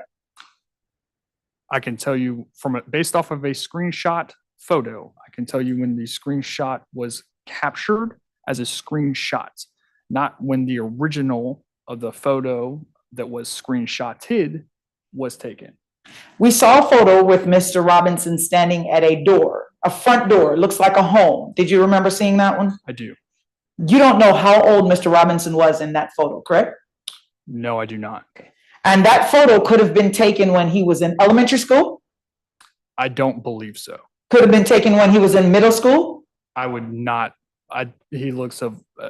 I have no idea how old he is, but he looks like an adult. It doesn't look like a 12-year-old. Doesn't look like a 15-year-old in that photo. So I would say he's an adulthood in that photo. How would he have to look in that photo for you to think he's a kid? He didn't go through puberty. Yes. And I would say he would look prepubescent, maybe shorter, depending on height. Like a child. I have children, so I guess I would assume him to be the stature of a 12-year-old if he was 12. And sometimes young Black children can be taller or look older than they usually are, correct? I mean, children are created by God in several different ways. But yes, people can look older, people can look younger. But in those photos that I observed, he looks to be at least in his late teens to early adulthood. Okay. Now, if I'm in a picture, let's say 1.5 billion times in my life with a Shriner, does that make me a Shriner? Not necessarily. I don't think, to my knowledge, I don't believe females can be Shriners. But with other sororities, for context purposes, no. Just being in a photo 1.5 billion times does not necessarily make you are something.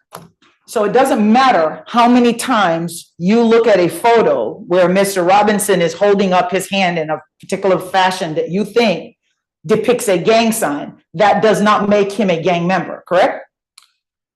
Based on my opinion, if I'm seeing several different photos of the individual throwing up hand signs or other identifying signs, to include the hand sign of Young Slime Life, to include wearing a green bandana and posing with other individuals who are members of the same criminal street gang, that is what I look for. Not if it was one photo of the same exact photo 1.5 billion times or million times. That would not be my base, in my opinion. I'm looking at multiple aspects. What if it's 1.5 billion different times? Would that still make him If I a gang saw member? 1.5 billion different photos of one individual throwing up Young Slime Life, I would absolutely think they are a member of Young Slime Life. Okay, and what if you saw me, a female who you don't believe can belong to a Shriner, throwing up a Shriner sign or wearing something Shriner 1.5 billion times? Would you have that same opinion? What Shriner sign are you seeing? Any one of them, pick one. I don't know.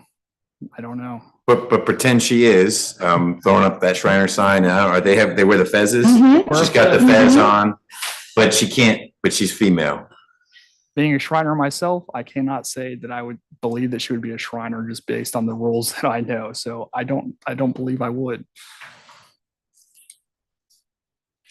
You said you're a Shriner. I am. If somebody in that group commits a crime, does that make you a gang member? No, it makes the organization, the Shriners International, look terrible.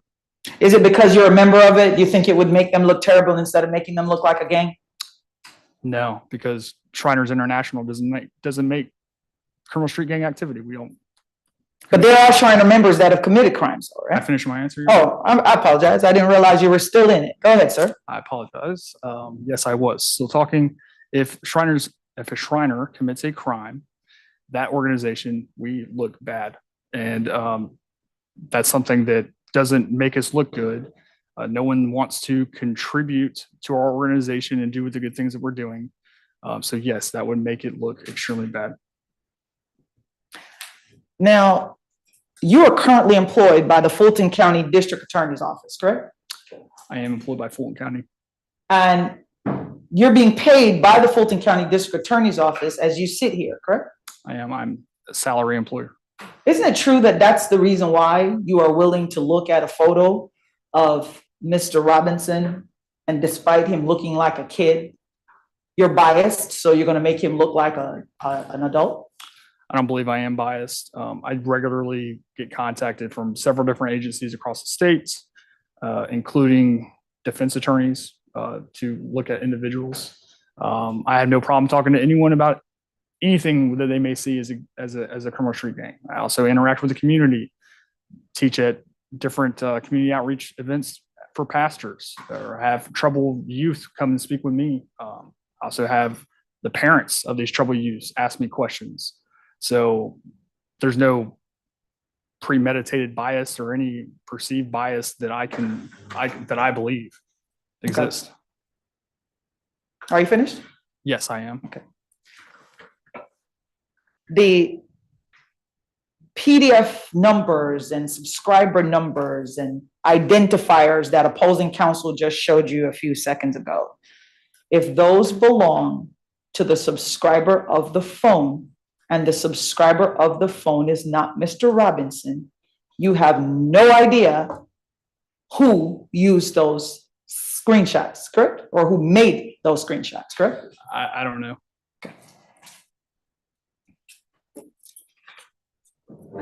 You also don't know who created the name or typed in the vanity at 1100 Baby Slat, correct? Whoever the account of 1100 Baby Slat was at the time managing that account and posting for that account is who made that caption. And you don't have any evidence that it's this gentleman sitting right here, correct? I have no idea.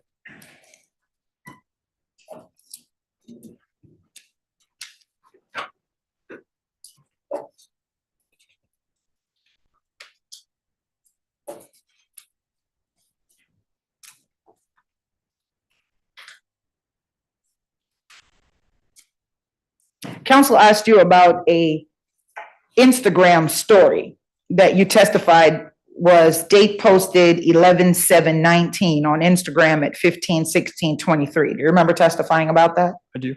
You don't know who put that story up, do you, sir? I do not. Counsel asked you about rap music. I believe you talked about trap music. Do you remember that line of questioning? Yes, I think most of the rap that is kind of being So attributed. she hasn't asked a question yet, other than, do you remember? That's okay. Yes. And I believe you said you're not an expert in music, correct?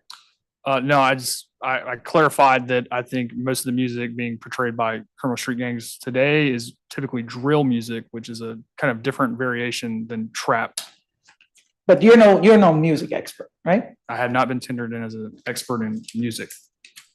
Now, you talked about false flagging based on someone who has lots of followings. Do you remember opposing counsel asking you about a rap artist having lots of followers?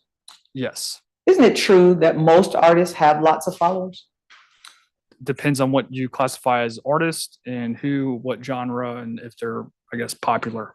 Okay, so the only genre the Fulton County DA's office is focused on now is rap? No, you just specifically stated artists. There's painters, orchestra. I mean, there's singers. There's several different types of art. So I don't know if they're like bird watching is specifically an art, but I can imagine that has crazy followers, but it could. So I don't know. Okay, counsel also threw up a picture of a male, a black male with a long gun in his hand. Did you see that? There were several photos of different guns. There's one where somebody was standing. It's the last photo he showed you where somebody was standing with holding a gun in their hand in the air. Do you mind showing it to me again? I apologize. I don't want to depict it again. Okay. No, So you I don't recall who's that male in there, correct? I don't remember. Okay, and you can't say that that male's my client. No, I can't. Okay, nothing further, Judge. Finally, any recross from the accused?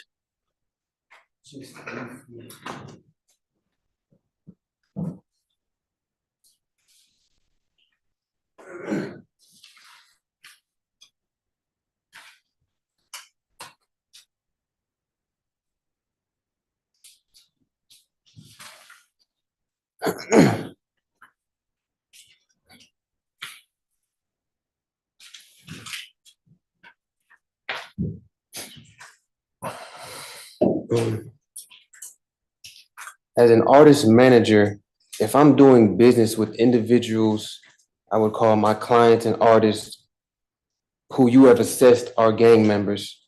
And my job is to overly support my artists by by means of taking pics with them, joining in their music videos, and even going to their hometown to visit their friends. I'm gonna object. It's not a question. I was It's getting gonna to the get, question. I hear a question mark coming soon. Might have been a long question, but I do want to start over just so you understand it. Well, he got it. So you're the artist producer, you're in pictures, you go to the hometown. Pictures, going to the hometown, even, being acquainted with their friends and getting to know their friends in their life. Could I, with that, just with that support that individual, as an artist manager can put out toward artists like that, could I be mistakenly indicated as being a gang member, just because of my support, my overly support of an artist? I'm sure someone could mistakenly identify someone who's not in a criminal street gang as a criminal street gang by being associated in that kind of capacity. And that is why I think it's so important to understand why it's not illegal to be in a criminal street gang. It is illegal to be in a criminal street gang and commit criminal street gang activity. Okay. Everybody that you have assessed to be in YSL, just based off of your knowledge right now, could you find at least one piece of evidence of each of them throwing up any type of YSL hand signs and or using any type of YSL verbiage? Yes, I have worked several YSL cases involving several YSL members, of them throwing up YSL hand signs, them saying the terminology. Yes.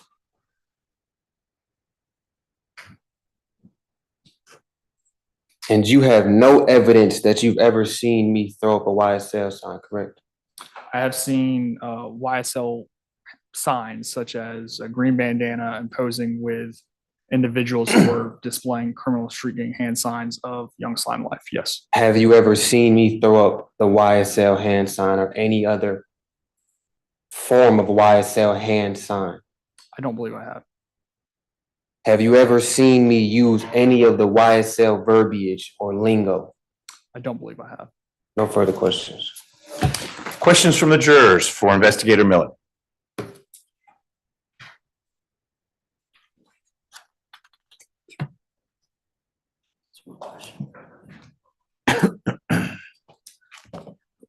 Yeah, they do.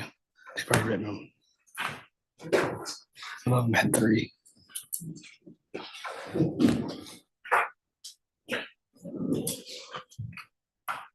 Thank you.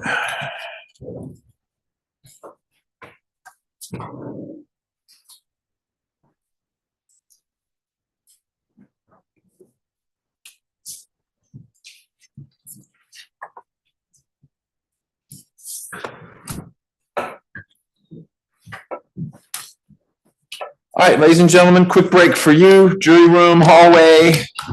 No outside research. Don't talk about the case. See you shortly.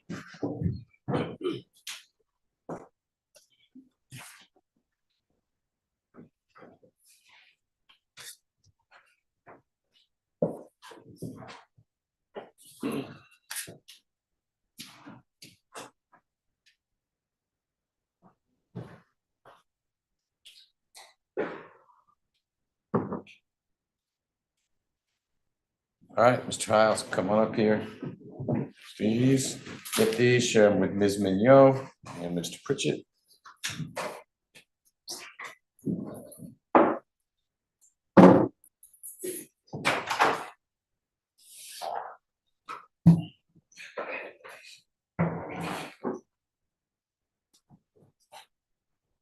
Two more. You just swing right back here. Sorry, I just hadn't read them all. Go. Thanks.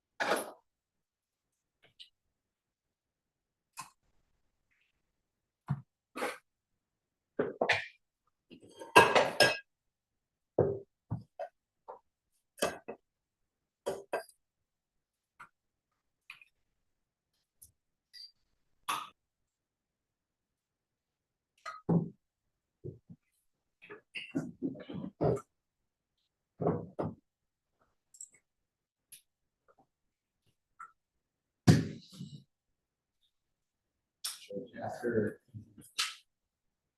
Mr. Miller's jury questions, do you not want to brief restroom here? So my thought is, if you're resting, I have to give everyone a break anyway. And so we'd start with a quick break because then we have a bunch of things to talk about.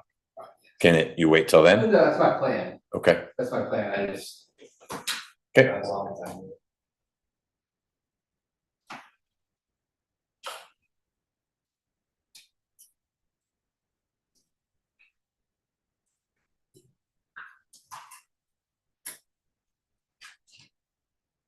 All right, Mr. Hiles, did you have any objections to any of the questions? No, Your Honor. Ms. Mignot No, Your Honor.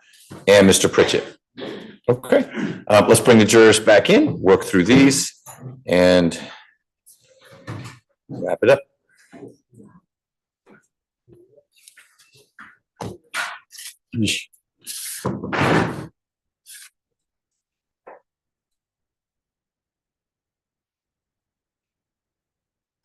Sorry, I'm not going to ask the one that says, why do you suppose, like, what's your theory behind, that's speculation. Which one was that? Why do you suppose gang members still use social media?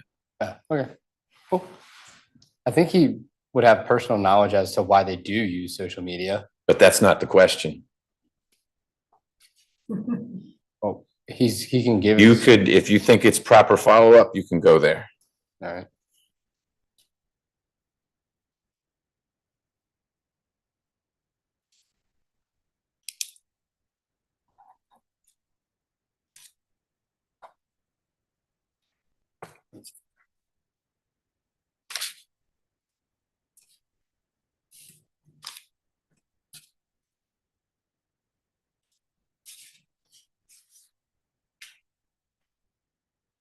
And can you please have ready the photo of Mr. Robinson with the green shirt with a smiley face and the gun in the waistband? Yes.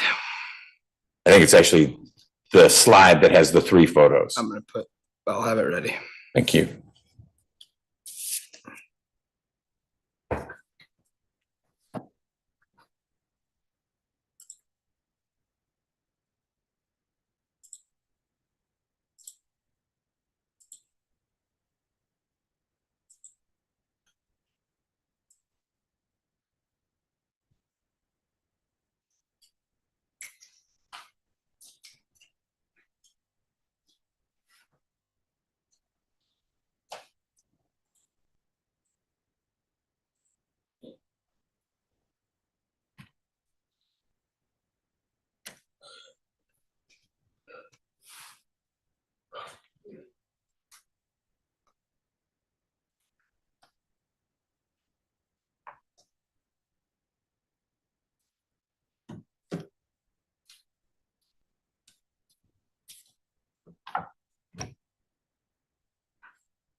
All right, so jury.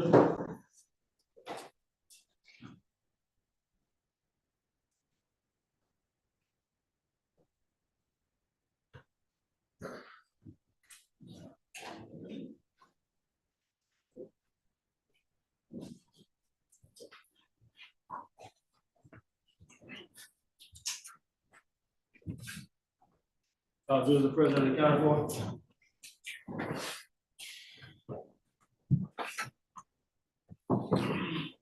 Thank you, Deputy Gordon. You all can be seated.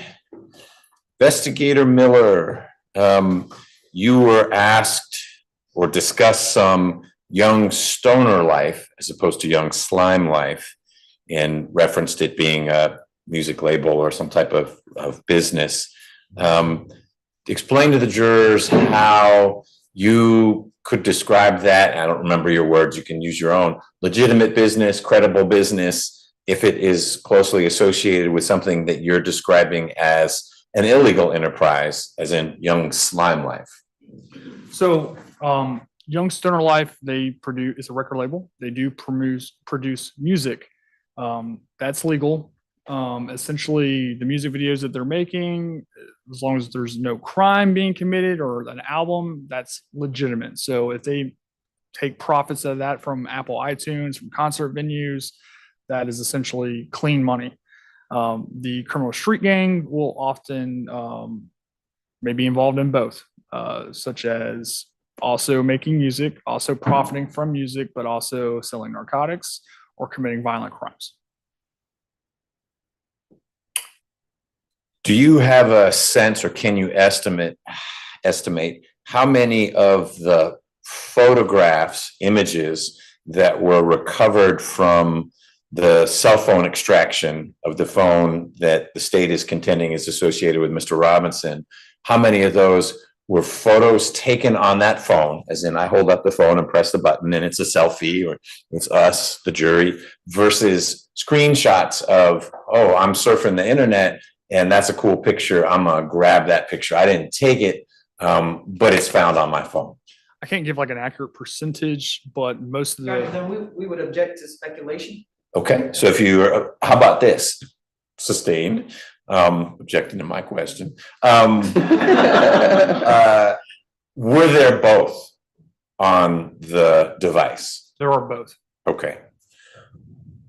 Mr. Hiles, if you'll put up the image or images we discussed during the break, please. And this should be on your screen. You shouldn't have to crane on the other screen. Thank you.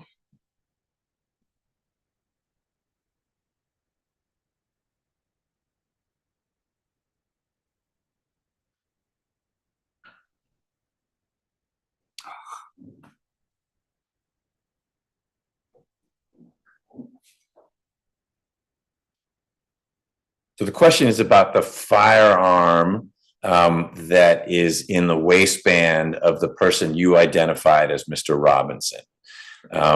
One, can you tell simply from looking at the photo if that is a real firearm? And then two, regardless, real or not, would you characterize that as a mini AK or a mini assault rifle type gun? Based on these pictures, I can't tell if that's a prop AK variant type firearm or a real one. It does resemble a AK variant, what commonly referred to as a Draco, a small AK rifle. These firearms are commonly chambered in 7.62. Explain to the jurors how someone becomes what you've referred to as a documented member of a gang. So it depends on the individual. I'm looking for, once again, several different identifying signs. So I'm looking for, is this individual throwing up hand signs? Have they given a self-admission, whether it's in an interview room or on the streets? If another individual, another member says that this person is a member, or like another person is a member or another member, if they identify leadership, if they deny any of it and we find evidence and say their cell phone or their Instagram records, or sometimes we do search warrants and we obtain gang writings in their house or their room, children, sometimes book bags and like note writing and stuff like that. Some gang members also tattoo themselves. So there's several different identifiers that I look for, but I'm never just looking for one. Not necessarily even looking for two. I'm just looking at everything that I have collectively. Do I personally feel comfortable saying that this person is a member of a criminal street gang, or are they associated? An associate, I'm not really looking for if that individual is throwing up certain symbols or something. I'm looking for it, but if I don't see it and it's not apparent, but they are committing crimes with individuals who are documented, then I feel comfortable saying that they're associated. Then we have different law enforcement softwares throughout the states. We have a GBI gang database, which is typically more for documentation of security threat group members, also known as members in Department of Corrections who are validated members. So that would be one form of documentation. Another documentation would be like a gang profile. So different images, pictures, or reasons why that gang investigator would think that this person is a gang member. Those are the classifications of documentations. From your knowledge and experience, what would you estimate the size of the YSL street gang to be? Size meaning number of members. It's a lot. I would definitely estimate it in excess of 20 members for sure. How many members of YSL have you interacted with in your professional capacity?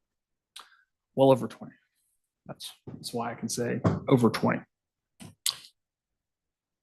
You referenced a couple times someone known as Young Bands. Is Young Bands, do you believe him from your experience to be a member of YSL? And if so, is he a documented member of YSL? I personally haven't documented Young Bands, and I personally haven't done a criminal investigation independently into Young Bands.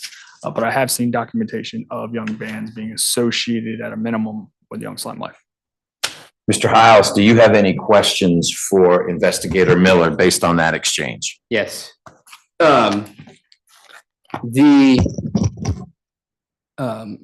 talked about AK, mini AKs being Draco or chambered in 7.62. Are those guns that are popular on the streets of Atlanta with gang members? Yes. What about YSL? Yes. Okay.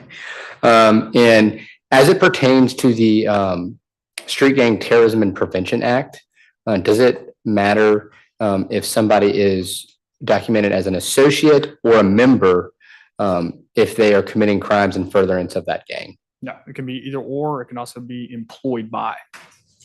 Okay. And we talked a lot about what was pulled off of social media.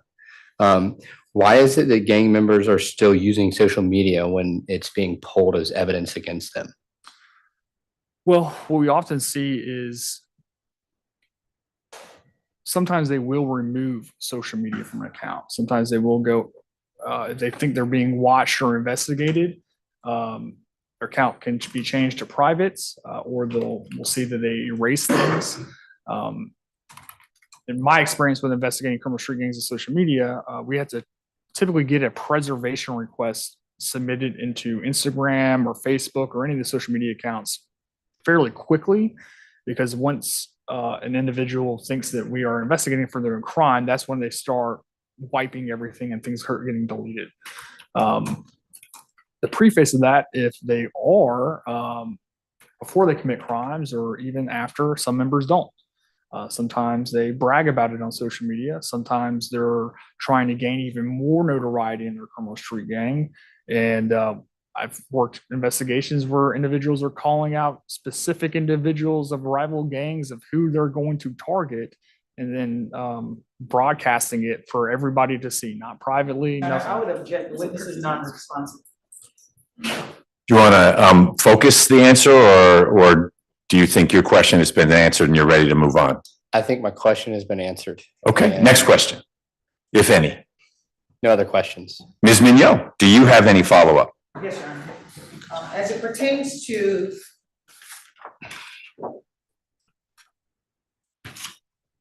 the question about the phone, Instagram records, children noting, writing, tattoos. In this situation, you are using this photograph of our client and the music video to determine that he is a member of YSL, correct? I'm using several photos and identifying signs. So I'm looking at the totality to include music videos. Okay, so let me re-ask my question a different way.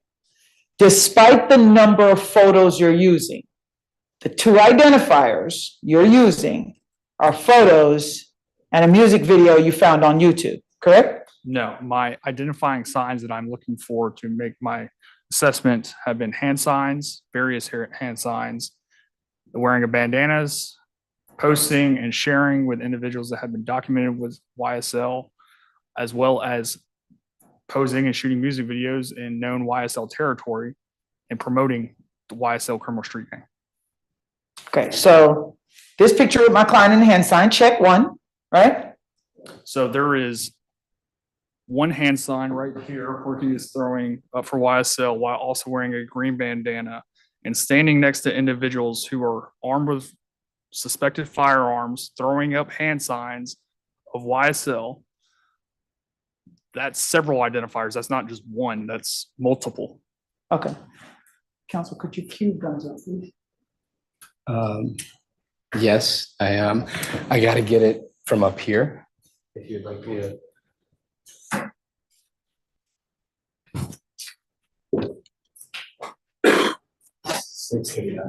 States 39.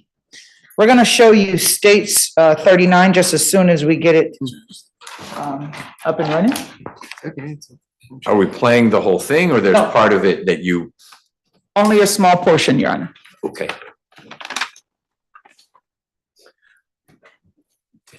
And that's HDMI land. It is.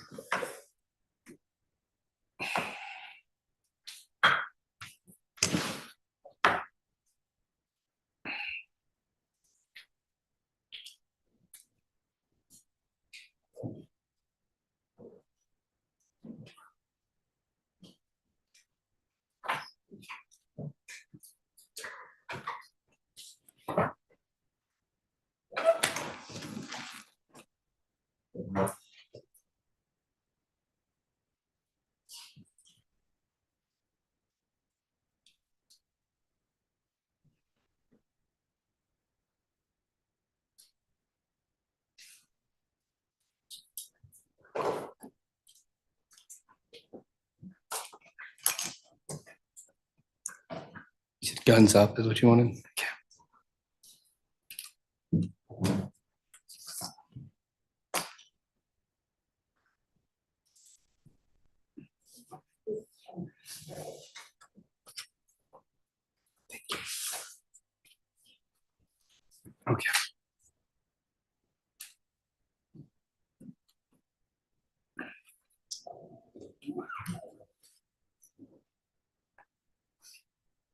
Guns up, fucking guns up, everybody's fucking guns up, fucking guns.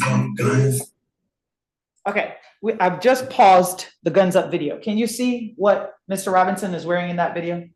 I can. Okay, and he's wearing the same bandana in the exact same spot that you have him in the picture that was depicted in a still shot on the screen, correct? That is correct. All right, he also is wearing the same shirt. That is correct. Okay.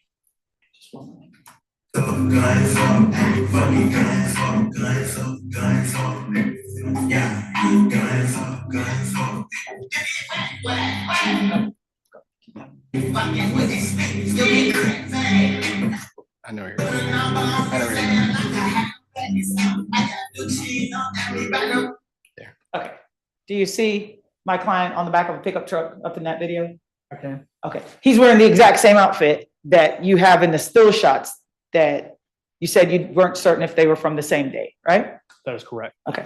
Can you tell now from looking at the video that he was wearing the exact same outfit and that the pictures that you have in the still shots are just different angles of him from this video? Yes, I agree with that earlier. I just stated that I did not personally crop photos from YouTube and posted them on the PDF file. Okay, so somebody else cropped these pictures that we were looking at for you? No, there's your pictures and then there's a video. You asked me if I had made any type of clippings from the YouTube video, which I did not. I located those photos in the phone and those were uploaded into a PDF. Those aren't clippings, those are photos. So a clipping is like a snag it or a clip it aspect. I didn't take any clippings from the YouTube video as far as I only did a video recording. Okay, so if the pictures that is depicted in what we were just looking at is the exact same day of this event and someone was just taking screenshots of it, you would count that as one encounter, right?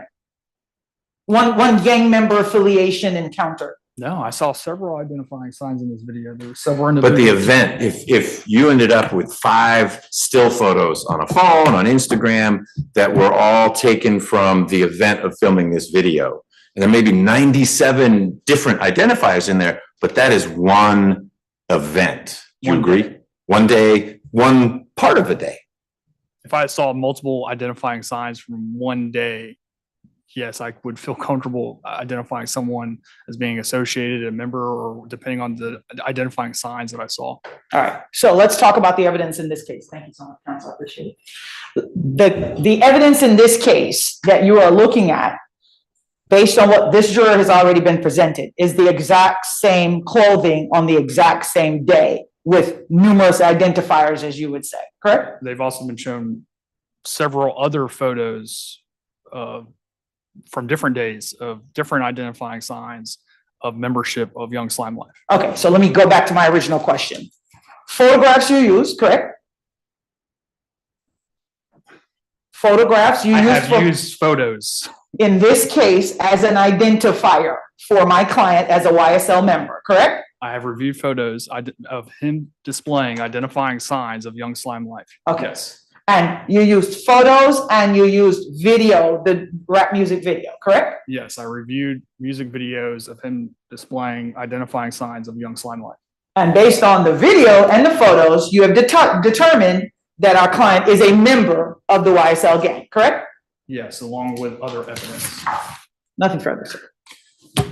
Any questions from the accused based on the questions I posed to Investigator Miller? Yes, Lord.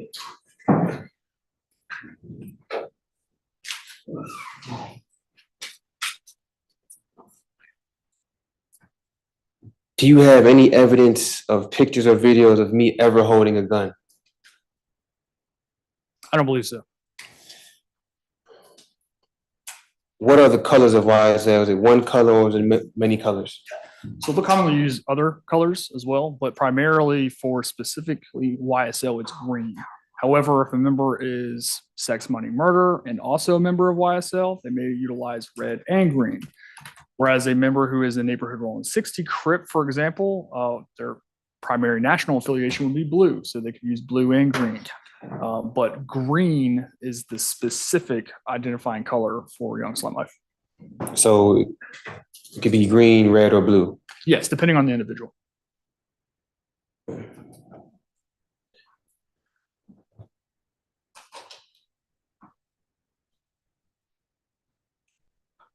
Based on what you said your indicators were, I could be mistakenly indicated as a gang member just by on 1 or 2 occasions hanging out with other people who are indicated as gang members. It depends on the circumstances, but it really just depends on the circumstances. If you're just hanging out with individuals who are, I don't know, your family members, not necessarily getting documented by law enforcement.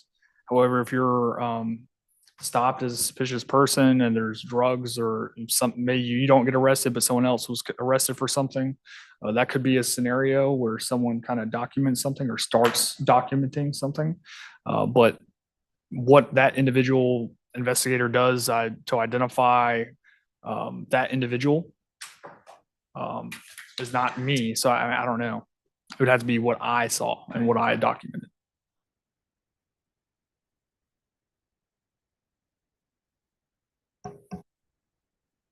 So the indicators that you saw and documented to assess me as a gang member were picture of me holding up green flag. Another indicator that you saw or was pictured was me being in the supposed territory of this gang. Picture that you also do not know the context of. And the other indicator was, I believe you said that I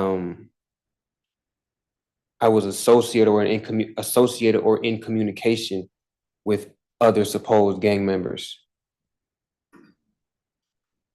And if we take that assessment with the lack of evidence of me ever throwing up any of the gang signs, and the lack of evidence of me ever using the YSL verbiage, don't you think your assessment of me being a gang member is greatly weak compared to your other assessments? No, I think it's very strong based on the holding up a green bandana with other individuals who are throwing up Young Slime Life, who are on the territory, who are commenting or posting the same terminology.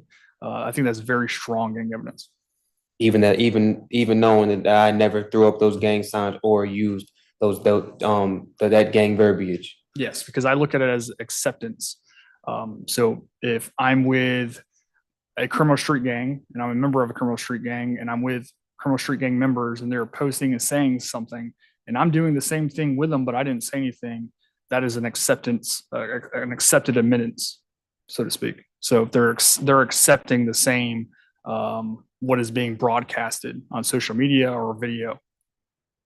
So that's acceptance and not just support. If I'm a manager and I would supporting an agree with artist. you. That Don't would- interrupt him. Yes, I would agree with you. That is supporting. That person as an artist, not what they're doing or saying, but supporting them as an individual creative artist. Yes, I would think that would be supporting as both. Okay. No further questions. Thank you, Investigator Miller. Thank you, Your Honor. You can step down. Mr. Hiles, next witness. Your Honor, the state rests. All right, ladies and gentlemen, it is time for a break for you all. As I forecast, when the state rests, there are a number of matters I need to take up with the state, with counsel for Mr. Robinson, with the accused. It's going to take a few minutes, so be at ease, and I will bring you back out here as soon as we are able to continue and see if Ms. Mignot is going to present any evidence on behalf of Mr. Robinson, which she has no obligation to do, and see if the accused is going to present any evidence on his behalf, which he has no obligation to do.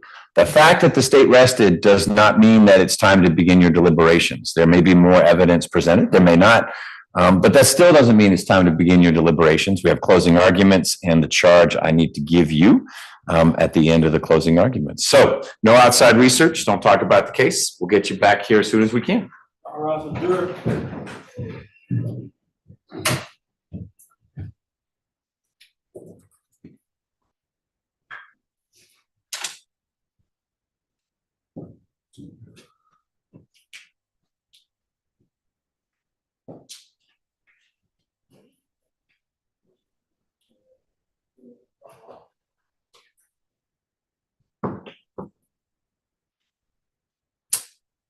All right, Mr. Hiles, how much time do you need on this break before we can talk about what we need to talk about? Just 3 or 4 minutes. Okay, Ms. Rivers, if we take, I can't remember if you got a break the last time we took a break. We didn't. All right, let's be back here at 3:50 to, on your phone time to talk about what's next. Can I set my timer for 20 minutes, Your Honor? 3:50, 3:50. That can't be 20 minutes from now. Is that 15? That's 10 at the most. All right, so I will set it for 10. I will not be late. Set it for 9. Okay? I don't know the math you're doing.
because you have a duty under the law of Lavertu versus state. And it says the trial court has a duty to grant the motion if there is no conflict in the evidence. But you created a conflict in the evidence by impeaching them, but it's not my role to say your impeachment was so effective that these witnesses are entirely unbelievable. And it wasn't. I'm going to find if the jury convicts that there was a basis for them to do that because you did impeach them, but I don't believe that those two witnesses are completely without credit. So the jurors are free to consider that testimony with all its contradictions, internal and imposed through your impeachment. Lavertu, no case in the annals of history of Georgia appellate law says because the defense attorney says, hey, I impeached this witness, I have a duty to say, oh, okay, then I need to grant a directed verdict. No, because that would be a mischaracterization of my statement. My statement is you are authorized by law to grant the motion for directed verdict if there's no conflict in the evidence. In terms of count one requires that make an unauthorized entry into a legally occupied dwelling. There's no evidence before this court that Mr. Robinson made an authorized entry. And the reason is no one said they saw them go in. No one said they saw them come out. And that's Riley and Kalish's testimony. And I went over it ad nauseum. That's accurate.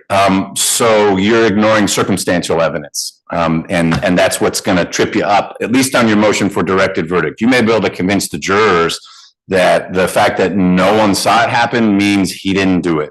But there is ample, let me put it this way, there's more than enough circumstantial evidence connecting your client to the home invasion and armed robberies and aggravated assaults and possession of a firearm during the commission of a felony circumstantially. He's put in the car by Riley and Kalish. He's back in the car when they're in it. They, Pritchett and Robinson, have stuff they didn't have before. And we know some of it belonged to the people who were in the house. So it's not direct evidence, but it's circumstantial evidence. And I'll be telling the jury that they need not concern themselves whether direct or circumstantial as long as they don't have reasonable doubt about what happened. I don't know if they're going to have a reasonable doubt. That's not the test right now. If there's no conflict in the evidence and the evidence as it stands demands a verdict of acquittal, it's not that I'm authorized. Like you said, I have a duty. I must direct a verdict as of that count. And that's true for one of the aggravated batteries, but it's not true for the home invasion because impeached testimony doesn't mean discredited by the jury testimony. Otherwise, the moment someone impeached a witness, like, okay, we're done. I guess the state loses on this one because they didn't have an unimpeachable witness. That would be curtains for almost every state prosecution. It wouldn't be that, Judge, because in those circumstances, the state usually will have circumstantial evidence to substantiate the claims of the co-defendant, such as we found fingerprints. We checked the cell phone towers and we found the cell phone tower placed the person at the scene. That is not the evidence that is before this court. So we don't have any cell tower placing our client at Wally Street, the location where that was. We have testimony that neither person, not Riley, and I'm only speaking of Riley because we already passed whether the victims can identify anybody or not, because that's clear. Neither Riley nor Kalish said that my client made an unauthorized entry into the property. In fact, I believe Kalish's testimony was, I don't even know if it was Rick Rare or Baby Slat that made entry into the property. And that is her testimony in court, not in her first interrogation, not in her second interrogation. So I don't know what circumstantial evidence the court is using or referencing when the court is saying that element number one is met by the unauthorized entry into a legally. Two people made an unauthorized entrance into that house. Do you agree with that? Or you think that there is no evidence, there's no conflict in the evidence that two people wearing masks and having guns made an unauthorized entrance into that house? No, I'm not arguing that. That's what the victim said. Right. So if we bring the victims back into this case, then the answer is yes. The two. Right. You can't exclude some part for your argument and then bring it back in. What has been, I think, established very clearly is that there were two armed, masked gunmen. No one said it was a woman, and people have explored. One did. Hooper, go back and look at it, Judge. Then there's a conflict in the evidence. Keep in mind the standard. There's a conflict in the evidence. I don't think Cooper said it was armed, masked women, but if he did, That's just conflict in the evidence. There's evidence that 2 armed masked gunmen went in the house. There are 4 people in the Mercedes, then there's no one in the Mercedes, then Riley's in the Mercedes, and then she said, who ran in? She didn't say the people who ran back into the Mercedes are people I didn't know. She said the people who got back in my car were Rick Rare and Baby Slap. So it could have been that they went to a Wendy's to get food, but that's not what the record establishes. So I just wanted to be clear for the record that the court believes that there is circumstantial evidence that unauthorized entry was made into 1040 Wiley Street by my client on November the 8th of 2019. Correct. Okay. And can the court say what that? Not my job. Okay. Okay. The second issue is with the intent to commit a forcible felony therein.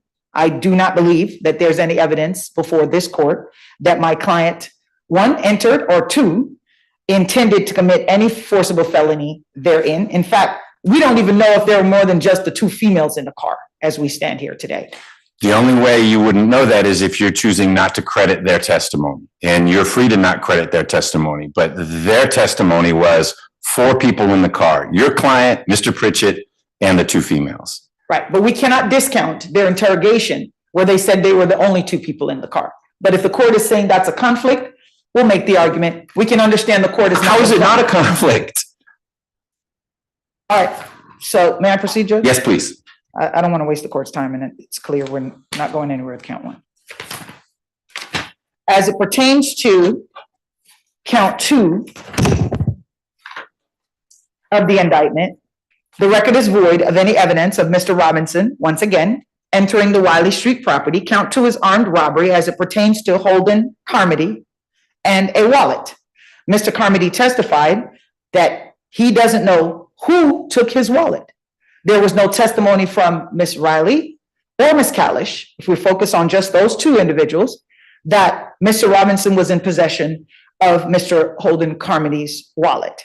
As it pertains to count 3, the robbery was regarding Christian Hooper's wallet. According to the indictment, neither Kalish nor Riley testified that Mr. Robinson took a wallet from the person of Mr. Christian Hooper, and we submit to this court that directed verdict is warranted under that count.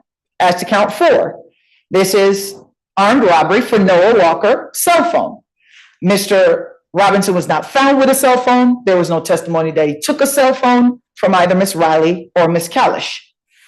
As to count 5, armed robbery, Rebecca Mears' cell phone. There was no testimony that Mr. Robinson took a cellular phone for Ms. Mears, or from the person of Ms. Mears, or from the immediate presence of Ms. Mears. Directed verdict is warranted on that count. As to count 6, Jackson Buckingham, his shoes. There was no testimony that Mr. Robinson took from the person of Mr. Jackson Heil. I think he's Jackson Buckingham Heil, Your Honor. He's listed as Buckingham in the indictment. He testified he's Jackson Heil. So there's a conflict in the indictment. We'd ask for directed verdict on that count. As it pertains to armed robbery, Vikyat Gatani, a wallet and a cell phone is what the state alleged that was taken. And we submit to the court that there was no testimony that Mr. Robinson took, not from Ms. Riley nor Ms. Kalish, a wallet from Mr. Gatani or a cell phone from Mr. Gatani. There, count 8, Christian Riggs, a laptop, computer, keys, and wallet is what the indictment states. There's been no evidence in the record or from Ms. Kalish or Ms. Riley that a laptop computer was taken by Mr. Robinson from the person of Mr. Riggs, or that keys of Mr. Riggs were taken, or that a wallet was taken. As it pertains to count 9, aggravated assault with a deadly weapon, there is no evidence before this court that this is a count regarding Mr. Holden Carmody. There's no testimony or no evidence in the record that shows that Mr. Robinson assaulted Mr. Carmody with a weapon or pointed a weapon towards Mr. Carmody. Not testimony by Ms. Kalish nor Ms. Riley. As it pertains to counts 10, aggravated assault with deadly weapon, that is against Noah Walker. In fact, I believe Mr. Walker was the person who said that he passed out in the middle of the events, and he had Asian glow, first time I've ever heard the term, and that he was out of it. He doesn't know what happened that evening, and there's been no evidence to submit that Mr. Robinson, with the intent to commit an assault upon Mr. Miller, pointed a gun towards Mr. Miller during the robbery that took place November 8th, 2019. As it pertains to count 11, the aggravated assault with a deadly weapon was regarding Miss Rebecca Mears. Ms. Mears testified she doesn't know Ms. Kalish nor Ms. Riley either testified that they saw Mr. Robinson pointing a weapon at Ms. Mears. So we're asking for directed verdict on that count. As it pertains to count 12. I apologize. Yes, count 12. Aggravated assault with deadly weapon as to Mr. Jackson Buckingham's, known in the record as Jackson Heil. The indictment states that Mr. Robinson pointed a gun towards Mr. Jackson Buckingham. That did not occur. We're seeking directed verdict. There's no testimony in the record that Mr. Robinson was involved in an aggravated assault as it pertains to Mr. Jackson Buckingham. Count 13, aggravated assault with deadly weapon, Mr. Vikyat Gatani. We submit to the court that there's no evidence in the record and there's no conflict in any of the evidence that would support that my client, Mr. Robinson, pointed a gun towards the direction of Mr. Vikyat Gatani. Therefore, we're seeking directed verdict on that count. On counts 14, aggravated assault with a deadly weapon as it pertains to Christian Riggs. We submit to the court that there's no evidence in the record to support that our client, Mr. Robinson, pointed a gun towards the direction of Mr. Christian Riggs. As it pertains to counts 15, aggravated assault with a deadly weapon regarding Mr. Christian Hooper. We submit that there's no evidence in the record to support that our client, Mr. Robinson, pointed a gun towards or in the direction of Mr. Hooper on November 8th, 2019, as charged in the indictment. As to counts 16, aggravated battery as it pertains to Vikyat Gatani, we submit to the court that there is no evidence to support that our client, Mr. Robinson, fractured the skull, causing permanent scarring on the head of Mr. Gatani. No testimony from Riley or Kalish as to any of these counts, 1 through 16. Aggravated battery, Christian Riggs, count 17. We submit that there was seriously disfiguring of. I'm going to save you on 17. I'm going to be granting a directed verdict on 17 because Mr. Riggs said my nose might have bled slightly into the story. And this is one of the models. He will let us know if his nose had been disfigured. So the state has failed to prove an essential element, which is serious disfigurement. Has nothing to do with who did it. So we're clear. It didn't happen. So 17, I will be directing a verdict on. Thank you, Your Honor. As to counts 18, we have participation in the criminal street gang activity. We submit that the law, let me go into the law. 1615.3.3 states that a criminal street gang means any organization, association, or group of 3 or more persons associated in fact, whether formal or informal, which engages in criminal gang activity as defined in paragraph 1 of the code section. The state charged OCGA 1615.4a, it shall be unlawful for any person employed by or associated with a criminal street gang to conduct or participate in criminal gang activity through the commission of any offense enumerated in paragraph 1. So when we're talking about to establish the violation of a Street Gang Terrorism or Prevention Act, the state must show count 1, element 1, the existence of a criminal street gang as defined by statute. They must also show that the defendant's association with the gang. They must show that the defendant committed any of several enumerated criminal offenses, including those involving violence, possession of a weapon, or use of a weapon, and 4, that the crime was intended to further the interest of the gang. There has been not even a scintilla of evidence, 1, that Mr. Robinson was furthering the intent or the interest of any gang. As it pertains to the definition of a criminal street gang, based on this witness that we had this morning, he is claiming that our client is a member of the YSL gang based on several different clips of the exact same guns up video But isn't that a question about the sufficiency of the evidence? I mean, I don't know who has ever taken the stand to say Mr. Robinson is not a member of YSL. There are people who have said that. It may not be particularly compelling. It may be far from reasonable doubt, but remember the test you enunciated at the beginning. If there is no conflict in the evidence and there's no evidence supporting X, but there is evidence, there's an expert testifying based on these different things, I feel like he's a member. That may not be compelling to you. More importantly, it may not be compelling to the jurors, but that's different from what you've been able to say about the crimes that occurred inside the house, where you accurately say, no one can say they saw my client inside the house. The jurors have seen your client with the bandana, with guns, associated with other supposed members, holding up supposed signs. It may be that the expert's not deemed to be very credible, but this is in some ways the opposite of the good argument you were making with all those other counts, where the state's not going to be able to say, oh, wait, Judge, you forgot about witness X, who said, no, I saw Mr. Robinson in Wiley Street, where his phone was there. None of that happened. But we got to see even more pictures of your client doing alleged gang signs, flashing this and that on sort of the redirect of the investigator, because you pressed him. That's really not a lot of pictures you're talking about. So I just said a lot. But again, if the test is no evidence and there are no conflicts in the evidence, it's sort of the reverse. The only evidence in the case so far is an opinion of an expert that your client is associated or is a member of the gang.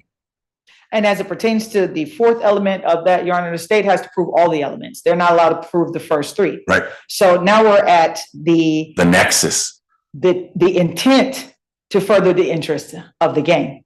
And we don't have that here. In fact, the evidence before the court is that the whole robbery, according to the testimony of Kalish, was a design by Riley. And that Riley said, hey, let's go rob these people. And according to the evidence, the state is not alleging that they're members of the YSL gang. So we would submit that the state has failed to meet at least element number 4 as it pertains to count 18 of the indictment. Possession of a firearm during the commission of a felony, count 19. According to the state's indictment, it states that my client engaged in assaulting with assault style pistol, a firearm during the commission. Your Honor, we've had so many descriptions of a weapon in this case that the state has failed to even meet the burden of saying what type of weapon was used in this case. And as it pertains to the alleged victim in that count, it's Mr. Riggs that our client is supposed to be alleged to have committed the crime against. Based on the fact that the state cannot, one, identify the particular weapon, and there was several times that the state attempted to try to have one of the alleged witnesses testify or alleged victims testified that they could recognize a weapon, but now we have weapons all over the place.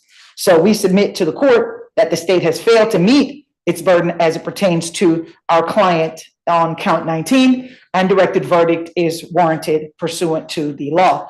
As it pertains, Your Honor, to count 20, we didn't go into that because count 20, although in the exact same indictment with our client's name on it, is not applicable to our client, but I just wanted the record to be clear as to why I'm not addressing count 20, because count 20 doesn't apply to our client. So if the court wants to grant a directed verdict on something that's not applicable to our client, we move for it. You're not going to oppose it? I won't oppose it, Judge. Okay, thank you. All right, Mr. Pritchett, you got to hear actually a very thorough and accurate description of what a motion for directed verdict is and the standard that I have to apply in the introductory comments that Ms. Mignot made. So I'm not going to need to explain to you what it is. You're free to make one as well if you want to argue for a directed verdict as to one or more of the counts that names you. You don't have to, but if you want to, now's the time. But I'd ask you to come to the podium so that Ms. Rivers can hear you through the microphone, please.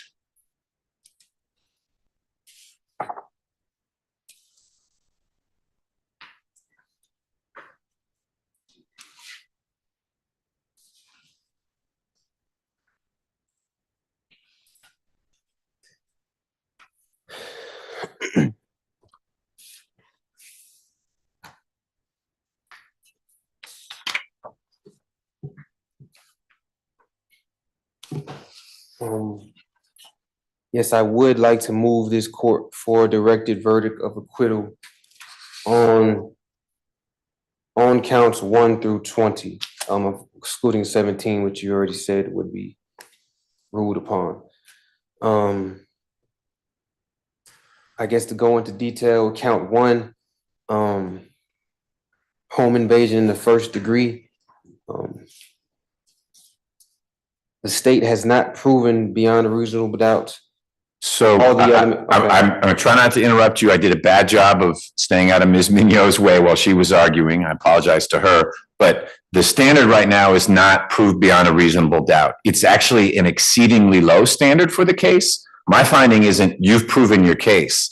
My finding is you haven't done so poorly that it would be unfair to let the case go to the jury. That's how you win, would be by convincing me that it would be a miscarriage of justice to let the jury even deliberate on this, because it's so clear from the evidence that the state has failed.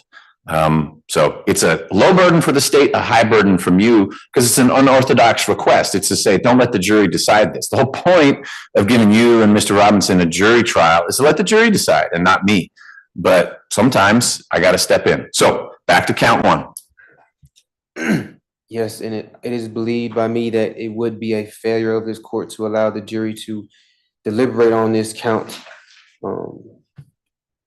because more than one element of this crime has not been sufficiently proven by the state. There is a complete lack of evidence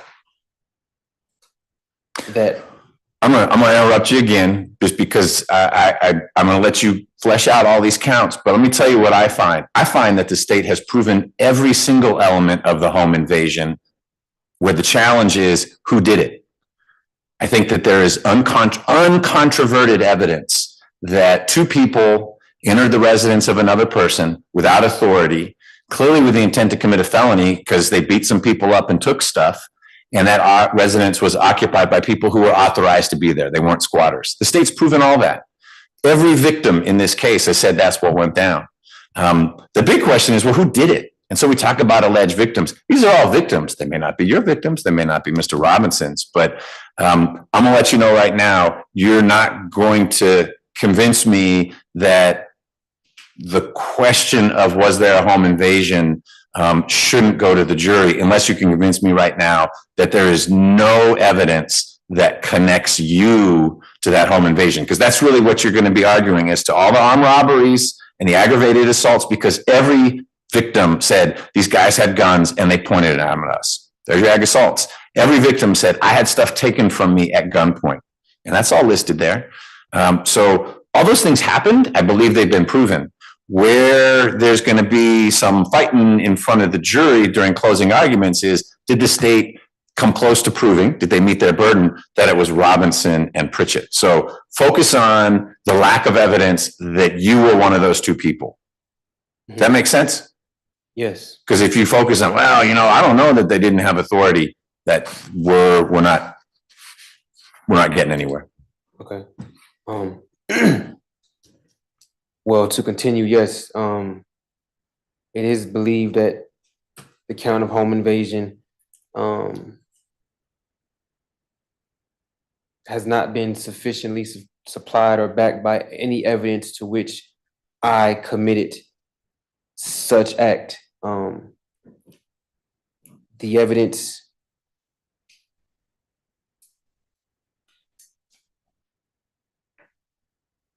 evidence has not proven or in any way stated that I committed the act, down from the testimonies of the victims and the testimonies of the co-defendants. There is no consistent or any basis to say that I was the one that committed this home invasion.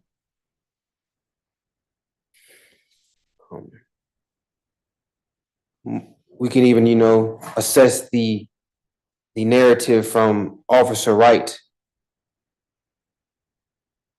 that briefly describes the 2 assailants that committed that home invasion. One being slim built and of light complexion, and the other being heavy built of dark complexion. I fit neither one of those descriptions. And again, I would ask this court to direct verdict on that account of acquittal on count one. On count two. If you're comfortable doing it, I'd ask you to lump all the armed robberies together, because I'm guessing you're going to have the same. If you've got something unique to count 6, let's talk about it. But if it's the same argument as to counts 2 through 8, those are all the armed robberies, share with me why you think I should direct a verdict as to all of them. Because I think they move as a block. Either they're all going to the jury or none of them is. To lump them all together, yes, I do find that the court should direct verdict of acquittal on counts 2 through 16, 2 through what it was. So 2 through 15 is the armed robberies and the ag assaults. You said 2 through 8, correct? Those are the armed robberies. 2 through 8, which are the armed robberies. And I find that this acquittal should be established by this court because there is a complete lack of evidence that connects and shows that I was one of the individuals that committed this armed robbery.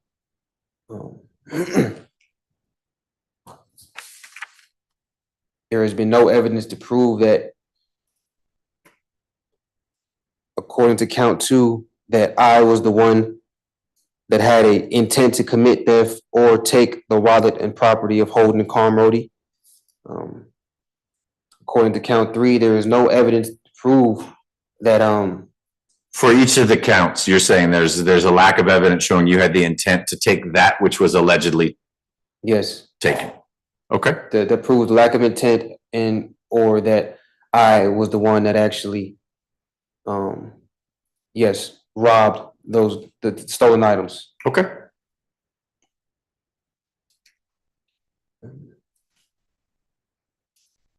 And again, to support that acquittal, it goes back to just the description of the alleged assailants. Neither one do I fit.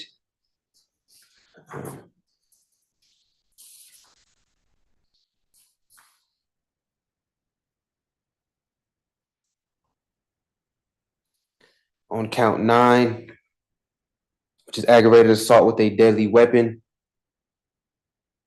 And let's do the same with the aggravated assault. So 9 through 15 are sort of carbon copy counts, just replace the name of the victim. So I would ask that the court, yes, do move in good faith a directed verdict of acquittal on counts 9 through 15, being that there is no evidence to support that I unlawfully committed an assault on any of the victims in each count. There is no evidence to prove that I holstered a firearm that day or that night or at any point in time. And moving on to count 16.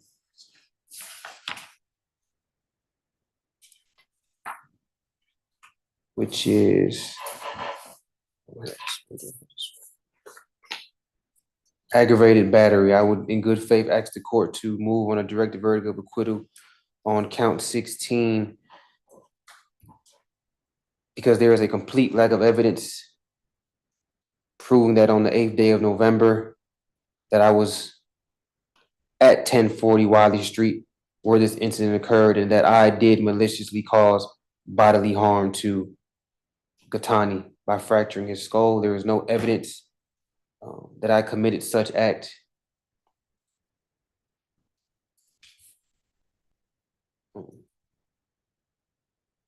Skip 17.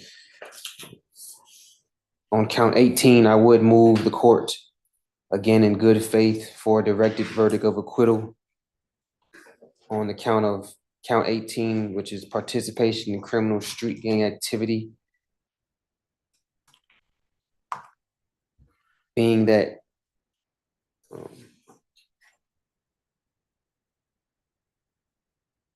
the testimony from the expert witness, the supposed expert witness by this court,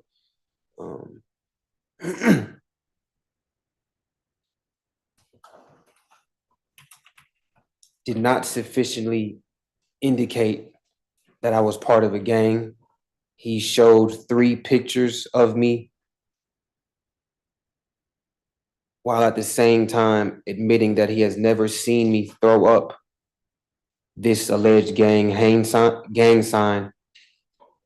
And he also admitted that he has never seen me use even the verbiage of this gang, which I believe is a complete contradiction from someone who was supposed to be a gang member. He testified that everybody he has assessed to be in that supposed gang of YSL, he can at least bring forth one piece of evidence to show that they have at one instance threw up that gang sign or at one instance even used the verbiage of that gang sign. And I do not fit that criteria in neither of those categories based off his admission and what his assessment was of me. I believe it is insufficient to say that I participated in any street game activity because it has been insufficiently proven. It has been sufficiently proven that I am not in a gang. Moving on to count 19. I would like to, in good faith, move this court for a directed verdict of acquittal on the count of charge of possession of firearm during commission of a felony. There has been no evidence to show and prove that I holstered any type of firearm, nor has there been any evidence to prove that any type of firearm was ever within my reach, which are elements of this crime, which again have not been sufficiently proven and backed by any type of evidence.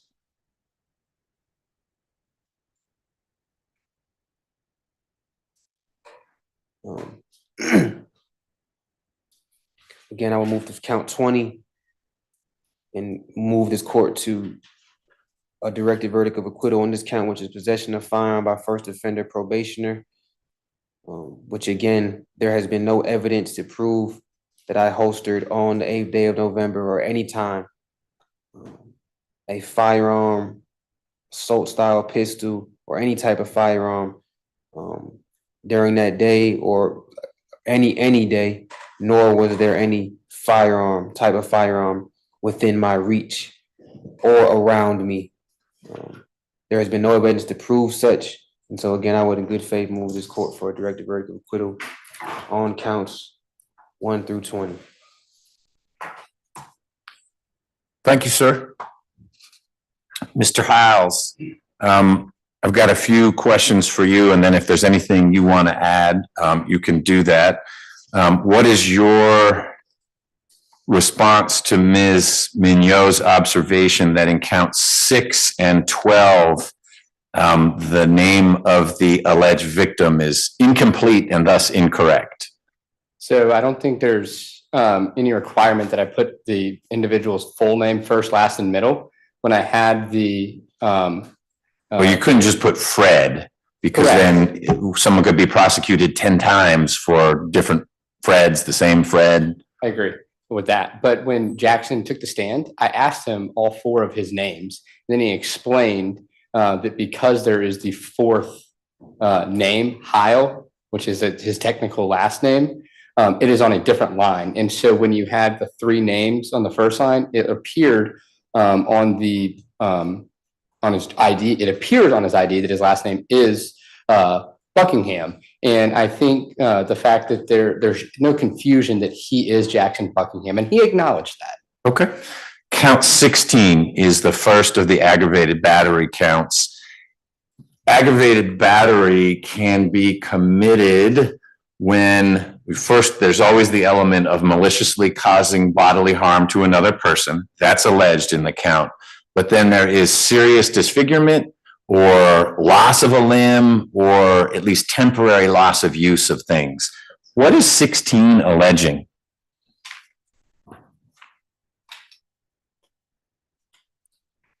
So it is malicious, did maliciously cause bodily harm to. Element 1. Yep. Element 2 is you got to pick one. Which one is picked here? So it would be serious disfigurement. The Mr. Gattani did talk about the scar. I understand the evidence. I want to make sure that it was adequately charged. So if you look at count 17, what does count 17 say? What was the species of aggravated battery? So it does say seriously disfiguring, but the difference is that he was alleging a broken nose. That's something that couldn't be seen. And I get, look, after speaking with Mr. Riggs prior to his testimony. You don't need to worry about 17 because it's out. I'm just contrasting. You're claiming that 16 is a serious disfigurement allegation. It is. And clearly the author of the indictment knew how to include the word seriously disfiguring. They're not in count 16. And so I'm wondering if you think it is adequately pled. I do think it is adequately pled because it does say permanent scarring. And so that's, yes, I do think it's adequately pled. Okay. Counts 19 and 20. No firearm recovered. Not unique in the annals of criminal history. I've been looking for case law, and I'm going to ask you to get your appellate team to find some. Other than witnesses saying they were big, scary looking guns, how do we know that they were actually firearms? If you possess a pellet gun, for example, that would be insufficient for a conviction for count 20. If it turned out that Mr. Pritchett was there and they caught him and they seized the gun, it was a pellet gun, that's not good enough for 20. We don't have a gun at all. And so I'm going to ask you to find, I'm going to reserve ruling on 19 and 20, just because I'd like to have some case law that says the description of the victim can be enough. Most of the cases I bumped into were murder cases, and the way you know it was a real gun is that a bullet came out of it. Right. Your last trial, there was no issue with that. Someone got shot. No one got shot here. They got whacked with the gun. So it could be a replica metal gun that would cause bleeding and fracturing of the skull. So we don't need to resolve it now, but I'd ask for some case law that 19 and 20 ought to go to the jury, even though no one has testified that it was a real gun. Okay. Those are the only questions I have. You're welcome to add more if you want, but those are the areas of concern that I have. No, I see your concerns, and I guess I will, just for the record right now, I think, and I'll get this case law, talk to the appeals department, but the circumstances surrounding the events, it would be foolish, and you can look at the circumstances surrounding the events, to go into a house not knowing whether someone else was armed or to hold yourself whether you are armed, to do so, to hold yourself out, to have a firearm and not be able to actually react with it. Right, you lose that gunfight. You lose the gunfight. And so I will note the court's concerns or question. The court's question. But that is the counter to it. And I think it does survive enough to get to a jury. Well, it survives enough to make it through right now. Yeah, that's what I'm, yes. Okay. Yeah. I reserve the right to pull it at any point if there's not case. There's got to be case law to that effect. I couldn't find it because I was much more focused on what Mr. Pritchett had to say. It just dawned on me, and this has to have come up before. But all the cases I ran into where gun not recovered, it was a murder, and there wasn't like. But we know it was a gun because the person got shot 3 times. We don't have that here. Okay, so you're not pushing back on count 17. No, I've assumed, I had a conversation with Mr. Riggs coming in, and he said, oh, by the way, after thinking about it all this years, I don't know if the bridge in my nose was caused by a soccer injury or this me getting hit in the nose? And I just said, I'm not gonna ask you any questions about it anymore. Okay. I'm conceding, I don't, no, yeah. All right. It is not there. Thank you. So, Your Honor, we just have one case to cite for the court for the record. great. Mahone, M-A-H-O-N-E-V State. It is 348 Georgia Act 491. And it is a home invasion count.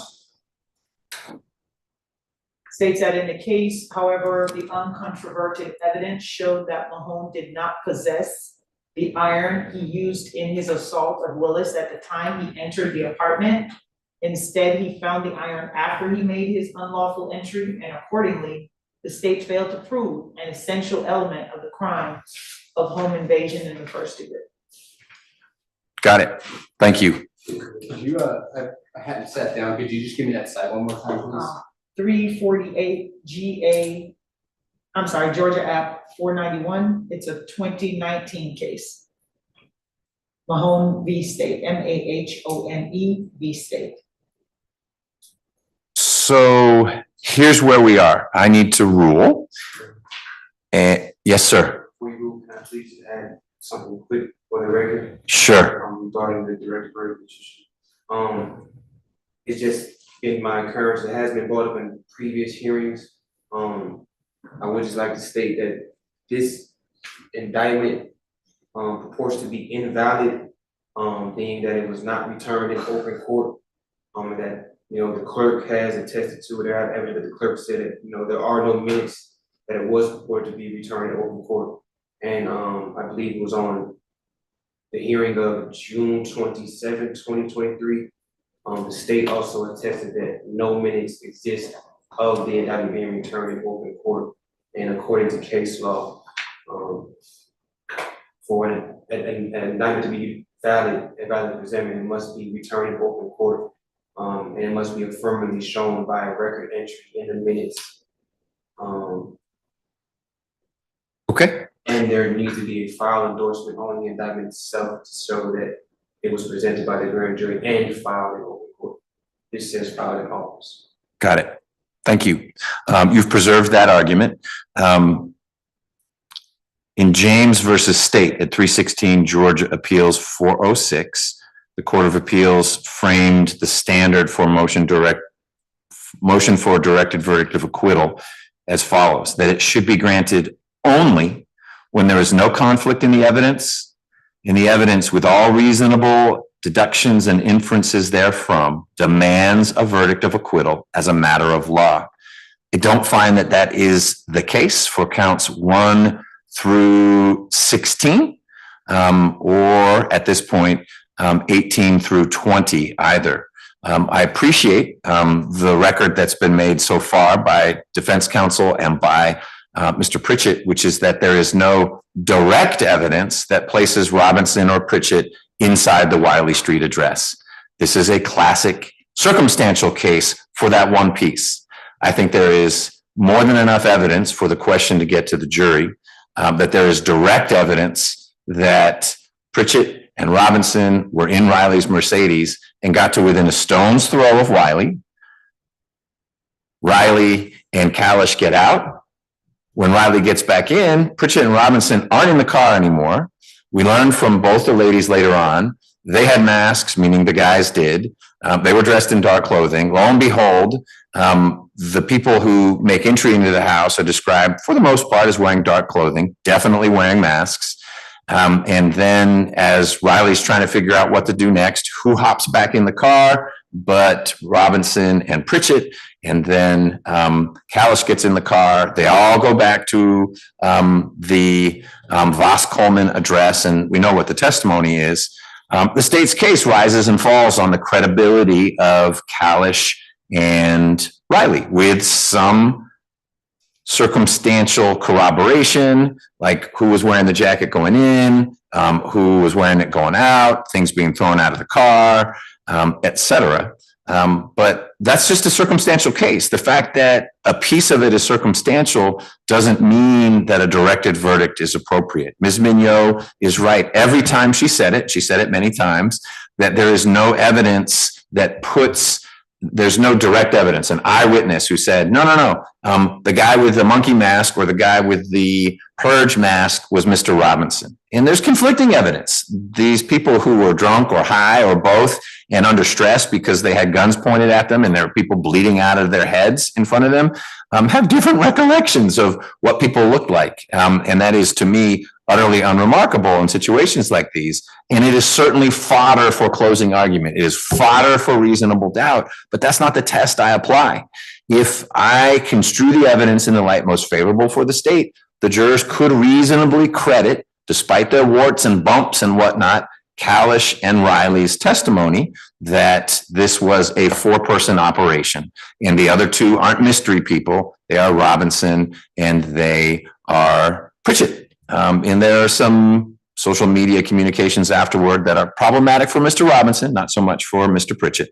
And I think that gets us to the jury on the home invasion, the armed robbery, the aggravated assaults, and the 2 firearm counts, assuming no gun being recovered is sufficient. I'll tell you, this is a home invasion case with a gang charge strapped onto it. And I regret not having bifurcated it before the trial started.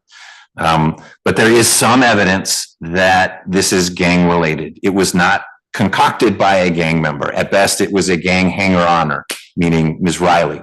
But it was something that then Voss Coleman and Mr. Pritchett and then ultimately Mr. Robinson latched onto.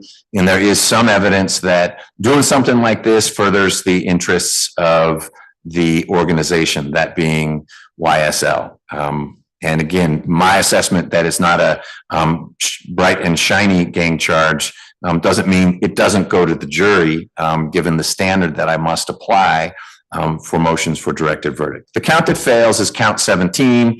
It alleges that Christian Riggs's nose was seriously disfigured. Christian Riggs testified to the contrary. The only evidence of the nature, scope, and extent of Mr. Riggs's nose injury is that I was grappling with someone, I got hit in the nose, not even by the gun, and it may have bled. He either said a teeny bit or a tiny bit, and that's not serious disfigurement, and it's not a broken nose. But the state concedes that. So count 17 at this point, it's out. It will not go to the jury. I'm reserving judgment on 19 and 20, and you can renew these motions if there is more evidence presented. I can always reevaluate. Ms. Mignot, anything you want to get in the record in connection with my ruling on your motions for directed verdict? Yes, Your Honor. I just wanted to get clarity from the court. If we are providing the court with case law, is that going to be tomorrow regarding counts 19 and 20? Is the court going to reconsider its ruling regarding directed verdict? Sure. So 19 and 20 right now are going to the jury, but I am open at any point. I can take it away during their deliberations. I mean, I can sua sponte direct a verdict whenever. And if I'm legally required to do so, not because of the evidence piece, I think there's plenty of evidence for jurors to decide if they conclude that Mr. Robinson and Mr. Pritchett were the home invaders, they had what appeared to be firearms in their hands. So that's been established, but is appearing to be a firearm enough? That's the piece.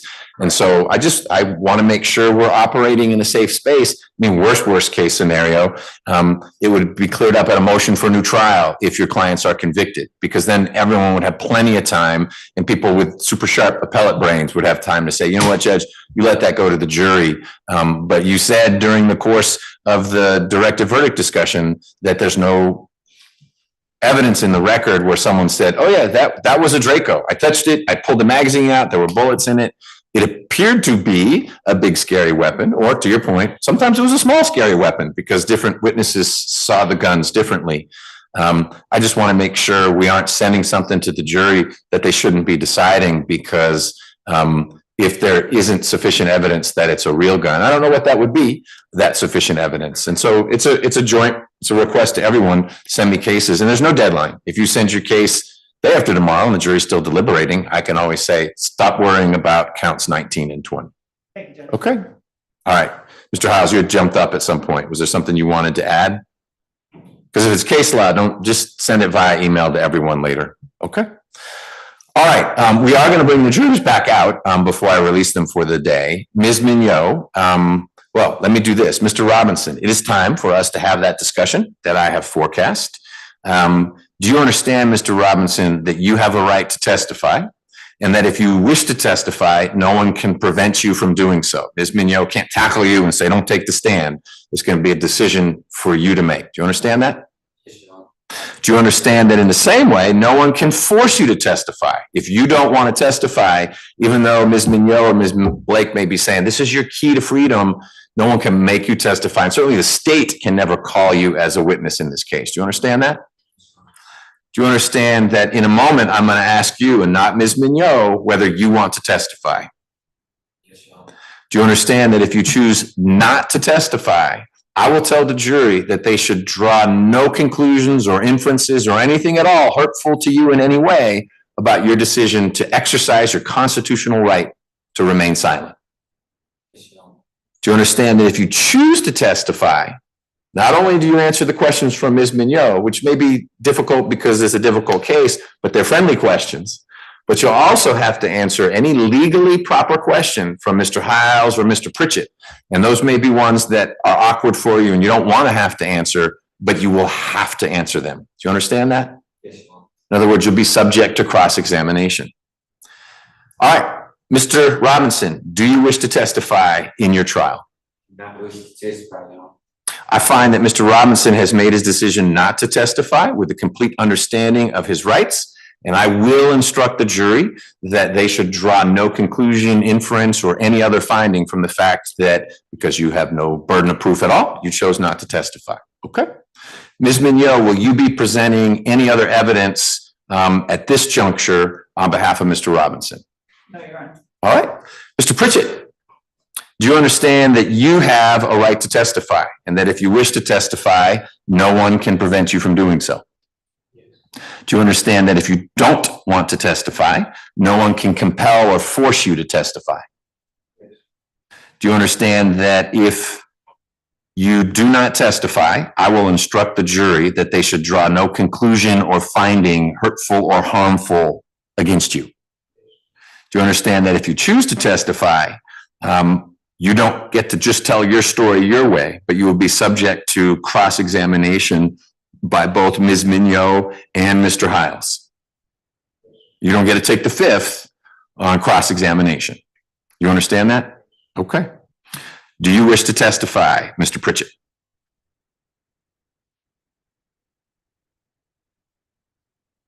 This decision has been made right now. I just asked the question.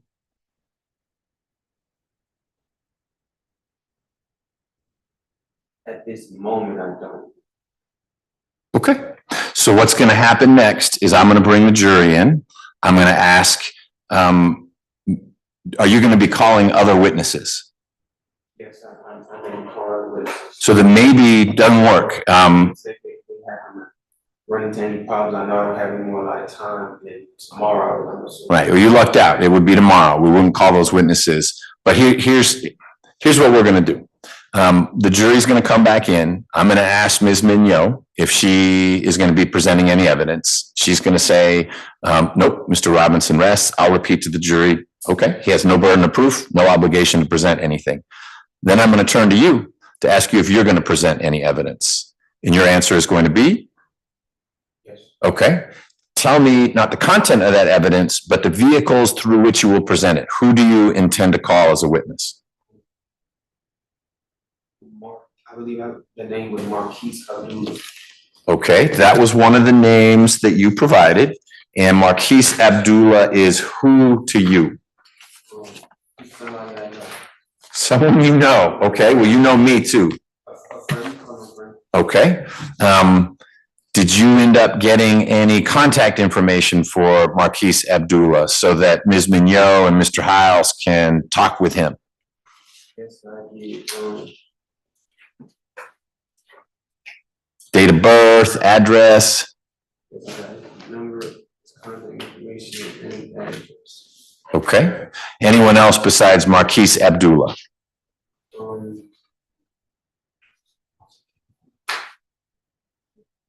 Yes, but I didn't get their full information, so I'm gonna say no. Okay. So your plan, assuming he shows up, and I know it's a little complicated for you to get people to show up, would be tomorrow morning at 9 a.m., you'd have Mr. Abdullah testify. Yes.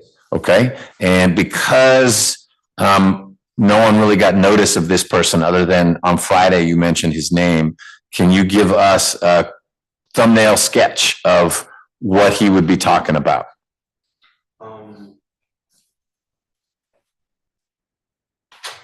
Let this know where he was on November 8th. What he recalls me doing or, participating in on November 8th.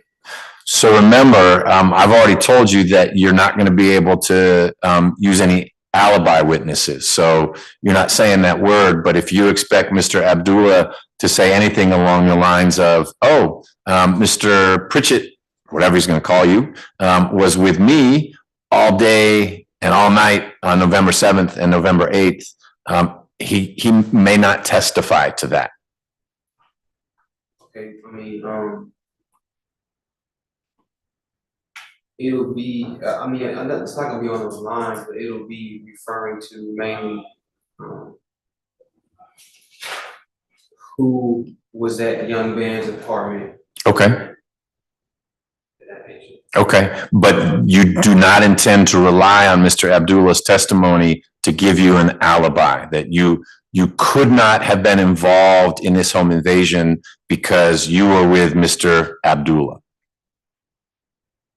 Understand what I'm saying? Because that's what alibi is. So if let's say this, Mr. Abdullah said, hey, I was at Young Bands as well, and Mr. Pritchett was there. And I'll tell you, Tyrone Robinson and some guy I don't know, they left with the two ladies. But Max, he stayed with me at Young Band's apartment all night long. And then Tyrone came back with this other strange guy and these two girls, and they had all this stuff they had stolen. That's alibi, and that's not permissible at this point. I do comprehend it. Okay. So it'll be, however it is, I don't see him saying yes. I don't see him saying in the way you structured it, I don't see him saying. Okay. All right. What is Marquise Abdullah's identifying information? I'm struggling to find right now, but it's here. All right. Well, that's all right. Let's not find it right now. We'll find it after we release the jury. So what you are committing on the record to me is that at most tomorrow morning, you're calling Mr. Abdullah, and then you may change your mind and choose to testify, which you're allowed to do, but no other witnesses. Lauren Riley calls. So we should have Ms. Riley back tomorrow. Yes. Okay. I assume we can do that, but we'll work on it. Okay. Anything else? Because tomorrow is not the time for surprises. Abdullah, Riley, Pritchett at most. I just named possible though. Anyone that you might call tomorrow, you need to let me know, so that it's really not letting me know, it's letting Ms. Mignot and Mr. Hiles know. Okay, well,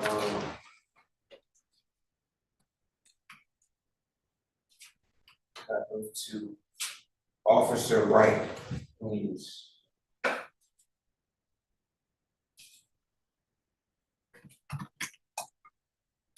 Okay. Jackson Buckingham. So this is the list you gave before. We'll talk about it after the jurors leave. And then you can let me know why you think those folks might show up. All right. Mr. Hiles, anything else before we bring the jurors in? Are we gonna finish up all the stuff relating to witness information after the jurors? Yes, sir. Nothing outside of that. Okay. Ms. Mignot, anything else before we bring the jurors in?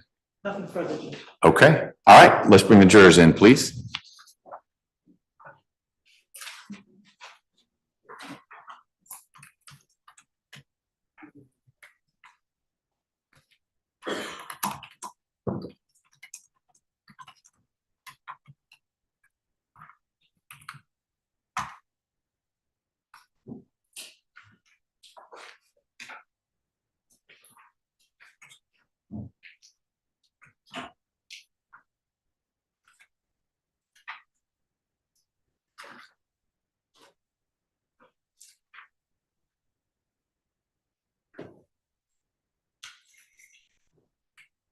All right, so jurors.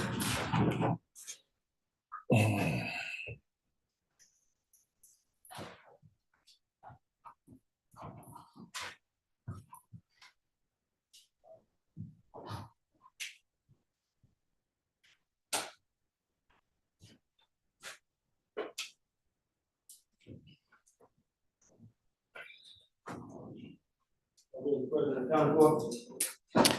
Thank you, Deputy Gordon. Ladies and gentlemen, welcome back. We did what I told you we would do, which was work through a whole bunch of things that occur after the state rests. And we are not going to keep you here much longer, but we're ready to proceed with a little bit more of the case. And my next step is to ask Ms. Mignot if you intend to present any evidence on behalf of Mr. Robinson. Your Honor, defense rests on behalf of Mr. Robinson. Thank you. And ladies and gentlemen, as I forecast for you as a possibility, because criminal defendants don't have any burden of proof, it is not at all uncommon for a defense attorney to say, we're not presenting anything in our case in chief. I did what I did with the state's witnesses, and we're not going to be calling any witnesses. That's what Ms. Mignot has just said. And so she's rested, which leaves the accused. Sir, will you be presenting any evidence on your behalf? Yes. Okay. That's where we're pausing. I've had a discussion with Mr. Pritchett, the accused, about his presentation. We will start that first thing tomorrow morning. We will get to closing arguments tomorrow. We will get to the jury charge tomorrow, and then you'll begin your deliberations tomorrow. The fact that the state has rested and that Ms. Mignot, on behalf of Mr. Robinson, has rested doesn't mean it's time to start doing online research or talking to other people about the case. Please stay in your information bubble. The lawyers and I are going to stay here a little while longer because we're going to have what's called the charge conference, which sometimes interrupts your day and you have to wait around, where we're going to discuss the law that I will give you so that we can roll straight through what I just described as remaining. Whatever evidence Mr. Pritchett decides to present. And I should say this, he's fully entitled to change his mind and tomorrow morning say, you know what, I'm not putting up any evidence. Okay. Then we turn to closing arguments. The state, because it has the burden of proof, goes first and last with closings. So Mr. Hiles may choose to get up in front of you for a little while, sit back down, let the defendants through counsel or themselves say, here's our closing argument. And then he gets to have last word. Not more time than anyone else. He just can break it into two pieces. When that's done, then I'll charge you based on what we're going to talk about later tonight. And then you will have the case in your hands and in your heads, in your hearts, and you will begin your deliberations. Okay? Any logistical questions? 9 a.m. tomorrow morning. Thank you so much. All right, Judge.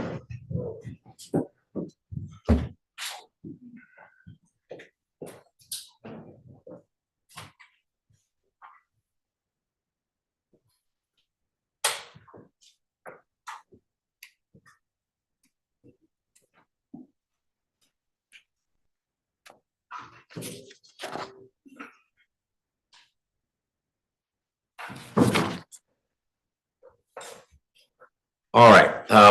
I would like us to handle the charge conference now. I would say early tomorrow, but I've got a meeting at 8:30 and we're not going to do it at 8 or 7:45. I shared with you all this weekend the draft charge, and we're about to dive into it. I want to confirm that you want the charge conference taken down, because if you don't, we can release Ms. Rivers and then in the morning get into the record if there were disagreements or whatnot. But we'll do it either way. Mr. Hiles, do you have a perspective on that? Yeah, if Ms. Rivers needs to get, I'm fine with releasing Ms. Rivers for the evening, and we can put any discrepancies on the record tomorrow. Okay, Ms. Mignot, your view on that? I'm scared to release Ms. Rivers, Your Honor. Okay, I fully accept that and respect that. And so I don't need to go any further than that. Is a fair request. I just floated out there because every once in a while, the charges aren't what the case is all about, but there may be some charges here that are problematic. I am going to share my screen and we will look at the jury charge. As I'm doing that, let me describe how I do charge conferences. I'm going to jump through the charge to the areas that I highlighted, because those are areas where I have a question or a concern or want your input. In jumping to a place, I may jump over an area where you've got a concern. And so say, Judge, go back to page 2 or whatever it is, and we'll work through it. Based on the edits that I make from our discussion today, I'll create a final charge and I will provide that to everyone as well. And Mr. Pritchett, it's going to be up on the screen for you to look at. Okay, here is our jury charge. if I can get it scrolling, the first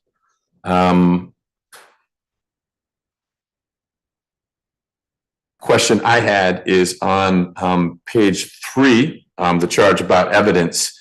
This case is a little different because we have a pro se defendant, and I need to flag for the jurors, and it really depends whether Mr. Pritchett testifies or not, that nothing Ms. Mignot or Mr. Hiles or Ms. Green said is evidence. And that will be true for Mr. Pritchett as well, unless he testifies. And if he testifies, I have to caveat this little bit. So I'm just highlighting it as a placeholder. If he testifies, it will be anything said by me or the lawyers or Mr. Pritchett when he wasn't on the stand or something to that effect. But certainly if you testify, Mr. Pritchett, what you say under oath is evidence in the case, including your answers to cross-examination questions.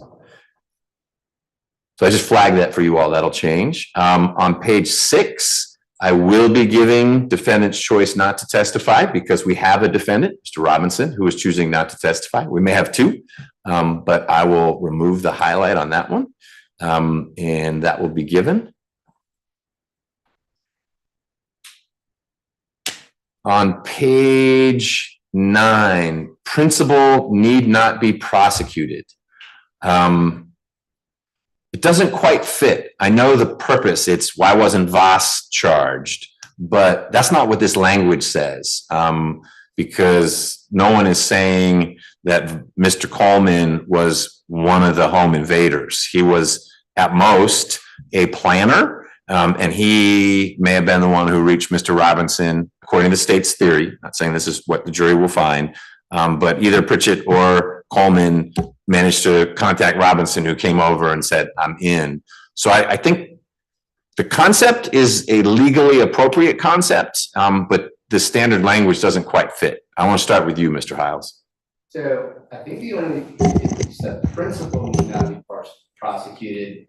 Sorry, that's the language, making it kind of sound like the person who actually, physically committed the crime. But if you look at the language of the charged as any party to a crime who did not directly commit the crime may be prosecuted for the crime upon proof that the crime was committed and the person was a party to it. But that flips it around. That would be if you had indicted Voss Coleman and not Tyrone Robinson, and all the evidence was, again, I'm making this up, is that Tyrone Robinson did what's alleged here, then the jurors would be saying, wait, you got one of the gunmen. You didn't charge him, you charged Voss and he didn't go anywhere. That's the right, this is what this says. This doesn't describe Voss Coleman. I think the charge also goes to the fact that it's only about the defendants in front of you now. It doesn't matter that the others aren't prosecuted. And also, essentially, that it goes to the fact that Lindsay and Lauren aren't at trial right now. I mean, I know it's been clear that they are actually charged in this indictment, but the fact that they're not sitting at trial, I think it goes to talk about, you can't consider that fact either. So I do think it is appropriate. And I understand your language, what you're flipping it with Voss, but especially considering the fact that Ms. Kalish and Ms. Riley, who did scout it out and go in and set it up, that they're not standing trial right now. I don't want that to be held against the state. Well, I think you can get boxed around the ears that they're not on trial now, and that's a fair argument, and can be held against you. It's just not, there's not a legal impropriety the way the state's gone about this case. That's correct. I fully expect the defense to bring that up, and they're correct in doing so. But this principle that it doesn't excuse the alleged conduct of the other co-defendants for the fact that those two aren't at trial at this point. But that's not what this language says. What this says is someone who didn't directly commit the crime can still be prosecuted, even though the person believed to have directly committed the crime has not been prosecuted. And that's not, Ms. Riley and Ms. Kalish are being prosecuted. They just aren't on trial. Voss Coleman didn't directly commit the crime. He's not being prosecuted. If you want to send different language, I will consider it, because I think it is a legally correct statement of the law, and really the jurors ought to hear that statement of the law, because they shouldn't be confused. Like, wait a minute, there's something procedurally incorrect. They may decide it's morally incorrect, and that's a great argument for the defense to make, but it's not legally incorrect. It's just not what this says. So I'm tasking you with coming up with some recommended language because this pattern doesn't fit what you have aptly described. All right?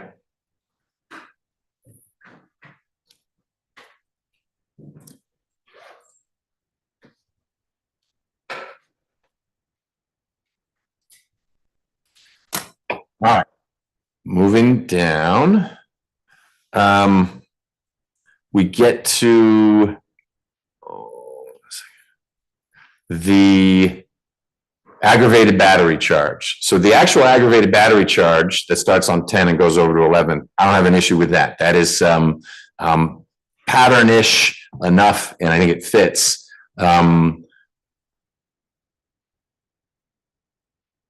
The non-pattern number 50 from the state, I think maybe went to Christian Riggs, and that count's coming out.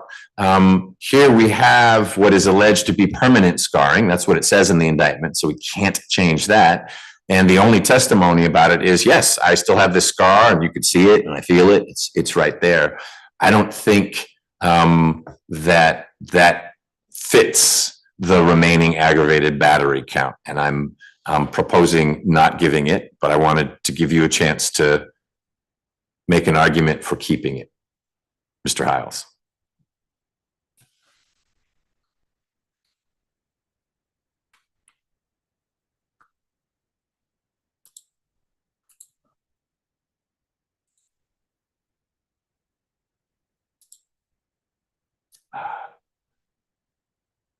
I just lost my. It's there. Now that comment didn't need to be there anymore. So aggravated battery starts in the upper right-hand corner, goes to the lower left-hand.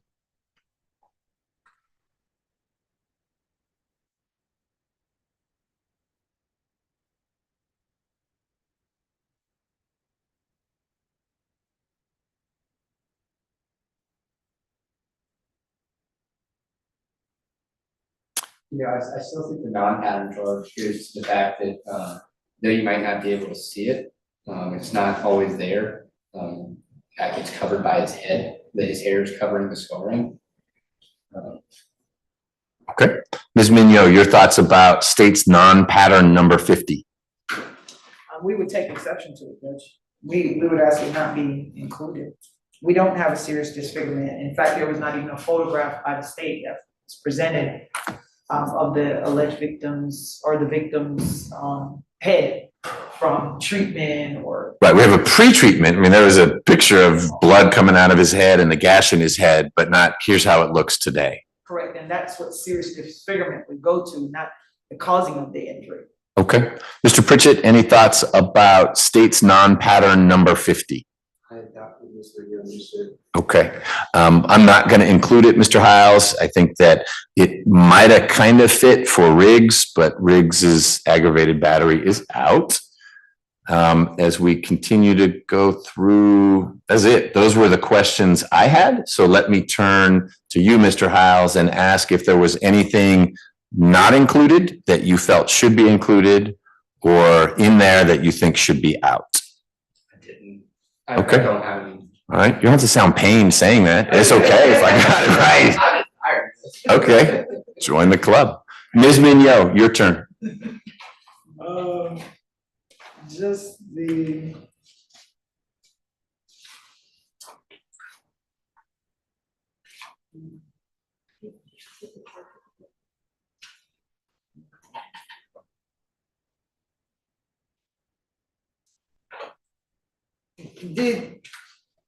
Did Your Honor exclude the charge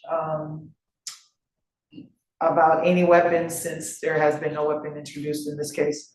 I'm not sure what you mean by the any weapon charge. I think there was, we might have included in our original draft, Judge, Okay. and I know it's late and we've looked at it a lot. No, but this is the time to do it. And that would be in relation to possession of a firearm or the armed robbery. Hold on a second. Sure.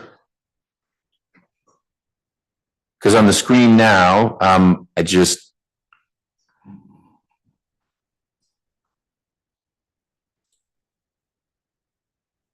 I think it was our charge number 7, Judge, but I'm looking at what you had.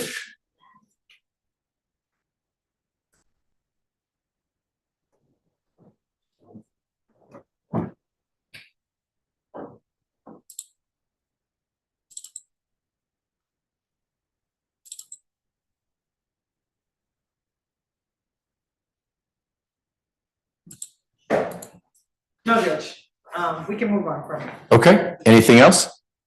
Nothing further from Mr. Robinson. All right, Mr. Pritchett, do you have any concerns about the jury charge, other than the ones we've talked about and I granted your motion? This is my first time seeing this. I wish I would have seen it before. So I'm gonna print it out. I'm gonna give it to you now so you can look at it overnight. And if you've got concerns in the morning, we'll talk about them. Okay? I had one concern that I got off the top of my head I can say right now. What's that? It was in charge of venue. Venue? Yes. Okay, that's right there on the screen. I would just like it to be specified that the state prove factually what is Fulton County and that they own the territory of where this is led to. I've missed that part of you. It's surfaced in a little while. That's not what the state has to prove for venue. So I hear your request, but I'm going to deny that request. I will print out the charge as it stands now, though, so you can take it with you. And if you've got anything we need to discuss in the morning, we will do that. Let me make sure this is double-sided.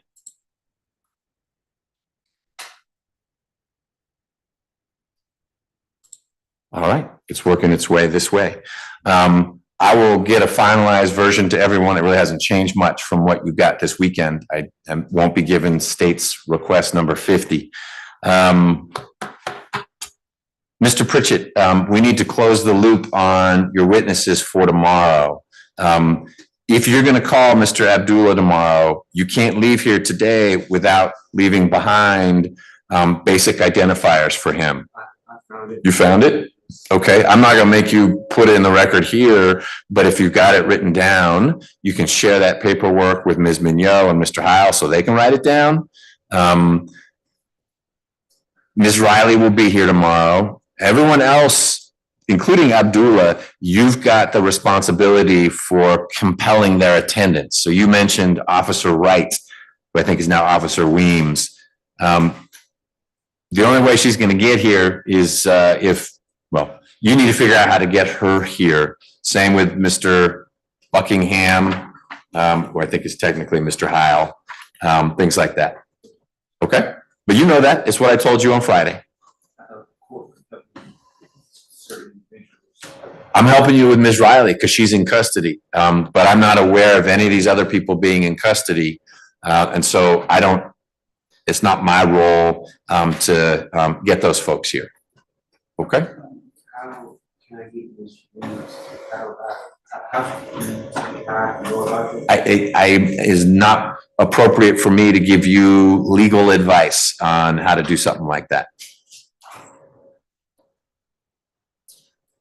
Mr. Heil, do you have any questions? If he intends to call Ms. Riley, he also, I can give him contact for, I guess, he's gonna have to go through, for her, because she is representing the charges. Okay.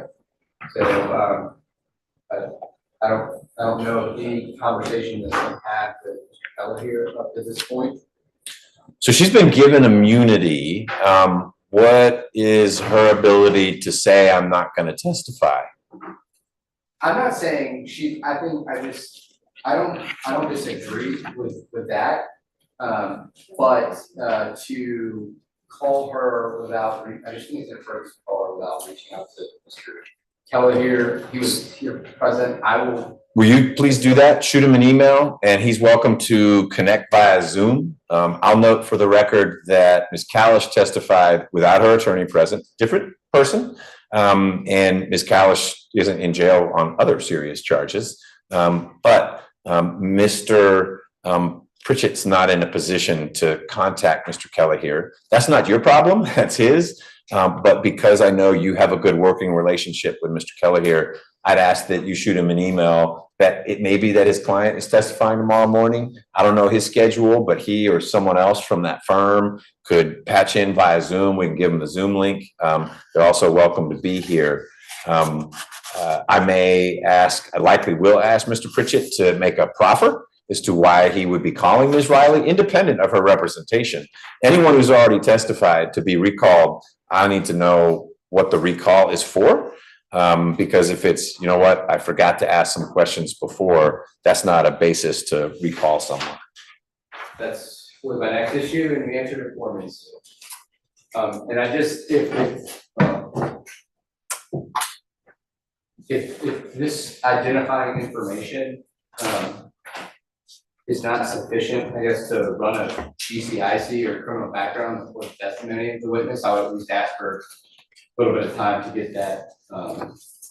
But I understand we're giving some leeway here, and it's late, but I'm cool with that. The main concern I would have is if I need to. Well, let's see what the identifying information is. Can you please give to, if you haven't slid it to Ms. Blake, can you give to Deputy Gordon the identifying information for Mr. Abdullah? Of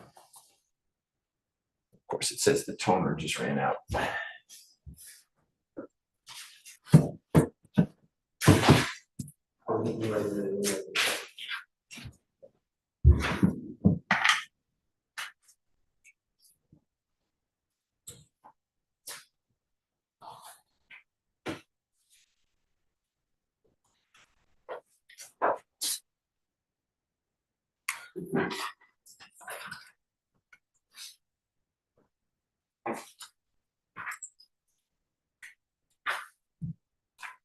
Do you have a date of birth? Tell me what information, not the information, but what information? Is it just a name? It's a name and an address for Maryland. That's it. Okay. What makes you think Mr. Abdullah will be here tomorrow if Maryland is where he lives? Flight. Okay. Here's what we'll do. If he shows up in the morning, he will give you all his identifying information. If he refuses to do that, he cannot testify. And I'm confident that your crack team of NCIC runners can run an NCIC pretty quickly on him. Yes. And I'd ask you to share that with Ms. Mignot, whatever you're able to generate. And just SEA.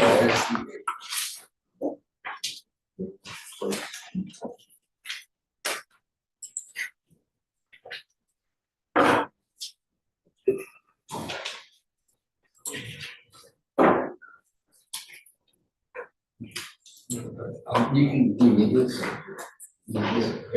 I'll just. It's I'm gonna just write it down.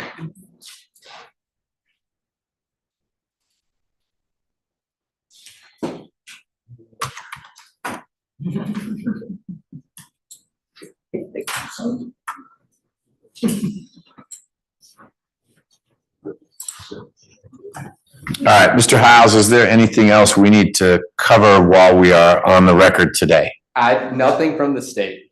All right, you'll be ready to go with your closing argument tomorrow morning? Yes. Okay, because it could be that at 9:20, that's what we're doing. Oh, cool. We're ready. I brought the Monday board bag. Okay. I don't intend to use it for the first part, but the videos during the second close, I would like to use that. I'll have everything loaded on it.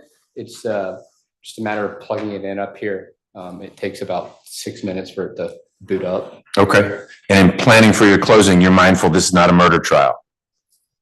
No, but it's not a murder trial, but I do think we're entitled to 2 hours because it is a capital case. Do you have case law that says armed robbery trials get 2-hour closings? I'll get it to you. Okay. Be thoughtful about how much time you take with the jury. But I am thoughtful of that. Okay. Ms. Mignot, anything we need to get on the record before we break for today? Just some clarity as to the closings tomorrow. I have a PowerPoint presentation. I have taken pictures of some of the testimony in this case, and I have put them in my PowerPoint presentation. Maybe like a 1 minute or 2 minute or 3 second, that kind of thing. I just don't want to do anything to run afoul, and I need permission to, in my presentation, for example, if I say, well, 911 operator said, she doesn't know anything, click 911 operator, which I don't know anything, stop, next slide, that kind of thing. When you say pictures, so you have on the do not record YouTube video, recorded it, and you would be actually playing back witness testimony in your closing? Yes, not on the do not record. Oh. So what happens is, once the video is uploaded and posted, it's out in YouTube land and it stays in YouTube. Okay, got it. So in YouTube land, you can go and you can. Yep. No, I recognize that. So you would be playing back for the jury bits and pieces of people's testimony. Correct. Huh. Not long pieces, very short pieces, but to make it not come from my mouth, but to come from the witness's mouth. So I just wanted us to be able to clear that with the court, because There's a good choice to flag that. I've never had that happen before. I'm not saying no. I'm intrigued. I like new and different things. I'm going to let Mr. Hiles think about it as well. Yes, sir. But thank you for flagging that. Anything else you want to flag? That's the only thing, and I wanted to make sure that I don't have any issues, but I did not violate any rules, Your Honor. It's, in fact, there's a bunch of them out there from many Okay. other prior. Do you have any understanding with Mr. Pritchett as to who's going to go first? Do you want to talk to him about for the two defense closings? I have not. Okay. Do you have a preference?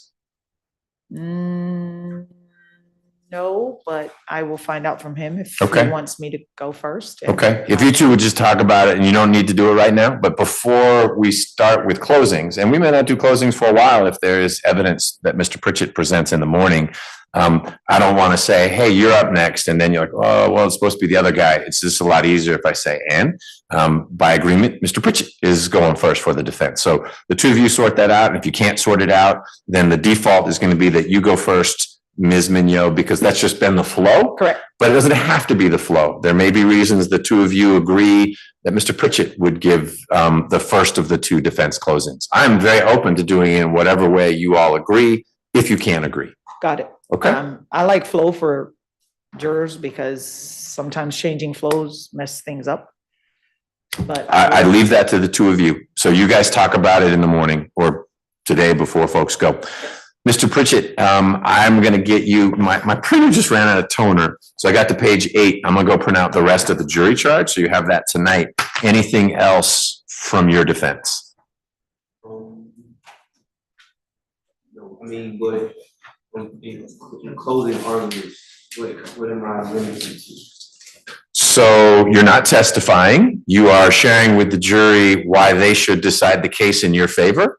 And you do that by pointing to weaknesses in the state's case, absence of evidence, conflicts in the evidence, but you don't bring in new evidence. Let's say that you happen to know that you had a real bad cold during all this, and so your voice would have sounded funny, and there's no evidence that you had a real bad cold. So if you started telling the jury, another reason that you can tell I wasn't there is that I had a real bad cold then, and you didn't hear any jurors, you didn't hear any of the witnesses say that. That would be improper. Mr. Hiles' head will explode if you try to do something like that. Properly so. And I'll tell you, stop doing that. And if you do it too many times, I'll say you're done with your closing. So it's stick to the evidence or lack of evidence or conflicts in the evidence. And that's what you tell the jury. And so based on that, not guilty, not guilty, not guilty. Is there any discretion if I read from the Bible? Facts aren't evidence. But it depends what you read. If you are sharing with the jury an important philosophical principle, I'm making it up. Do unto others as you would have them do unto you. I don't know how that fits in this case. There'd be nothing wrong with you saying, you know what, it says in whatever book that is, do unto others as you have them do unto you. Here's how that applies to this case. But you're not going to be able to read 3 chapters from the book of Matthew. But if the parable of the sower makes sense here, then you might share that with the jury, because it's not facts that are not in evidence, that Moses lived to 912 years. That would be a fact, but you get it. If it's a principle that you think is relevant to this, then you can share that. God said, never judge someone only on circumstantial evidence. Okay, you can share that with them. But if you start going too far into that, Mr. Hiles would likely object, and I would likely sustain it, because it's not a sermon. Okay? Anything else? All right. We'll see what happens in the morning. Are you good? If you don't mind keeping him up, I just need to print out a few more pages, and we'll go off the record. Thank you so much, Ms. Rivers.